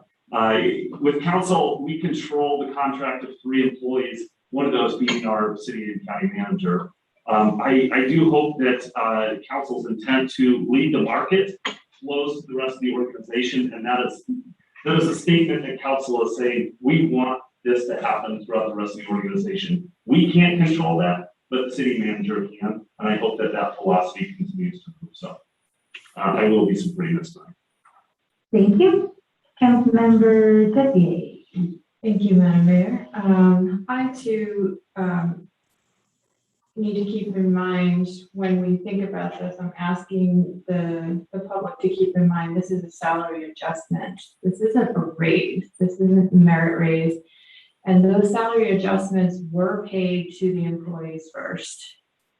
And we're paying the last person who is getting their adjustment is our city manager. And along the lines of what my fellow council member and ward mate stated, that being a woman in this industry, you know, is rough. And how long have you been here in working for the city and county? October 1999. Yeah. So not only is she going to be here for the long haul, she's been here for the long haul. And the way she responded during the pandemic, I'm very impressed, and I'm proud to call Ms. Hoffman our city manager. And she has the ability to put the right people in the right place at the right time. And she has the ability to mentor people and put others, staff together to mentor each other. There are a lot of changes, and I see a lot of changes for the good. So I will be voting for this. and increase. Thank you. Thank you. Anyone else? Well, I'm not voting probably, but I definitely support this. The way I see it, the Equal Pay for Equal Work Act makes not making this adjustment illegal. We have to pay our people the market rate. We didn't even have a compensation philosophy for these roles before council started having discussions this year. And he's underpaid. You can't even compare this to any other city manager or even a county manager because we're only one of two combos. We're at the city and a county, and you have the courts and the detention center and the health department and so many other levels of staff that you have to govern. So trust me, we know this is not just the municipal government. We provide the full range of county services. And that does take a certain level of expertise that you just don't get. So to kind of paraphrase a letter we got from one of our residents, regardless of who would be in this position, CCOB must be competitive in its hiring. It's irresponsible on the part of the city and county to allow this illegal inequity to exist. When you actually factor in the specifics of our city manager, the inequity is even more egregious. Jennifer Austin has been masterful in her handling of our community, especially when considering the challenges brought on by COVID-19. And I couldn't agree more. So with that, I'll go back to, we have the motion and the second. Councilmember Linstead has made a motion for the amendment, and the second was Councilmember Tessier. We did our discussion. Will the clerk please call the roll?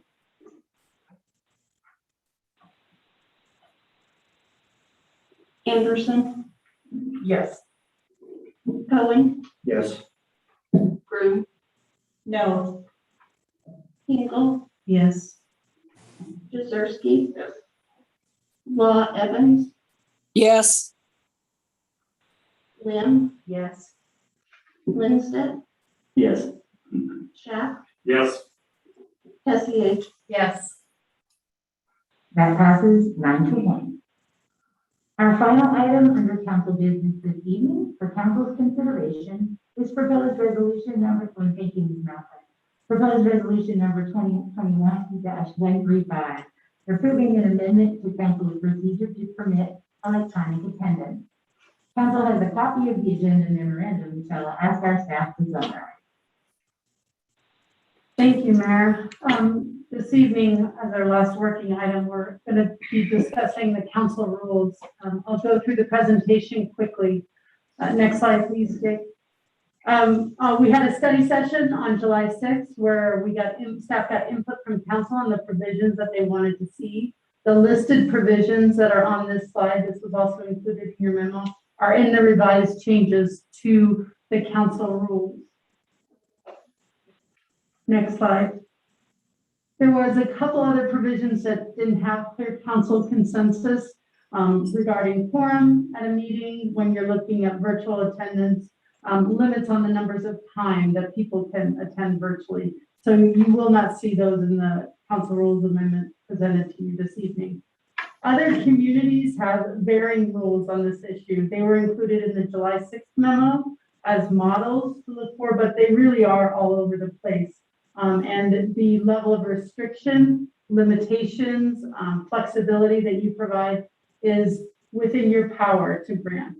You can be as stringent or as flexible as you'd like. Next slide. And that is actually the last slide. These slides have the actual language if we want to go through and make any changes. So we can go back to, let's go back to the slide that has the list of provisions that were included. And at that point, Madam Mayor, I'll turn it back over to council for questions. Thank you. We'll now proceed with public comment.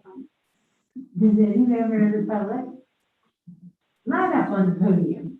State your name and neighborhood for the record, and you have 3 minutes. My name is John Ewalt. I live in the Pinnacle North neighborhood. Thank you, Mayor Pro Tem, and Council for the opportunity to speak on the proposed council rule change. Virtual meeting technology is great, and because the meetings are recorded, I was able to go back and watch the July 6th study session where this rule change was discussed.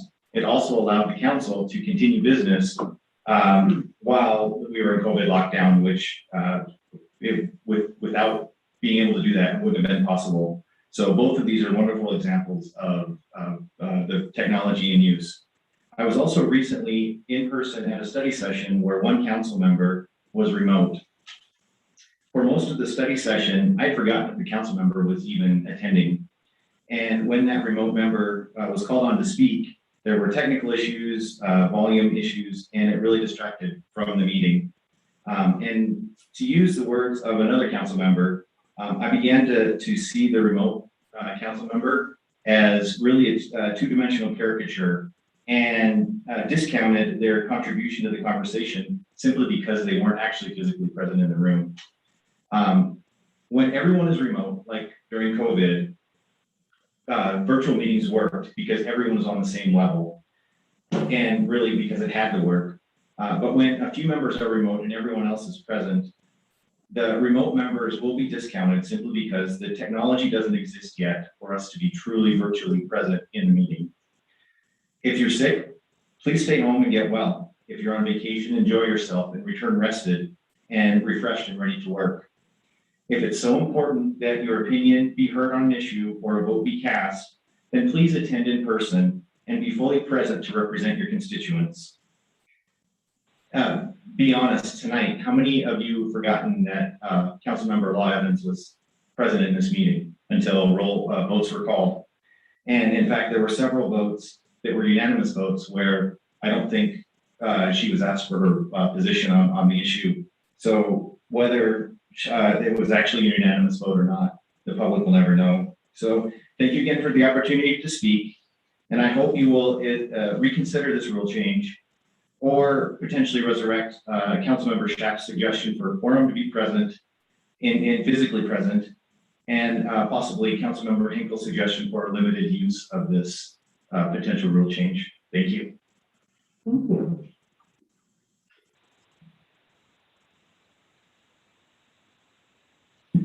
Roxy Jewell out of Lackamore.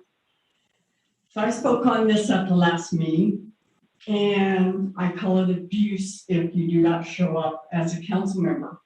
You knew what you were getting into when you became a council member. You knew what was expected of you. And as I said before, none of you feel you're getting paid for what you need to get paid.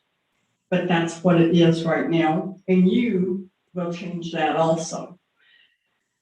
You still, during COVID, as the gentleman said, it was a great thing, except for some of us that couldn't get in online to speak. But it was still recorded and it was still kind of garbled even after I looked at the recordings. So I had to read a lot of the comments and stuff, but that didn't work out very well either. So if you're not here and we don't see you, we can't see none of your expressions. Of course, tonight we can't see much of it except for your eyes, and some of you a little bit angry. But so in person is a whole lot better, and your people voted you in to be up here on the council. They didn't vote you in to sit at home. Like he said, if you're sick, you're sick, and I've said this before too. If you're on vacation, you're on vacation. Life doesn't mean that you have to be at every one of these. They ask you to be at a certain number of meetings. That's part of your job that you're actually being paid for. But people and taxpayers expect you to be here and do your job because it is a job. So if you don't like your job, then quit. Thank you. Bye. Thank you. Any more? I don't see anyone online. So questions from City Council are next. Are there any questions?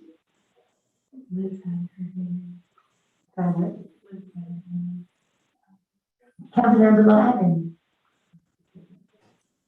Thank you, Mayor. Since I am the lone council member remote tonight, I thought it prudent for me to speak a little bit here.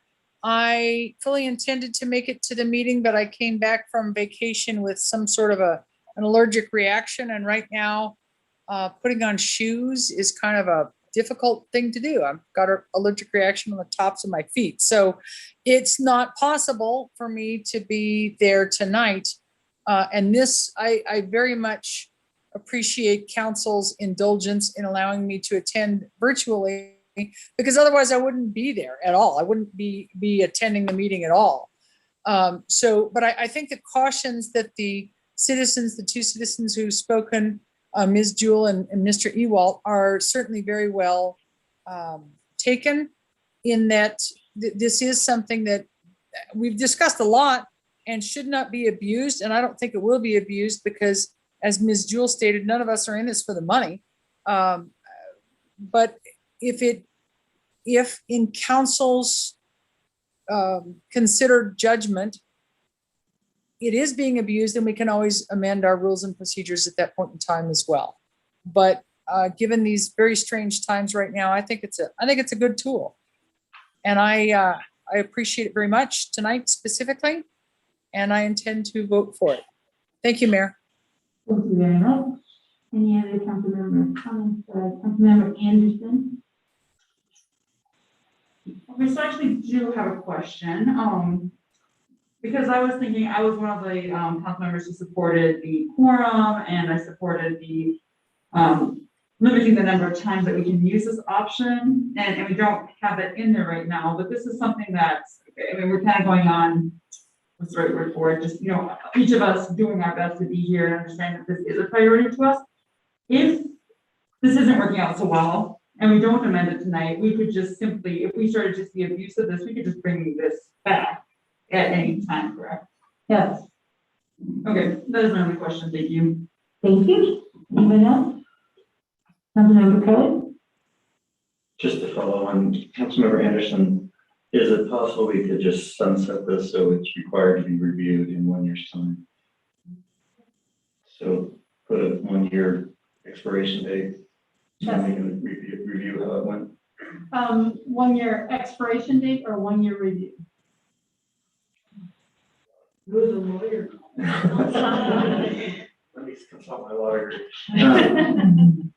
My intent was it would be reviewed in 1 year for either renewal or let it expire. However you want to word it, but I just that's the think intent. we'll put a note, we'll make sure we get it on staff calendar. I don't think we need to do a formal amendment to, we don't need to overcomplicate things. So we'll go ahead and calendar that today. Tomorrow.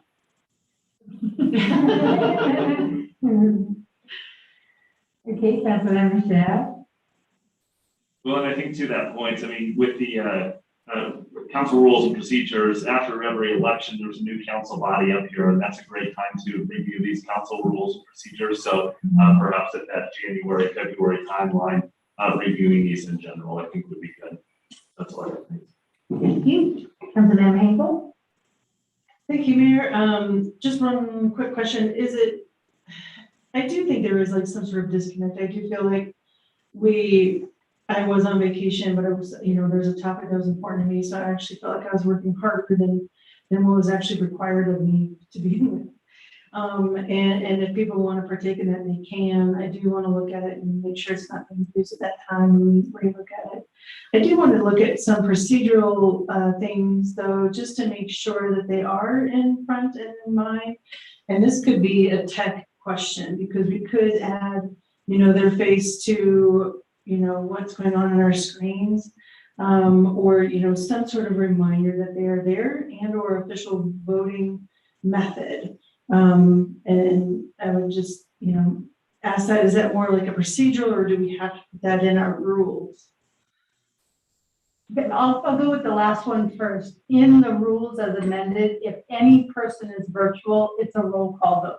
Okay. Every time to address Roxy's comment and unanimous voting. So we would make sure that it's a roll call vote.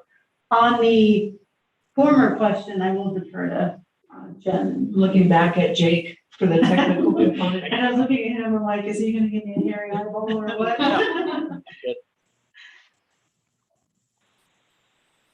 Thanks, Jake. Thank you for that question. Really, for anyone to be coming up on the screen, all we have to have them do is turn on their camera.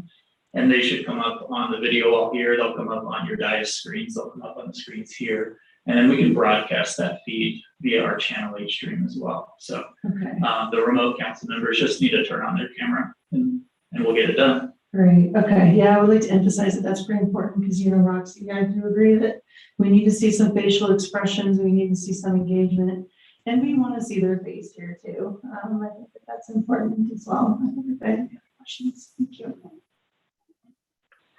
Well, I would love to take my mask off, but I don't think, you know, and I love serving, but I'm going to protect my health first. So I apologize that you can't see my facial expressions.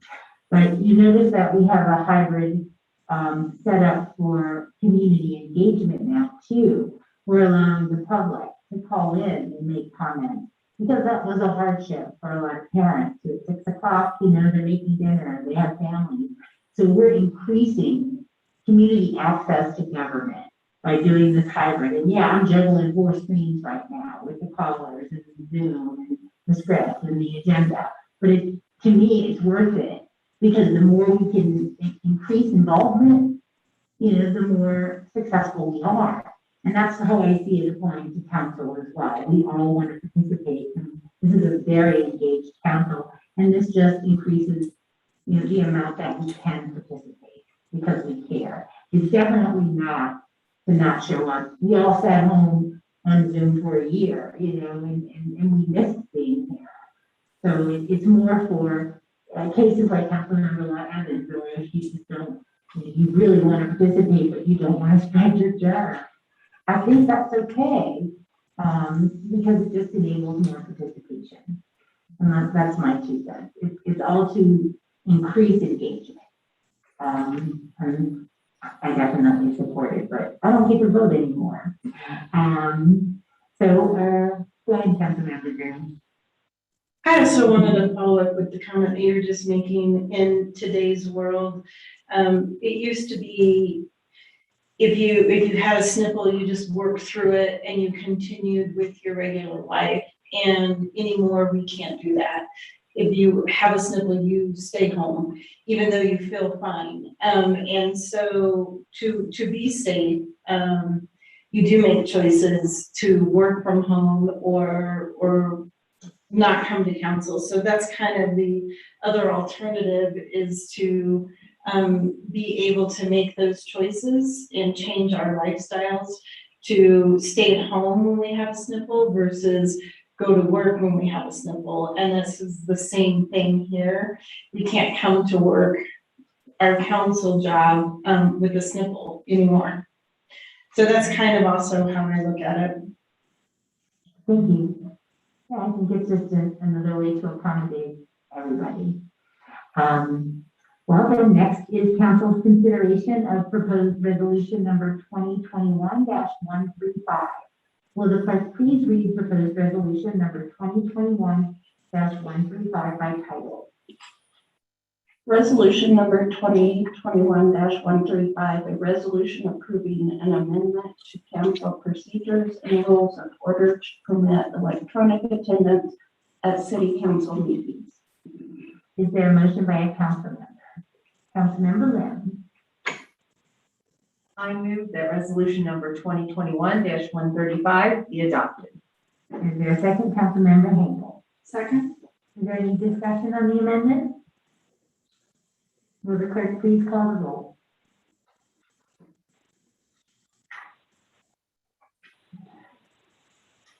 Cohen. Yes. Brew. Yes. Hinkle. Yes. Jaworski. Yes. Lott Evans. Yes. Lamb. Yes. Lindstedt. Yes. Schaff. Yes. Tessier. Yes. Anderson. Yes. That passes unanimously. The city and county attorney's report is next. Ms. Rogers, do you have a report? No report. Thank you. The city and county manager's report is next. Ms. Hoffman, do you have a report? It's only gonna take me about 10 minutes. Just kidding. Other